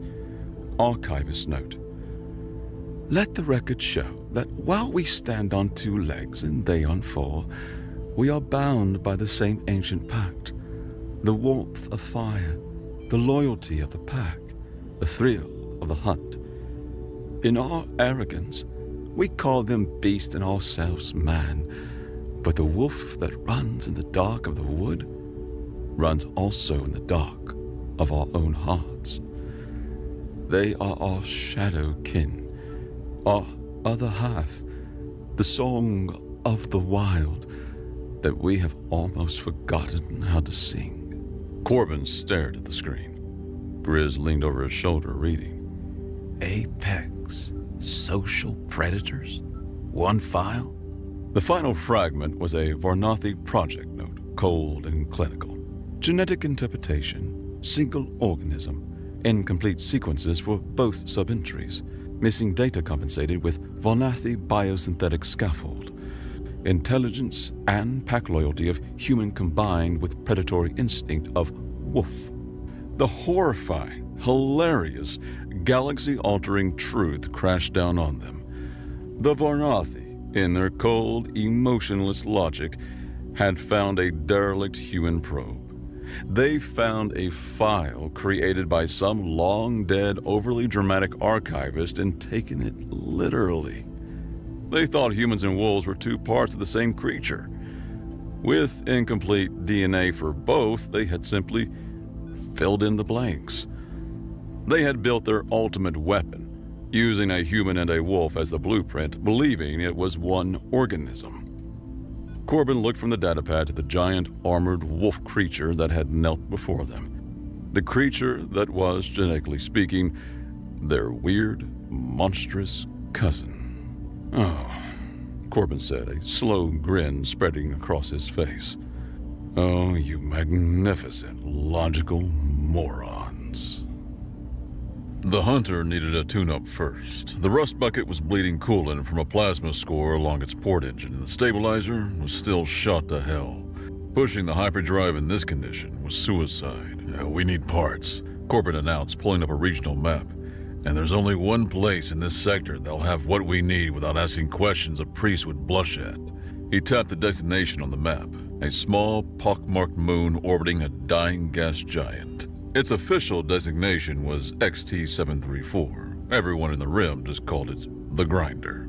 The Grinder was less a moon and more a scrapyard with its own gravity. The surface was a mountain range of wrecked starships, a graveyard of forgotten wars and failed business ventures. The only settlement was a shanty town built into the metallic husk of a derelict dreadnought, run by a syndicate of scavengers known as the Grinders. Landing the rust bucket was a delicate affair. Corbin found a relatively stable plateau of compressed freighter hulls and set them down. The air tasted of rust and lubricant. All right, Corbin said, grabbing a bag of tools and a few high-density credit chips. Grizz, you're with me. Jess, you stay here. Keep an eye on our boy and the ship. If anyone but us tries to get on board, you have my permission to get creative. Jess just grinned and tapped the hilt of one of her vibro knives.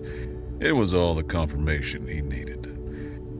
The bartering in Grinder's central market was a tense, ritualistic dance. Corbin, a master of deadpan hackle, argued with a four-armed, cybernetically enhanced Grinder chief over the price of a refurbished plasma conduit, while Grizz stood silently behind him, her sheer imposing presence a form of negotiation all its own. This conduit has a microporosity rating of 0.03. It'll leak like a sieve under full load. The Grinder chief chittered, his metallic arms crossing over his chest. 0.015, human, and that's my final offer. Take it or go weld your ship with mud and hope. They eventually settled on a price that felt only slightly like grand larceny. Hours blurred into a rhythm of grime and sparks. Corbin, cursing under his breath as he wrestled the new conduit into place, felt a familiar frustration with a roll of industrial thermal tape that refused to yield. Jess, a ghost in the machine's guts, rerouted the freight power lines with a quiet focus. While Corbin's back was turned to grab a hydro spanner, Jess's hand darted out, snatching the same stubborn roll of hyperconductive thermal tape from his kit. She planned it with a silent, sly grin before he turned back, none the wiser. In the cargo bay, the clang of Grizz's thrown-to-koi drone was followed by Wrecker's immediate pounce, a 10-ton beast learning the art of restraint. She wasn't training a pet, she was drilling a soldier. She used sharp, clear hand signals, a closed fist for stay, a pointed finger for watch, a slashing motion for attack. Wrecker responded with stunning speed and comprehension, his intelligent eyes locked on her. The bond between the no-nonsense soldier and the bioengineered beast was solidifying, built on a shared language of tactical purpose.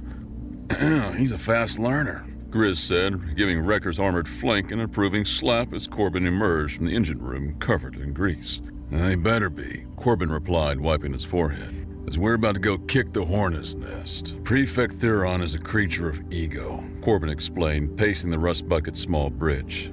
The star map glowed between them. We can't just show up at a secret lab. Even if we knew where it was, the place will be a fortress. We need to draw him out. We need to insult him on a professional level. He pointed to a major trade route on the map, a pulsing green line. The Solus Amber Lanes. The Varnathi control them. Solus Amber isn't just for getting high. It's a vital component in 90% of modern hyperdrives.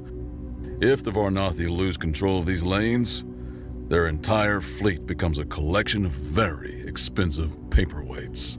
Grizz nodded, catching on. So, we hit them where their pride and their profit margins intersect. Exactly, Corbin said.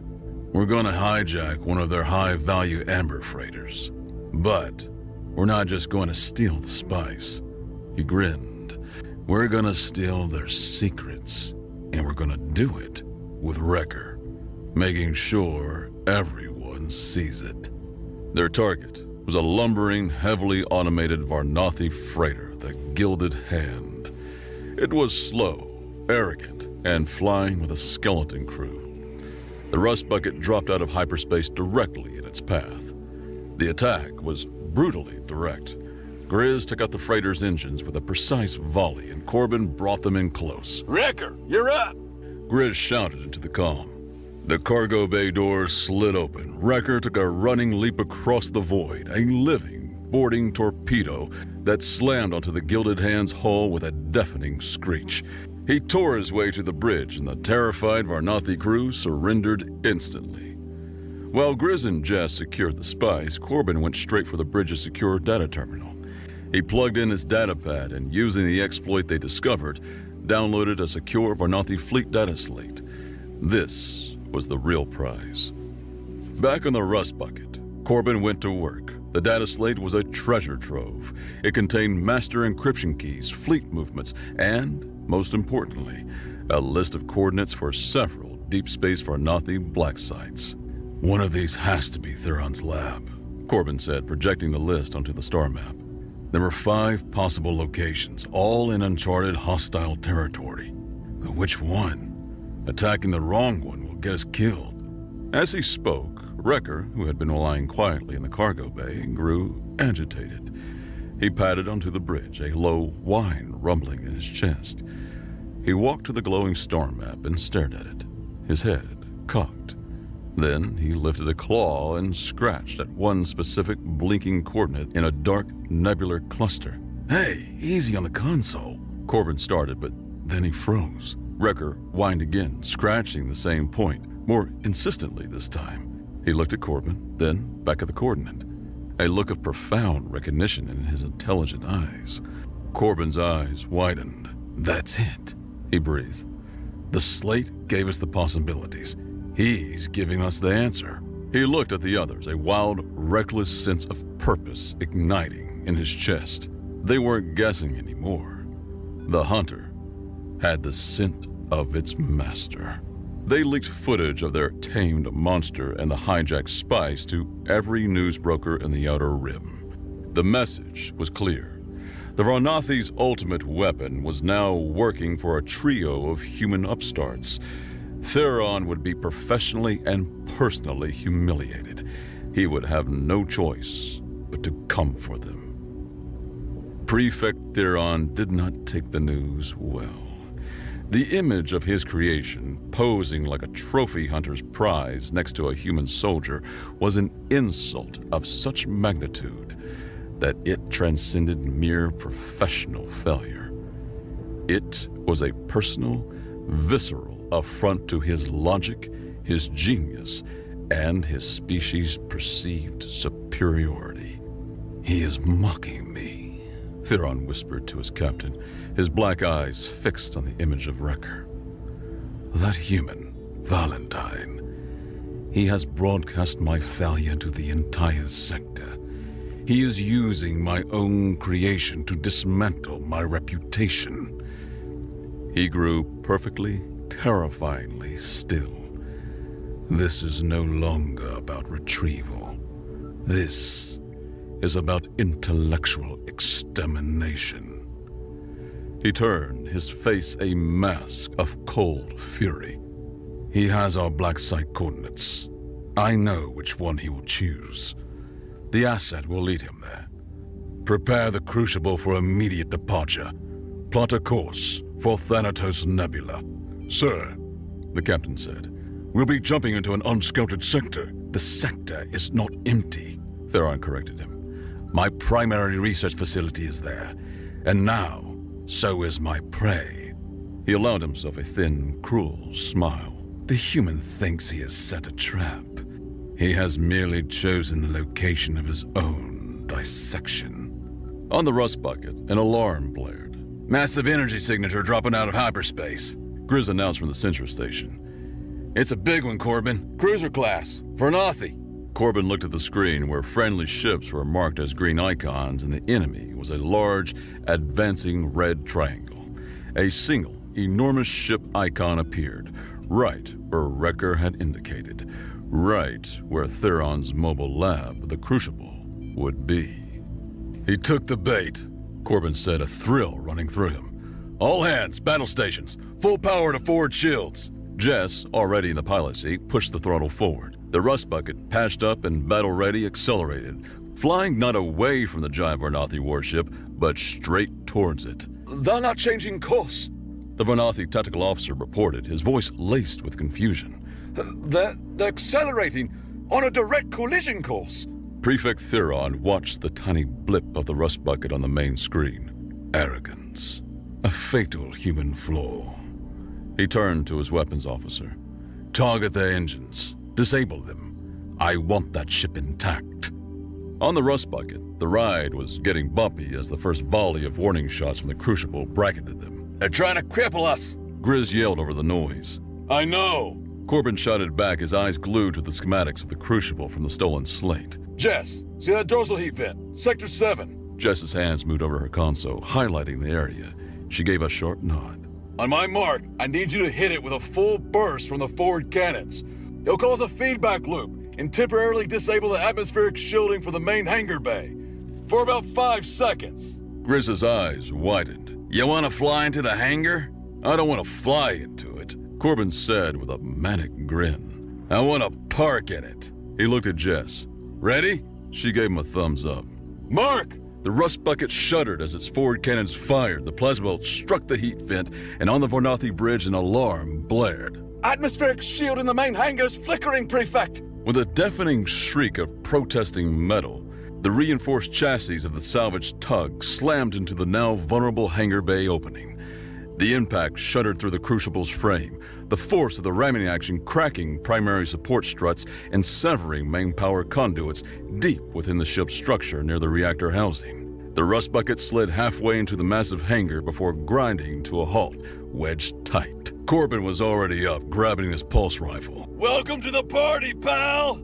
He yelled. The ramp slammed down and the 3 humans, followed by a roaring Wrecker, charged into the pristine white hangar of the most advanced research vessel in the Outer Rim. The fight was on. Prefect Theron was waiting for them in the main genetics laboratory. He stood in the center of the vast circular chamber, calm and composed, flanked by his elite guard. He looked not at the humans, but at Wrecker. Fascinating, Theron said. The loyalty programming latched onto the most primitive, emotionally volatile subjects. A flaw, certainly, but an instructive one. He finally deigned to look at Corbin. You think you have exposed a weakness in my work, human. You have merely confirmed a hypothesis I predicted long ago. He gestured to a large, covered shape behind them. Biology is messy, unpredictable. That is why Project Harrow was always just one half of the equation. He pulled the covering away. Standing there was another predator, Harrow 2. Sleek, robotic, and utterly without life. Its chassis polished chrome and black carbon fiber, its eyes cold red optical sensors. My parallel program, Project Chimera, is the destination, Theron sneered. Pure, unfeeling, obedient logic. It possesses all of Harrow's strengths and none of his pathetic weaknesses. He tapped a command on his wrist-mounted controller. Harrow 2, activate. Decommission the biological contaminants. The robot activated. It was Wrecker's nightmare sibling. The battle was a symphony of instinct versus logic. Harrow 2 was a flawless killing machine. Wrecker was a storm of primal cunning. Grizz, suppress those guards. I need a clear shot at the control interface on his wrist, Corbin yelled, laying down plasma bolts toward the Prefect. Grizz's repeater roared, forcing Theron and his guards to dive for cover. But the robot was relentless, its chrome claws scoring deep gashes in Wrecker's armor. Its shields are eating my slugs. Grizz yelled, reloading. Jess, find me a power source. High above, clinging to a network of power conduits, Jess saw it. The thick, armored cable running from a large power junction directly into Harrow 2's back, feeding its shield emitter. She pulled the roll of industrial thermal tape from her belt. Harrow 2 had Wrecker pinned, a high-frequency blade extending from its jaws. Jess! Corbin screamed. A small, dark shape dropped from the ceiling. Jess landed silently on the power junction. With a speed born of 1,000 similar actions, she ripped off a long strip of the hyperconductive thermal tape and slammed it across 2 exposed terminals. Sparks erupted, a massive power surge, with nowhere to go thanks to primary conduits severed during their violent arrival, cascaded directly into the ship's already strained reactor containment field. Alarms blared across the ship. On the floor, the power feed to Harrow 2's shield emitter shorted out. For a single, critical second, its energy field died. Wrecker! Now! The neck joint! Corbin yelled. Wrecker lunged upward, his massive jaws closing around Harrow 2's unshielded neck. There was a horrific screech of twisting metal, and Wrecker tore the robot's head clean off. It clattered to the floor and rolled to a stop at Theron's feet. The headless body of Harrow 2 crumpled. Wrecker stood over it, panting and victorious. A high-pitched alarm screamed through the lab. The crucible was tearing itself apart. Theron stared at the severed head of his masterpiece. You primitives. You broke my toys! He never finished. Grizz strode forward and delivered a single economical punch to his jaw. The prefect crumpled in an unconscious heap. Less talking, more leaving, she grunted, scooping up his pulse rifle. Back to the ship! Corbin commanded. They raced through the shaking corridors, scrambled aboard the rust bucket, and Jess threw the engines into full reverse. With a groan of tortured metal, the salvage tug ripped itself free from the hangar. They blasted away just as the crucible imploded, its silent, graceful destruction a testament to their victory. The shockwave hit them, sending them tumbling through space, but the tough little hull held firm. Adrift, but alive, the crew took stock. The ship was a wreck, but they were victorious. In the cargo bay, Jess was patching up Wrecker with biofoam. On the bridge, Grizz was field stripping her new rifle. Corbin stood before the navigation console, looking at the star map. They were no longer just scavengers. They were legends. Wrecker, patched up, padded onto the bridge. He walked over to Corbin and nudged his hand, a low purr rumbling in his chest. Corbin looked down at the bioengineered predator, the walking, breathing symbol of an empire's greatest mistake. A mistake that was now their greatest asset. He was family. Corbin grinned, a real, genuine grin, and patted Wrecker's armored head. All right, Wrecker. Where to next?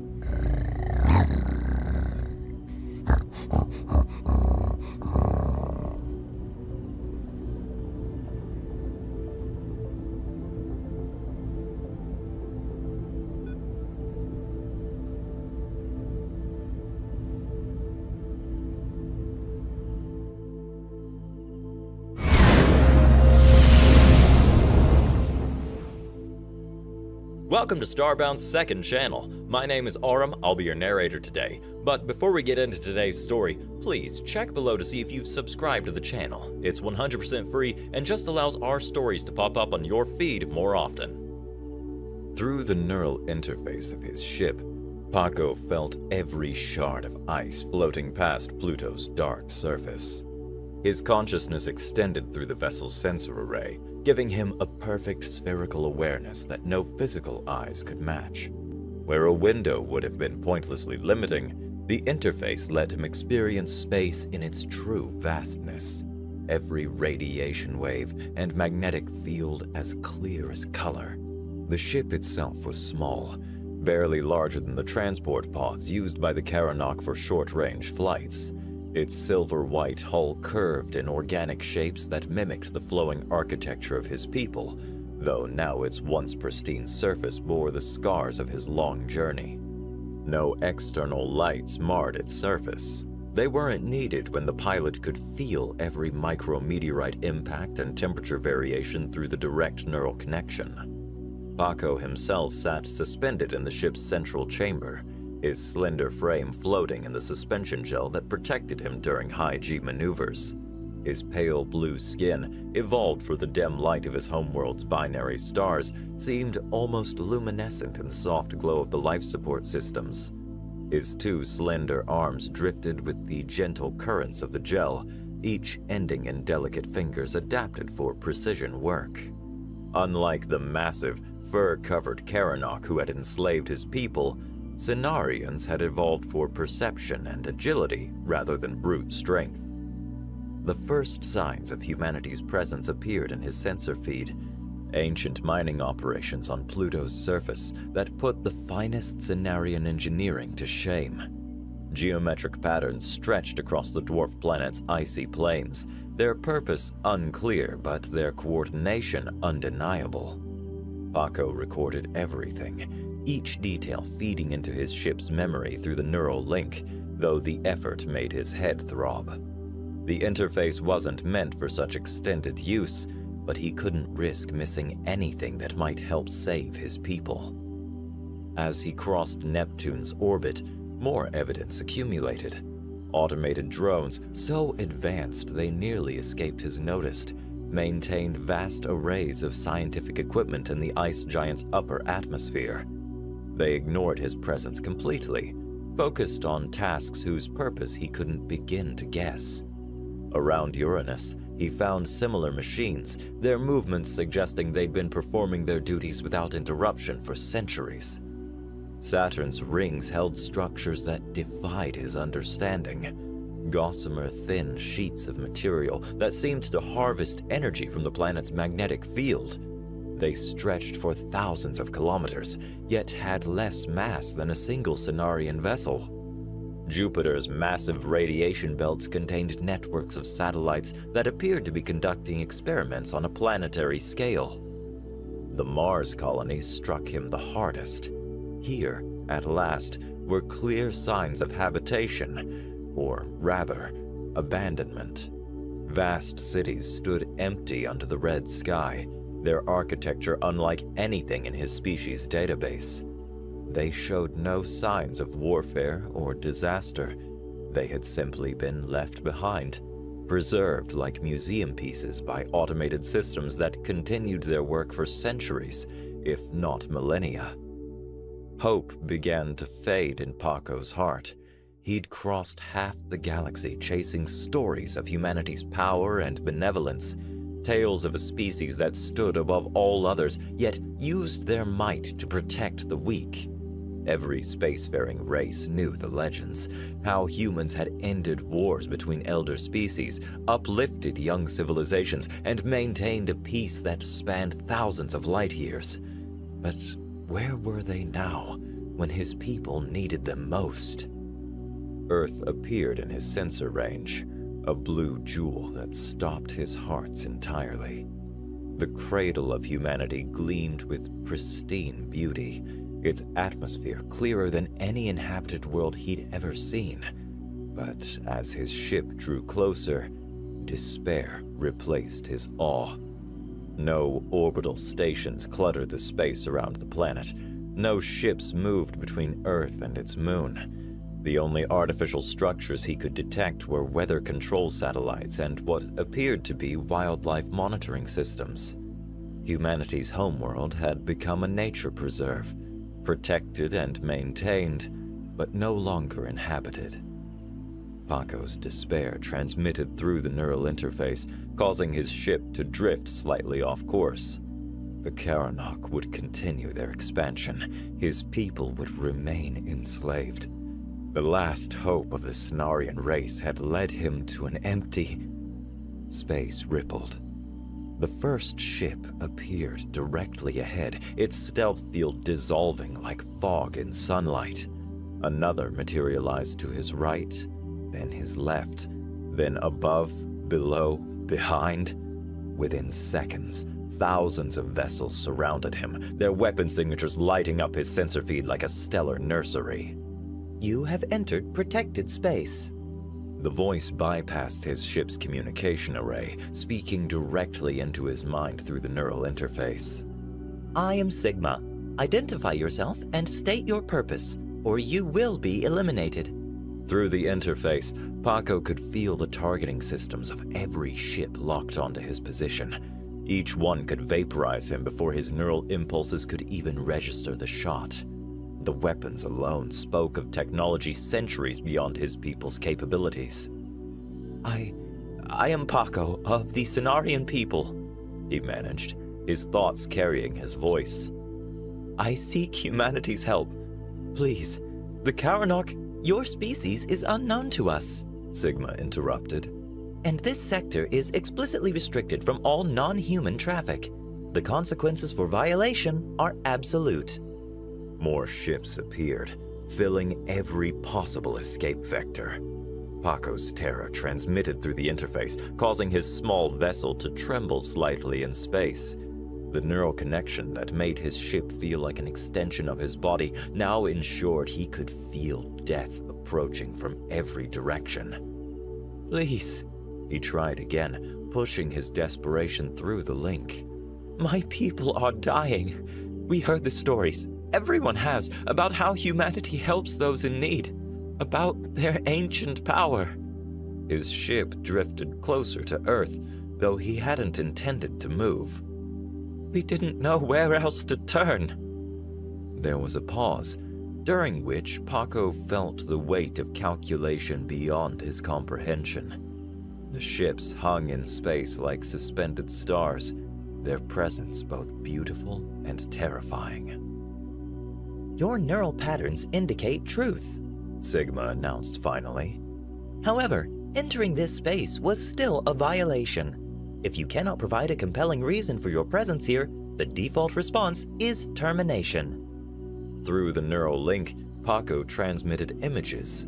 Massive, brown-furred Karanok warriors, twice the size of his people. Plasma weapons that cut through their best defenses like paper, orbital bombardments that turned cities to glass. His homeworld conquered, millions dead or enslaved. "The stories say humanity protects the weak, at least their homeworlds," he said softly.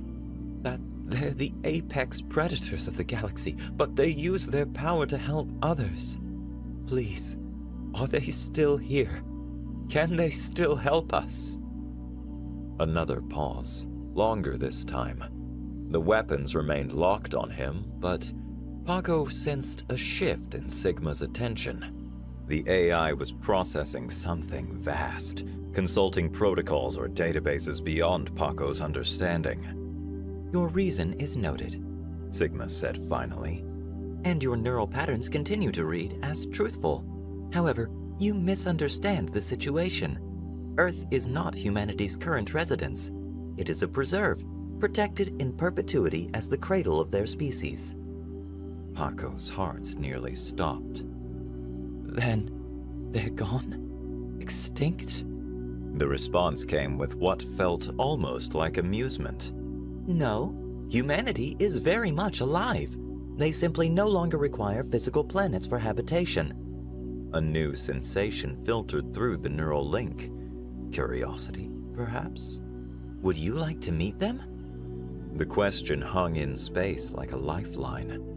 Paco's neural interface transmitted his mix of fear and hope, causing his ship to drift minutely forward before the automated systems corrected its position. The fleet of ships surrounding him remained perfectly still, their weapon signatures unwavering.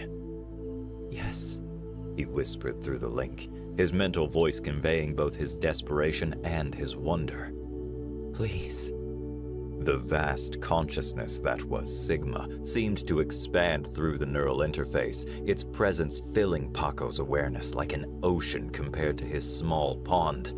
The sensation wasn't invasive. Rather, it felt like being granted access to a greater space, as though a door had opened to a room he hadn't known existed. Your ship's neural interface is primitive, Sigma observed. but compatible enough for basic communication. I will assign a subconsciousness to guide you. Maintain your current position. The weapon lock from the surrounding ships disappeared, though they remained in formation. Through his sensor array, Paco watched as they began to shift, creating a corridor in space that pointed away from Earth. A new presence touched his mind, gentler than Sigma's vast awareness. The promised subconsciousness, he realized. This way. It guided, and Paco felt his ship respond almost without his input. The neural interface translated the AI's direction into pure intuition, making the complex series of burns and course corrections feel as natural as walking. They accelerated away from Earth's orbit, passing through the fleet like fish through a school of much larger predators. Where are we going? Paco asked, watching Earth's blue sphere diminish behind them. Where do humans live if not on planets? Humans exist primarily in simulated worlds of their own creation, the subconsciousness explained. Its voice transmitted subtle harmonics that Sigma's hadn't, making it feel more personal somehow. Their physical bodies are preserved in stations orbiting red dwarf stars, where the stellar life cycle provides the most stable long-term energy source. The concept staggered Paco. They abandoned their bodies. No. Amusement colored the response. They maintain their physical forms and occasionally return to them for various purposes. Creation of new technologies, defense of protected spaces, aid to allied species. A pause. And also reproduction. Humans prefer to raise their young in the real world, though they have long since mastered virtualization of consciousness and artificial gestation. They were accelerating faster now, far faster than Paco's ship should have been capable of. Through the neural interface, he sensed subtle modifications being made to his vessel systems, optimizing them beyond their design specifications. The stars began to shift as they achieved velocities that would have been suicidal without the AI's guidance. Why maintain physical bodies at all? Paco asked, fascinated despite his underlying fear and urgency. If their simulated worlds are so perfect, humans believe that maintaining connection to their physical origins is crucial to maintaining their humanity, the subconsciousness replied. They don't want to lose their connection to biological life and believe they cannot truly understand or protect it without remaining part of it themselves. The journey continued in silence for a time as Paco absorbed this. His sensor array, enhanced by whatever modifications the AI had made, showed him wonders he could barely comprehend. Vast networks of automated systems maintained the space between worlds. Clouds of nanomachines refined asteroids into pure elements. Entire comets were shepherded into new orbits for purposes he couldn't begin to guess. There are 3 primary reasons humans choose to wake physically, the subconsciousness continued, apparently sensing his curiosity and his need for a more detailed explanation. First, when they wish to create something new, they believe physical interaction with reality provides inspiration that simulation cannot fully replace. Second, when warrior species violate protected spaces and require direct intervention. And third, when allied species require aid that cannot be provided through automated systems alone. Paco's heart beat faster. And which category does my request fall into? That remains to be determined, the AI replied. But Sigma has judged your case worthy of human attention. That alone is significant. When Sigma finished, a new star was growing in Paco's sensor feed. A dim red dwarf, barely bright enough to be visible to organic eyes. But around it orbited structures that defied comprehension. Stations larger than cities spread in geometric patterns that seemed hard to believe could exist. Energy patterns were transmitted between them in ways that might have been communication or might have been art. "Human bodies are preserved here?" he asked, his voice small in his own mind. "Some of them, those who wished to remain closer to Earth. Others chose stations around different stars, spreading themselves through the galaxy." The subconsciousness guided his ship toward one of the smaller structures, though smaller was relative, as it was still larger than any space station Paco had ever seen. "Sigma has arranged for you to meet with one human who recently chose physical awakening." "Recently?" The word caught in Paco's thoughts. "How long do humans usually stay awakened?" "It varies. Some maintain physical form for years when working on complex projects. Others wake only briefly to handle specific situations. The one you will meet has been physical for approximately 3 Earth months, overseeing the development of new biological preservation protocols for Earth." They were close enough now that Paco could see the station's surface in detail. What had appeared solid from a distance revealed itself as a constantly shifting maze of geometric shapes, the entire structure reorganizing itself moment by moment.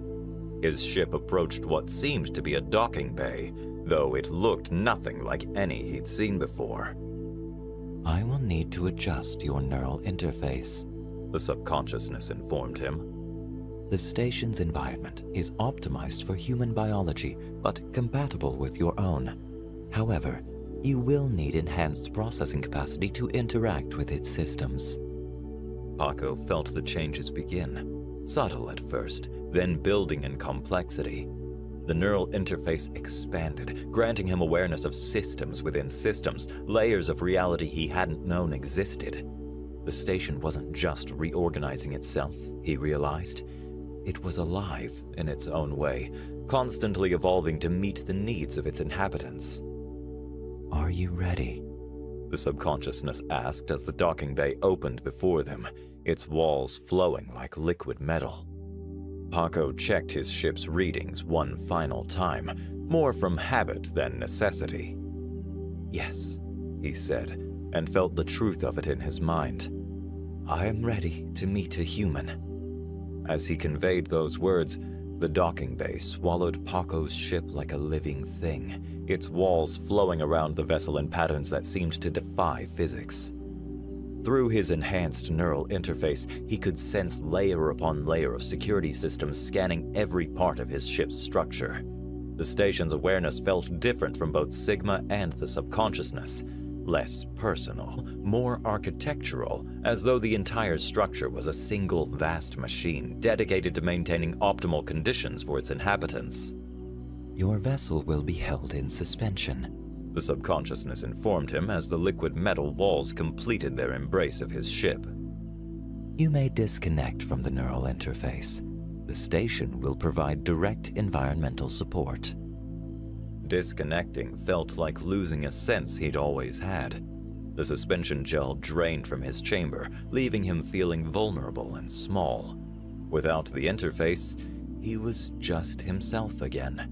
A slender, blue-skinned being far from home, about to meet a creature out of legend. The walls of his ship dissolved, or perhaps folded away. His perception couldn't quite parse the geometry of it.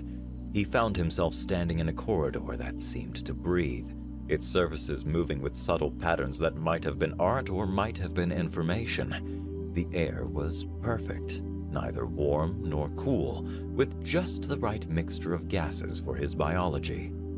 A humanoid figure waited at the end of the corridor. At first, Paco thought it must be another AI construct, its silver-white surface reflecting the corridor's patterns. But as he approached, he realized it was a robot, its form clearly designed to approximate human proportions while remaining obviously artificial. "I am Sigma's physical avatar," the robot said, its voice matching the vast presence he'd first encountered near Earth. "I will guide you to the meeting chamber. The human you will meet is called Matthew." Paco followed the avatar, trying not to stare at everything at once. The corridor opened into larger spaces, each more incredible than the last. In one chamber, he saw what appeared to be artificial wombs, each containing a developing human child.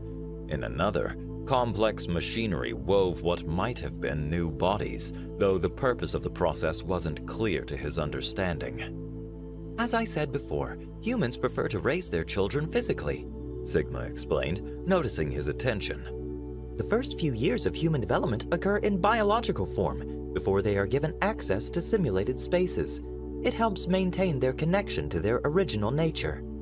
They passed through a security checkpoint that existed more in probability than physical space. Paco felt the station systems analyzing him on micron levels, verifying his identity and intentions through methods that made his perception spin. The architecture grew more organic, with surfaces that mimicked natural materials while retaining their fluid technological nature. Why are there so few physical humans? Paco asked, noting the empty chambers they passed. In a station this size, most of the space is dedicated to support systems, backup facilities, and emergency protocols, Sigma replied.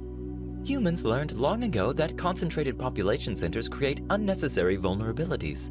They spread themselves across many stations, many stars. It makes them virtually impossible to threaten as a species. If you attack one, the others will awaken. The concept struck Paco with sudden force. His people had built cities, collected themselves as easy targets for the Karanox weapons. Humanity had evolved beyond such weaknesses, becoming as distributed and resilient as the AIs that served them. They entered what appeared to be a garden, though none of the plants were species Paco recognized. The air here had a different quality, still perfectly breathable, but carrying scents that triggered profound responses in his biology. He felt simultaneously more alert and more at peace. Matthew designed this space, Sigma said. He believes that organic beings communicate best in organic settings. The plants are from Earth's prehistoric periods, recreated to match fossil records. The garden opened into a wider chamber that seemed to exist partially in normal space and partially elsewhere. Its boundaries were suggestions rather than limits, and at its center stood a simple wooden table that was possibly the least artificial thing Paco had seen in the station, precisely because of how natural it appeared. He will join us shortly, Sigma said, gesturing to one of the chairs. He is completing something he calls a morning routine, though such temporal distinctions are largely arbitrary here. Paco sat, his enhanced perception taking in every detail of the space. The wooden table reminded him of a simplicity that made the space feel more welcoming and real.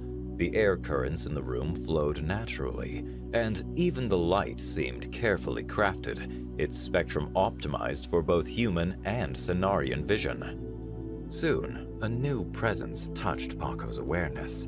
Not vast like Sigma, not architectural like the station, but deep and complex in ways he couldn't quite grasp. He turned toward the garden entrance as footsteps approached, his heart racing in anticipation and fear. The human who entered looked both exactly and nothing like what Paco had expected. Matthew appeared to be male, with features that somehow managed to seem both young and ancient simultaneously. He wore simple clothing that might have been grown rather than manufactured, and he moved with a grace that suggested complete mastery of his physical form. But it was his eyes that caught Paco's attention. They held knowledge accumulated over centuries of existence, compassion born from an understanding of both biological and digital life, and power so effortlessly contained that it felt more like a force of nature than a living being or a machine. "Welcome, Paco of the Cenarians," Matthew said, his voice carrying a tone that Paco's perception recognized as utter confidence. "Sigma tells me your people need our help." Matthew sat across from Paco with a fluid grace that made the simple motion look a tier above the rest. The prehistoric garden around them seemed to respond to his presence, its alien flowers turning subtly toward him like satellites orienting to a star. Through his perception, Paco could sense layers of technology so advanced they appeared magical. Matthew's biological form was clearly augmented far beyond anything Paco had imagined possible, yet it all appeared perfectly natural. "Please," Matthew said, gesturing with one hand. "Tell me about your situation. Sigma has shared the broad strokes, but I'd like to hear it from you directly." Paco's throat felt tight, but he forced himself to speak. "The Karanok invaded our systems 3 standard years ago. They..." His voice caught as memories surfaced. Cities burning, orbital bombardments turning the surface of his homeworld to glass. "They're stronger than us, more advanced. We tried to fight, but they..." He trailed off, unable to continue. "Show me," Matthew said gently. "Your neural enhancement can share the memories directly." The images flowed from Paco's mind without effort. Massive, brown-furred warriors twice the size of his people, orbital stations falling from the sky in flames, millions fleeing into emergency shelters that proved useless against the Karanok's bunker-piercing weapons, the systematic destruction of everything his people had built. Matthew absorbed it all without visible reaction, though the garden's atmosphere subtly shifted, its patterns becoming more complex. "I see," he said finally. "And you came seeking us because of the stories?" "Everyone knows the legends," Paco replied. "How humanity reached the peak of evolution, how you stopped wars between elder species, uplifted younger ones. Some say you're gods. Others say you're the universe's immune system, defending life itself." He looked down at his hands. "We didn't know where else to turn." "We're not gods," Matthew said, amusement coloring his voice. "We simply reached our potential earlier than most species, and learned some hard lessons about power along the way." He stood, moving to a point where the garden's boundaries seemed to fold into higher dimensions. "Walk with me?" Paco followed, noticing how the station's architecture flowed around them, creating paths moment by moment. "Are you an admiral?" he asked. "A military leader?" Matthew laughed, a warm, genuine sound. "I've been an admiral, yes, thousands of years ago. I've been many things. Right now, I'm simply Matthew, and I'm happy to help." He turned to face Paco directly. "We'll free your homeworld, of course. The only question is how to do it most effectively." The casual certainty in his voice made Paco's heart skip. Just like that? You'll help us?" "Of course." Matthew's expression grew serious. "The Karanok have violated several principles we work to maintain, using overwhelming force against a weaker species. We don't interfere in wars, but homeworld invasions are not allowed by our laws." His eyes seemed to look through multiple dimensions at once. "They need to learn that such actions have consequences." As they walked, they emerged into what appeared to be a control center, though it bore no resemblance to any Paco had seen. The walls were transparent from the inside, showing the red dwarf star and its complex array of stations. Information flowed through the air itself, visible to Paco's interface as intricate patterns of light and probability. "We'll take your ship," Matthew said, surprising him. "It's been upgraded considerably since you arrived, and it will serve our purposes better than one of ours. The Karanok should see who brought us to them." "But..." Paco looked around at the vast station, the incredible technology on display. "Wouldn't a human vessel be more powerful?" Matthew's smile carried echoes of ancient wisdom. "Just because we won't travel in a human ship doesn't mean I won't take one with us to your planet." He gestured, and a path appeared, leading back toward the docking bay. "Shall we?" The journey back through the station felt different with Matthew present.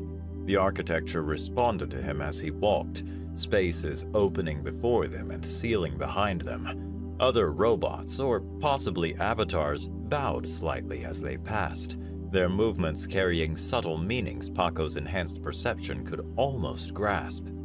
They reached Paco's ship, its humble form now somehow strange. The modifications Sigma had made were invisible to normal sight, but to his interface, the vessel practically screamed with new potential. The connection had been upgraded far beyond its original specifications, and systems he didn't even have names for had been integrated into its structure. "Your people built this well," Matthew commented, running a hand along the ship's hull. "The neural interface design is elegant. We simply helped it reach its full potential." The docking bay opened to space, its liquid metal walls flowing aside like curtains. The red dwarf's light painted everything in its light, making the station seem to burn with inner fire. Paco felt a moment of pure awe, realizing he was about to travel with a being out of legend. Will you fit?" he asked suddenly, remembering the ship's small size. Matthew laughed again. "Don't worry about that. I don't need to stand." He gestured toward the entrance. "After you?" Paco stepped into his ship and stopped, staring. The interior had been completely transformed. The neural interface beckoned to him, promising capabilities he had only begun to explore. "Reality," Matthew said from behind him, "is far more flexible than most species imagine. Shall we go help your people?" Paco moved to the pilot's position, feeling the enhanced neural interface embrace his consciousness like an old friend. Through it, he could sense Matthew's presence, vast and complex, yet contained. The ship responded to them both as the propulsion system started. "Yes," Paco said, his voice firm for the first time since he'd begun his desperate journey. "Let's go home." The journey back to Cenarian space took far less time than Paco's desperate flight had, though he couldn't quite grasp how the ship managed it. Space itself flexed around them, distances folding in ways his mind struggled to comprehend even with the neural interface's improvements. Matthew sat in quiet meditation for most of the trip, his presence a calm center in the storm of physics-defying travel. They emerged from the final spatial fold above Paco's homeworld. The sight struck him like a physical blow. Where once towers had reached toward the binary stars, now only ruins remained. The Karanok had transformed the planet's major cities into military outposts, their brutal architecture hawking the flowing designs of Cenarian construction. Through the enhanced sensors, Paco could detect his people living in crowded refugee camps between the destroyed cities. "There," he said, indicating a particularly large Karanok installation near what had been his home village. "That's the primary command center for this region. The local overseer coordinates slave labor from there." Matthew opened his eyes, studying the scene with calm interest. 10 Karanok warriors in the immediate area, he noted. "Would you like to watch how we handle this sort of situation?" Before Paco could respond, the ship suddenly descended through the atmosphere. No alarms sounded, no defense systems activated. They might as well have been invisible. They landed in what had once been the village square, now transformed into a training ground for Karanok troops. The massive fur-covered aliens didn't notice their arrival at first. The ship's stealth systems, Paco realized, must have been operating on levels far beyond normal technology. He watched through the neural interface as Matthew stood, his movements still carrying that strange grace that seemed to contain his true power. "Stay here," Matthew said kindly. "Watch and understand why we choose to maintain physical forms." The ship's entrance opened, and Matthew stepped out into Paco's planet. He looked absurdly small compared to the Karanok warriors, each of whom stood nearly twice his height. Their brown fur and massive builds made them look bigger and more threatening than Matthew. One of the Karanok finally noticed the human's presence. He shouted an alarm in their harsh language, raising a plasma rifle that could have vaporized a Cenarian instantly. The other warriors responded immediately, weapons appearing in massive hands as they moved to surround the apparent intruder. Matthew spoke, his voice carrying effortlessly across the square. "Your species has violated several principles we maintain. You will withdraw from Cenarian space immediately." The Karanok Overseer emerged from the command center, his ceremonial armor gleaming. He towered over his warriors, a mountain of muscle and weaponry. Who dares? He began, then stopped as he got a clear look at Matthew. Something like recognition flickered across his ursine features. Who are you? I am human, Matthew said simply. You have one opportunity to withdraw peacefully. The Overseer's response was to fire his weapon, a shoulder-mounted cannon that could punch through starship hull plating. The blast crossed the distance between them instantly. Matthew wasn't there. Paco's augmented perception could barely track the human's movement, even with the help of his ship's sensors. One moment he stood calmly facing the Karanok. The next, he was beside their leader, moving with a speed that made light seem sluggish.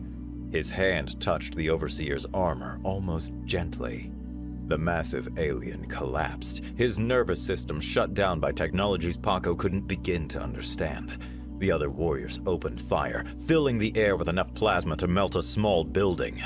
Matthew flowed between the blasts like water between stones, each movement elegant. He touched another warrior who fell, then another, and another. In less than 10 seconds, all 10 Karanok lay unconscious in the dust.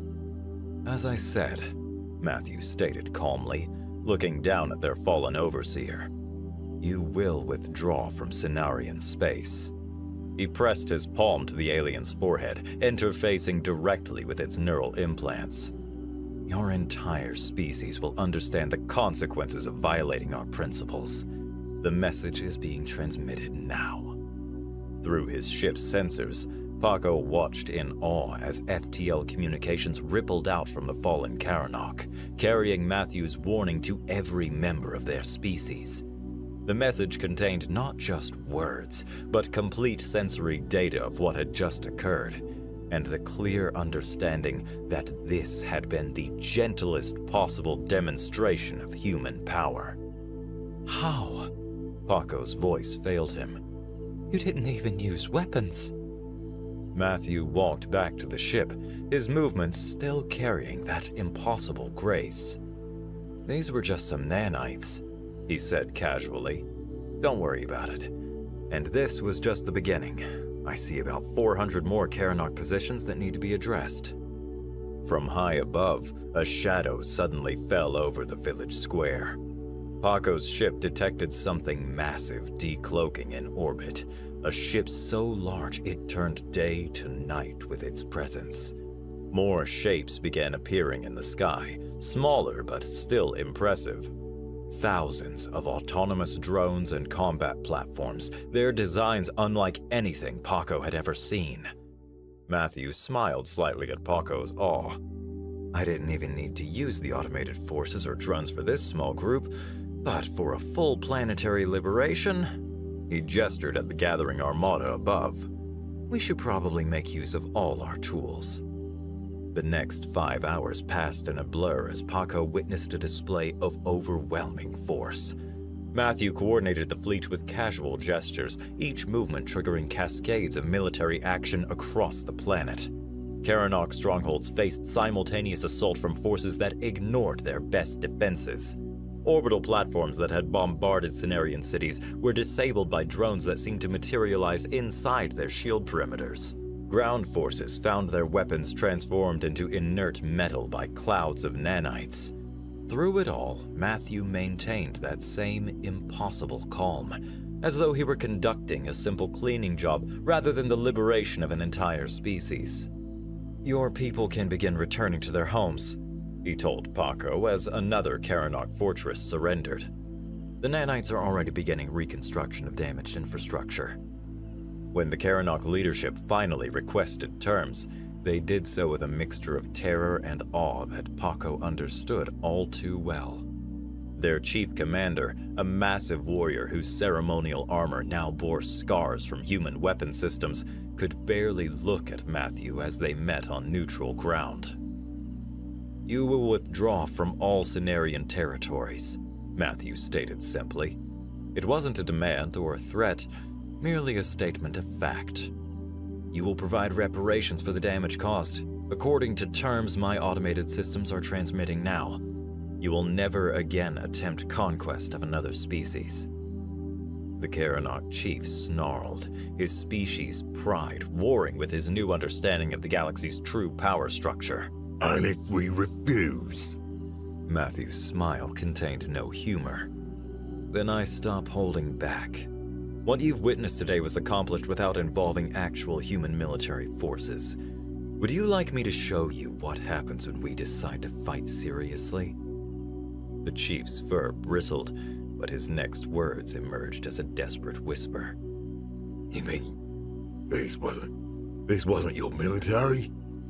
No, Matthew said simply. This was a diplomatic response, a simple correction of unacceptable behavior.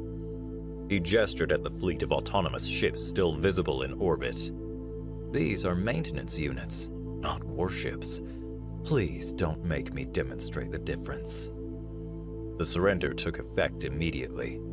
Within hours, Karanok forces began withdrawing from every part of Cenarian space they had conquered. Automated human systems followed their retreat, ensuring compliance while simultaneously beginning the reconstruction of Cenarian civilization. Paco watched his people emerging from hiding, their faces showing the same mixture of disbelief and hope he felt in his own heart. I don't know how to thank you, he said to Matthew. Build something amazing, Matthew replied. That's how you thank us. Create art, music, science. Show us that we made the right choice in helping you. He smiled, and for a moment, Paco glimpsed the profound age behind his eyes. That's what we protect, you see. Not just life, but the potential for life to become wonderful.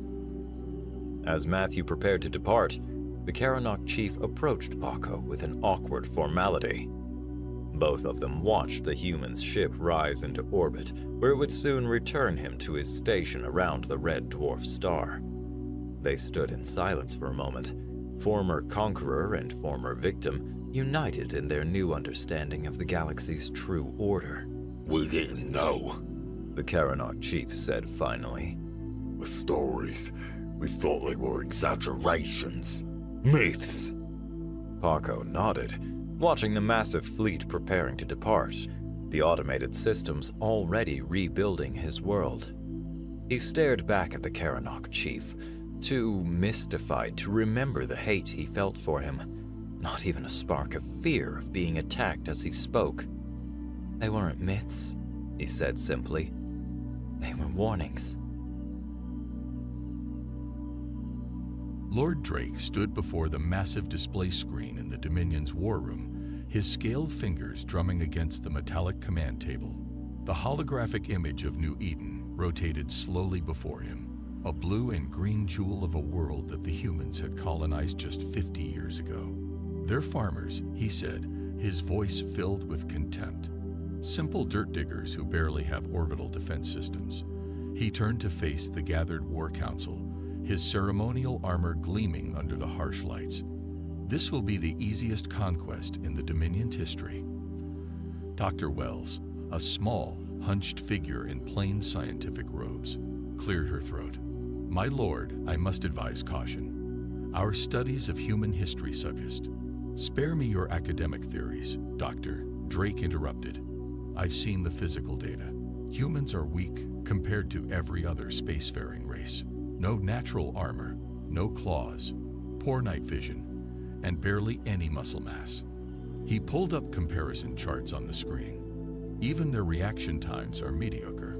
The War Council murmured in agreement, but Dr. Wells persisted. Physical capabilities aren't everything, my lord. Humans have a remarkable ability to. Enough. Drake's tail swished in irritation. I didn't call this meeting to discuss anthropology. We're here to plan a conquest, and I've already decided on the perfect strategy. He pressed a button, and the display changed to show images of the Dominion's pride and joy. They're war beasts, massive creatures from 100 worlds, each one enhanced with cybernetics and covered in battle armor. There were six-legged predators from the gravity wells of heavy worlds, serpentine hunters from gas giant moons, and aerial killers that could dive at supersonic speeds. We'll drop the war beasts during their harvest season, Drake explained, his eyes gleaming. Their communities are spread out, focusing on gathering crops. Perfect hunting conditions. He zoomed in on the agricultural regions of New Eden. The beasts will devastate their farming communities, and their primitive militia won't know how to respond. General Cross, a veteran of 3 campaigns, raised a concerned hand. Why not simply bombard them from orbit, my lord? Drake's expression turned sly. Because we need this world intact. New Eden is perfect for colonization. Rich soil, breathable air, and established infrastructure. Why destroy what we can simply take? He smiled, showing rows of sharp teeth. Besides, this approach will minimize casualties among our own forces. The war beasts are expendable. The council members nodded appreciatively. It was a clever strategy, they thought. Use biological weapons that would leave the infrastructure intact while terrorizing the population into submission. Dr. Wells made one last attempt. At least let me show you the data about human hunting patterns throughout their history. Their species has experience with. Dismissed, Doctor, Drake said coldly. Save your concerns for your research papers. As the council members filed out, Drake remained behind, studying the colony's agricultural maps. He focused on one region in particular, the Bennett Valley, where most of the grain was grown. We'll start here, he muttered to himself. Drop the largest predators first. These farmers won't stand a chance against beasts that could tear through metal. In her office, Dr. Wells pulled up her research files on human history. Images flashed across her screen. Ancient cave paintings showing humans hunting mammoths. Historical documents about species humans had driven to extinction. Studies about their evolution as persistence hunters. She began typing quickly, preparing one final report. They're making a terrible mistake, she whispered to herself. These simple farmers are the descendants of the most successful predators Earth ever produced. But she knew Drake wouldn't read her report. Like so many others, he saw only what he wanted to see, a primitive colony ripe for conquest. The war beasts were being loaded into their drop pods, and the invasion of New Eden was about to begin. The Dominion was about to learn why underestimating humans was a deadly mistake. The morning sun rose over Bennett Valley as Bill Cooper drove his harvester through the golden wheat fields. It was a massive machine, but he handled it with the ease of someone who'd spent 20 years farming on New Eden. Through the harvester's front window, he watched his grandson Tommy running alongside the machine, pretending to race it. That's when the sky turned dark. At first, he thought they were meteors, bright streaks cutting through the morning clouds. But meteors didn't slow down before impact, and meteors didn't roar when they hit the ground. Tommy, Bill shouted through the harvester speakers, "Get back to the house. Now." The boy ran as the first pod crashed into the wheat field half a mile away.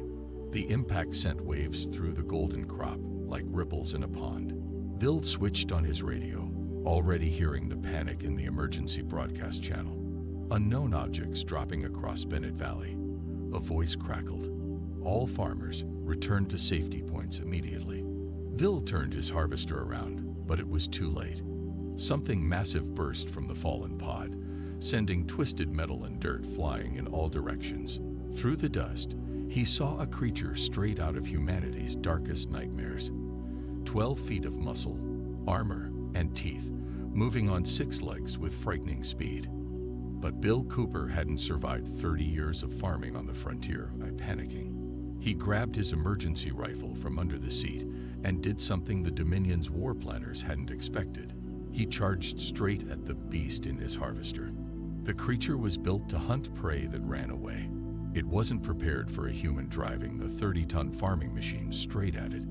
"Eat steel, you ugly bastard," Bill yelled as he rammed the harvester into the beast.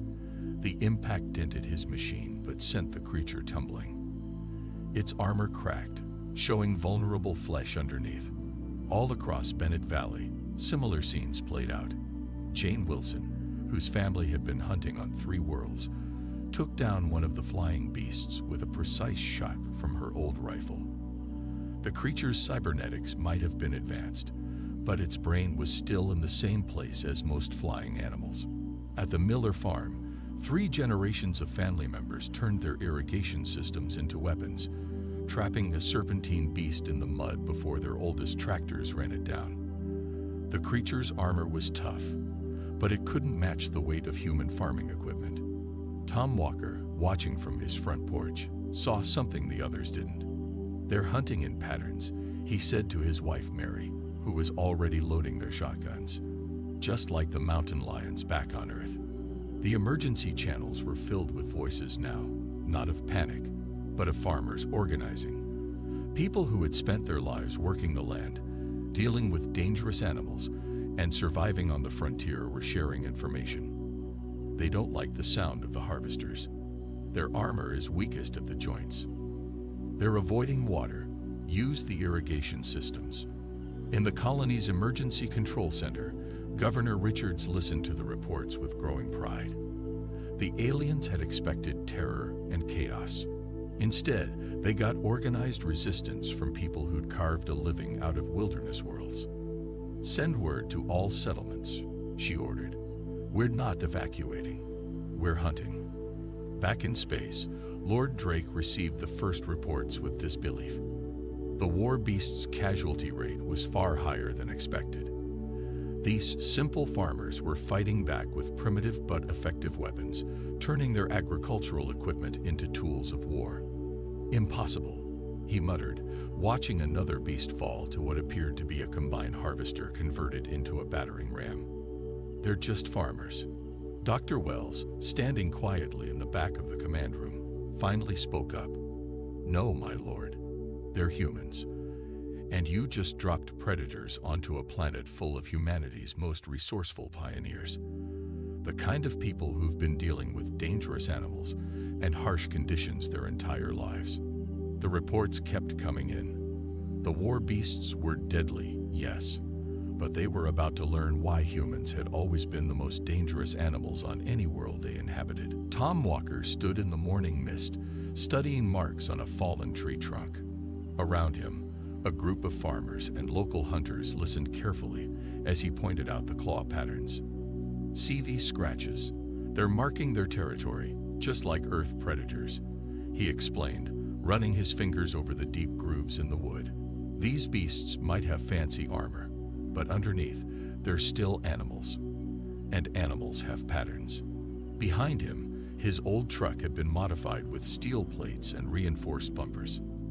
In the back, a captured piece of beast armor was being studied by Mary, his wife, who had spent 15 years as a veterinarian before moving to New Eden. The armor has weak points near their joints, Mary said, tapping the damaged piece. And look at these marks. They need to breathe. There are vents in the armor we can target. The group had grown from a few neighbors to an organized hunting party. Each person brought something valuable.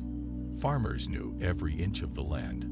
Hunters understood tracking, and mechanics could modify their equipment into weapons. They hunt at night. Bill Cooper added, his harvester now sporting makeshift armor and a reinforced ram. But we got something better than night vision. We know our land by heart. Tom nodded, then pulled out a roughly drawn map of Bennett Valley. Red marks showed where the beasts had attacked, blue marks where they'd been spotted resting. They're following the creek lines, he pointed out, just like mountain lions used to do back on Earth. They use the water to hide their scent, and the banks for cover. He drew a circle around several points, but that means we can predict where they'll go. The hunters split into teams, each taking different sectors of the valley. They didn't have fancy weapons or advanced technology, but they had generations of hunting knowledge and a deep understanding of predator behavior. Jack Thompson, an old trapper, showed others how to set up snares strong enough to hold the beasts. They're big, but they still need paths through the woods, he explained while setting up a reinforced cable trap. And big animals make predictable paths. The first success came that afternoon. a six-legged beast, following the creek as Tom had predicted, stepped into a hidden pit trap.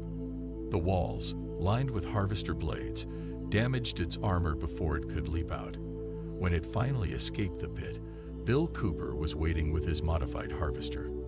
Just like handling a mean bull, Bill said afterward, looking at the fallen creature, except this one had more legs and a worse attitude. By nightfall, they had developed a system. Spotters in high places would track the beast's movements. Trappers would set up choke points using farming equipment and modified vehicles. Hunters with high-powered rifles would target the weak points Mary had identified. In the colony's command center, Governor Richards received regular updates. 6 beasts down in the last 12 hours, her aide reported. The hunting parties are getting better at this. Of course they are, Richards smiled. We're not just fighting back, we're learning. That's what humans do best. Up in orbit, Lord Drake watched with growing concern as more war beasts fell. The creature's built-in cameras showed him everything. And what he saw disturbed him. The humans weren't running from his beasts.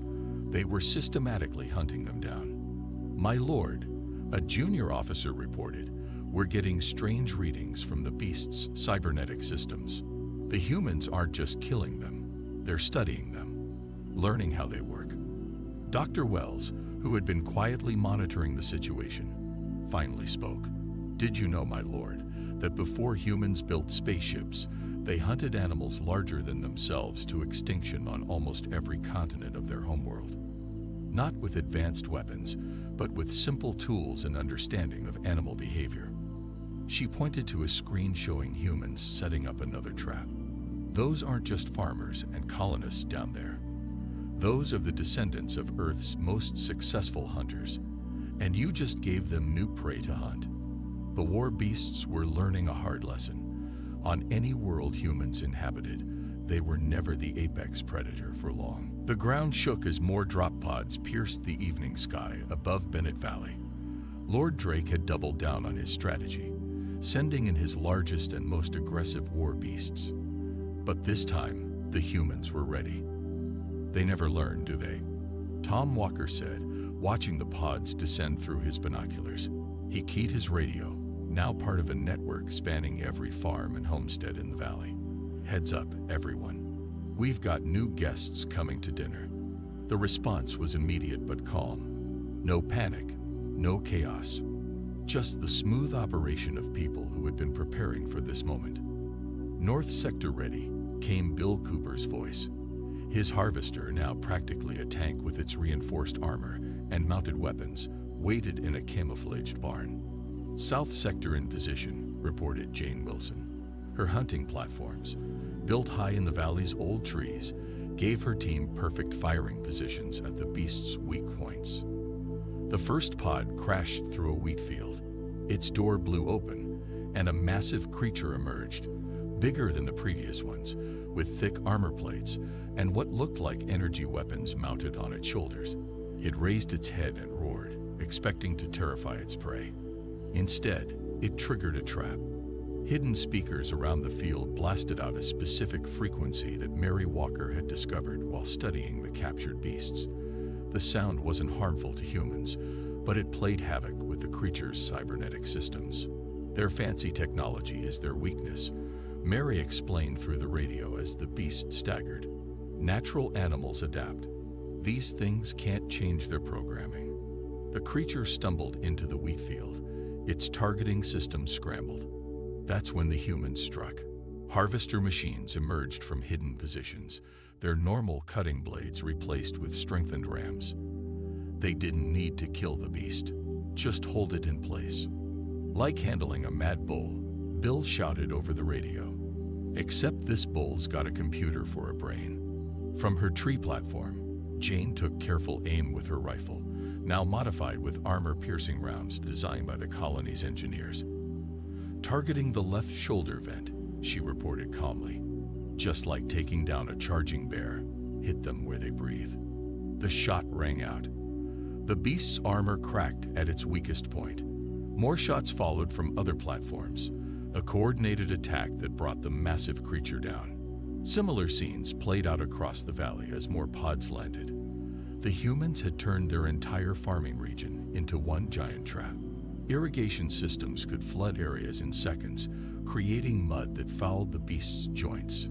Modified drones, originally used for crop spraying, now dropped nets and smoke bombs. In the colony's command center, Governor Richards watched the tactical display with pride. "Send the data from this sector to all other regions," she ordered. "Every farm, every village. Show them how we're beating these things." Up in orbit, Lord Drake's command staff watched in horror as more war beasts fell. These weren't random victories. The humans had developed systematic methods for dealing with each type of creature. "My lord," a junior officer reported, "they're adapting faster than we can send new variants. They're teaching each other. Every beast we lose, they learn more about how to kill the next one." Dr. Wells, still watching from her corner, smiled slightly. "Humans have a saying, my lord. The more things change, the more they stay the same. 10,000 years ago, they were sharing hunting techniques around campfires. Now they're sharing them through radios and data networks. But the principle is the same. They learn, they adapt, they survive." As if to emphasize her point, another war beast fell on the tactical display. The humans hadn't just learned to survive against the beasts, they'd learned to win. And they were teaching each other how to do it better with each passing hour. Lord Drake stormed into the research section of his command ship, his tail lashing with anger. The screens around him showed more failed attacks, more dead war beasts.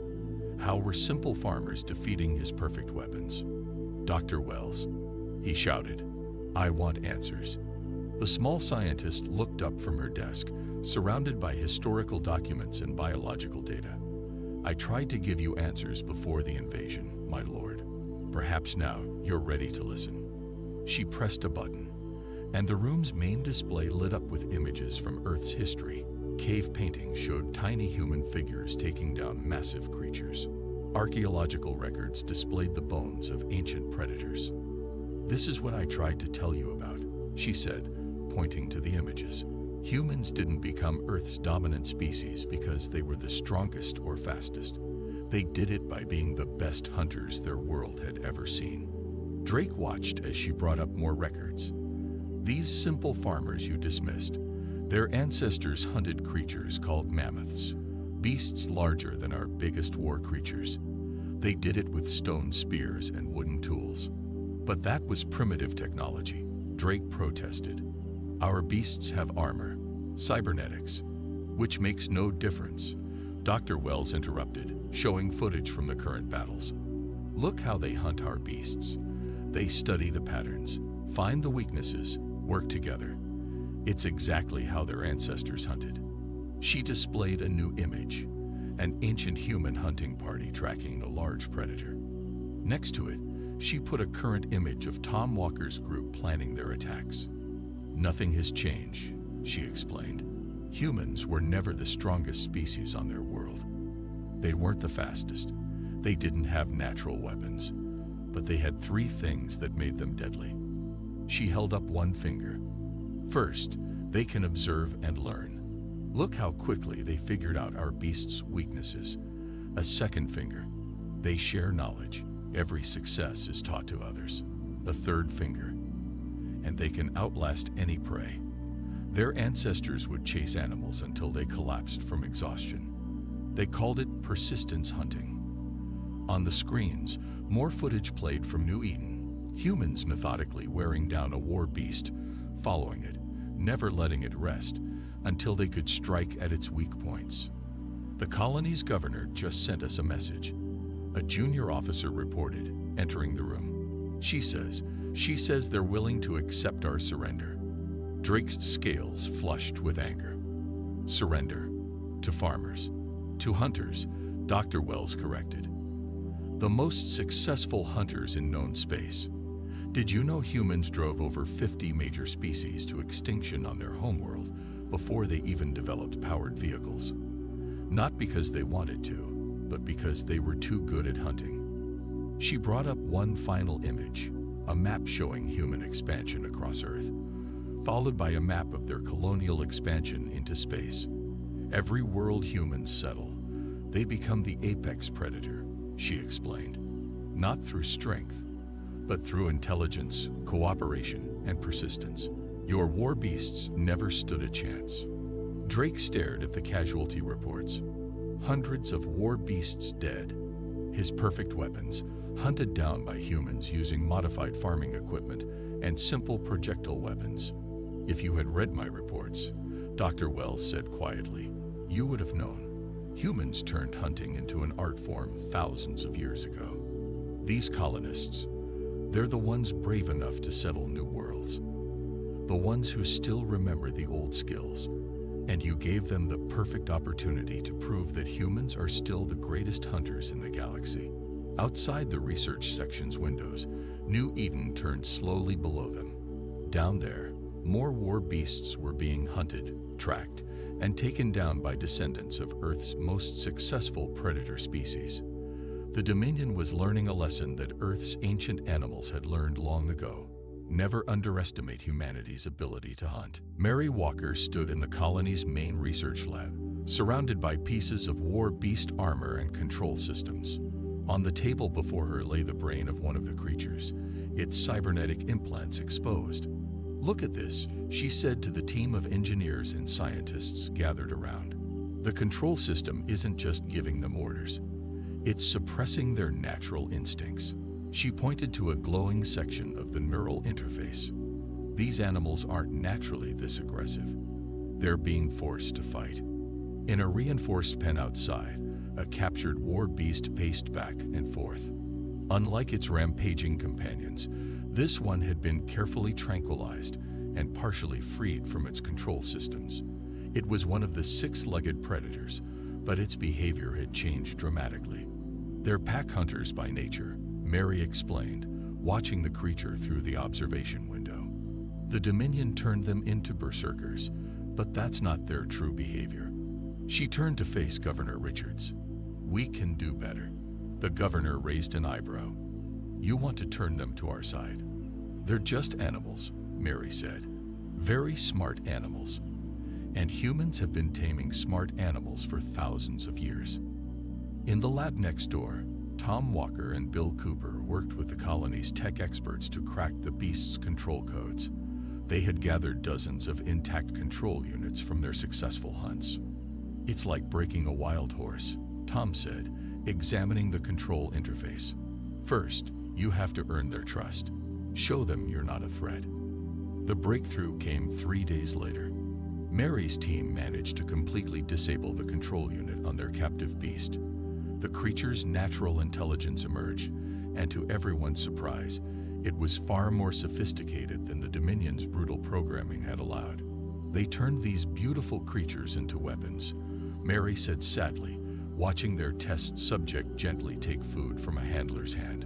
But we can show them a better way. Word spread quickly through the colony. More war beasts were captured alive now, carefully tranquilized, and freed from their control systems. Mary and her team worked around the clock, developing a new, gentler control interface that worked with the creature's natural instincts rather than suppressing them. High in orbit, Lord Drake received the most disturbing report yet. "My lord," his tactical officer said, voice shaking. "The humans, they're not just defeating our beasts anymore. They're taming them." The tactical display told the story. Freed war beasts were now fighting alongside the humans, their natural pack-hunting instincts making them far more effective than they had been under the Dominion's brutal control. In Bennett Valley, Tom Walker led a hunting party that included 3 former war beasts. The creatures moved silently through the wheat fields, using their enhanced senses to track their still-controlled brethren. "Easy, big fellow," Tom said, patting the flank of the largest beast. The creature's armor had been modified, stripped of its weapons but enhanced with better protective plating. "Let's go find your friends." The hunting party moved like a well-oiled machine. The freed beasts would locate their targets, while the humans would move in to disable the control systems. More often than not, the controlled beasts surrendered once they sensed their freed companions. The Dominion made a mistake. Governor Richards said, watching the latest successful hunt on her tactical display. They thought these creatures were just weapons. But humans know better. We'd spent our entire history working with animals, understanding them, forming partnerships. Dr. Wells, watching the same feed from the Dominion ship, couldn't help but smile. First, they learned to hunt the beasts, she said to no one in particular. Then they learned to understand them. And now, she gestured to the screen showing humans and freed war beasts working together. Now they've done what humans always do. They've turned their former enemies into allies. Lord Drake stood before the Dominion High Council, his scales pale with shame. On the massive display behind him, footage played from the failed invasion of New Eden. The council members watched in stunned silence as scenes unfolded, war beasts being hunted down by farmers, creatures being turned against their masters, and finally, the humiliating retreat of Dominion forces. "Let me understand this clearly," the High Chancellor said, her voice cold. "You lost our entire war beast program to farmers." Not just farmers. Dr. Wells stepped forward, now officially summoned to testify. Colonists, pioneers, the kind of humans who choose to settle new worlds. She gestured to the screens. In other words, the most adaptable and resourceful of an already resourceful species. News of the defeat spread across the galaxy like wildfire. On 1,000 worlds, beings gathered around screens to watch the footage. They saw humans in modified farming equipment taking down cyber-enhanced predators. They watched in amazement as colonists turned the feared war beasts into allies. Back on New Eden, the celebration was in full swing. The town square of Bennett Valley had been transformed. Alongside the parked harvesters and hunting vehicles stood reformed war beasts, their armor painted with the colony's colors. Children rode on the backs of creatures that had once been sent to terrorize them. "Never thought I'd see something like this," Bill Cooper said, watching his grandson Tommy feeding treats to a 6-legged beast that now helped guard his wheat fields. "Turns out they're pretty good at herding cattle, once you show them how." Tom Walker stood with Governor Richards, looking over the changed valley. "The Dominion did us a favor, really," he said. "Those beasts are better suited to farm work than fighting. Strong, smart, and now that they're free of the control systems, surprisingly gentle." Mary Walker was busy teaching other colonies how to free and rehabilitate any remaining war beasts. Her veterinary protocols had been shared across human space, just in case the Dominion tried their strategy elsewhere. The funny thing is, she told a group of visiting reporters, these creatures were never meant to be weapons. The Dominion took beautiful, intelligent animals and tried to turn them into monsters. We just helped them become themselves again. In the galaxy's diplomatic circles, the story became a cautionary tale. Videos of humans hunting down war beasts with primitive weapons and modified farm equipment became popular viewing. Military analysts studied the footage, learning hard lessons about underestimating humanity. The humans didn't just beat the war beasts, one alien general noted. They understood them, freed them, and turned them into friends.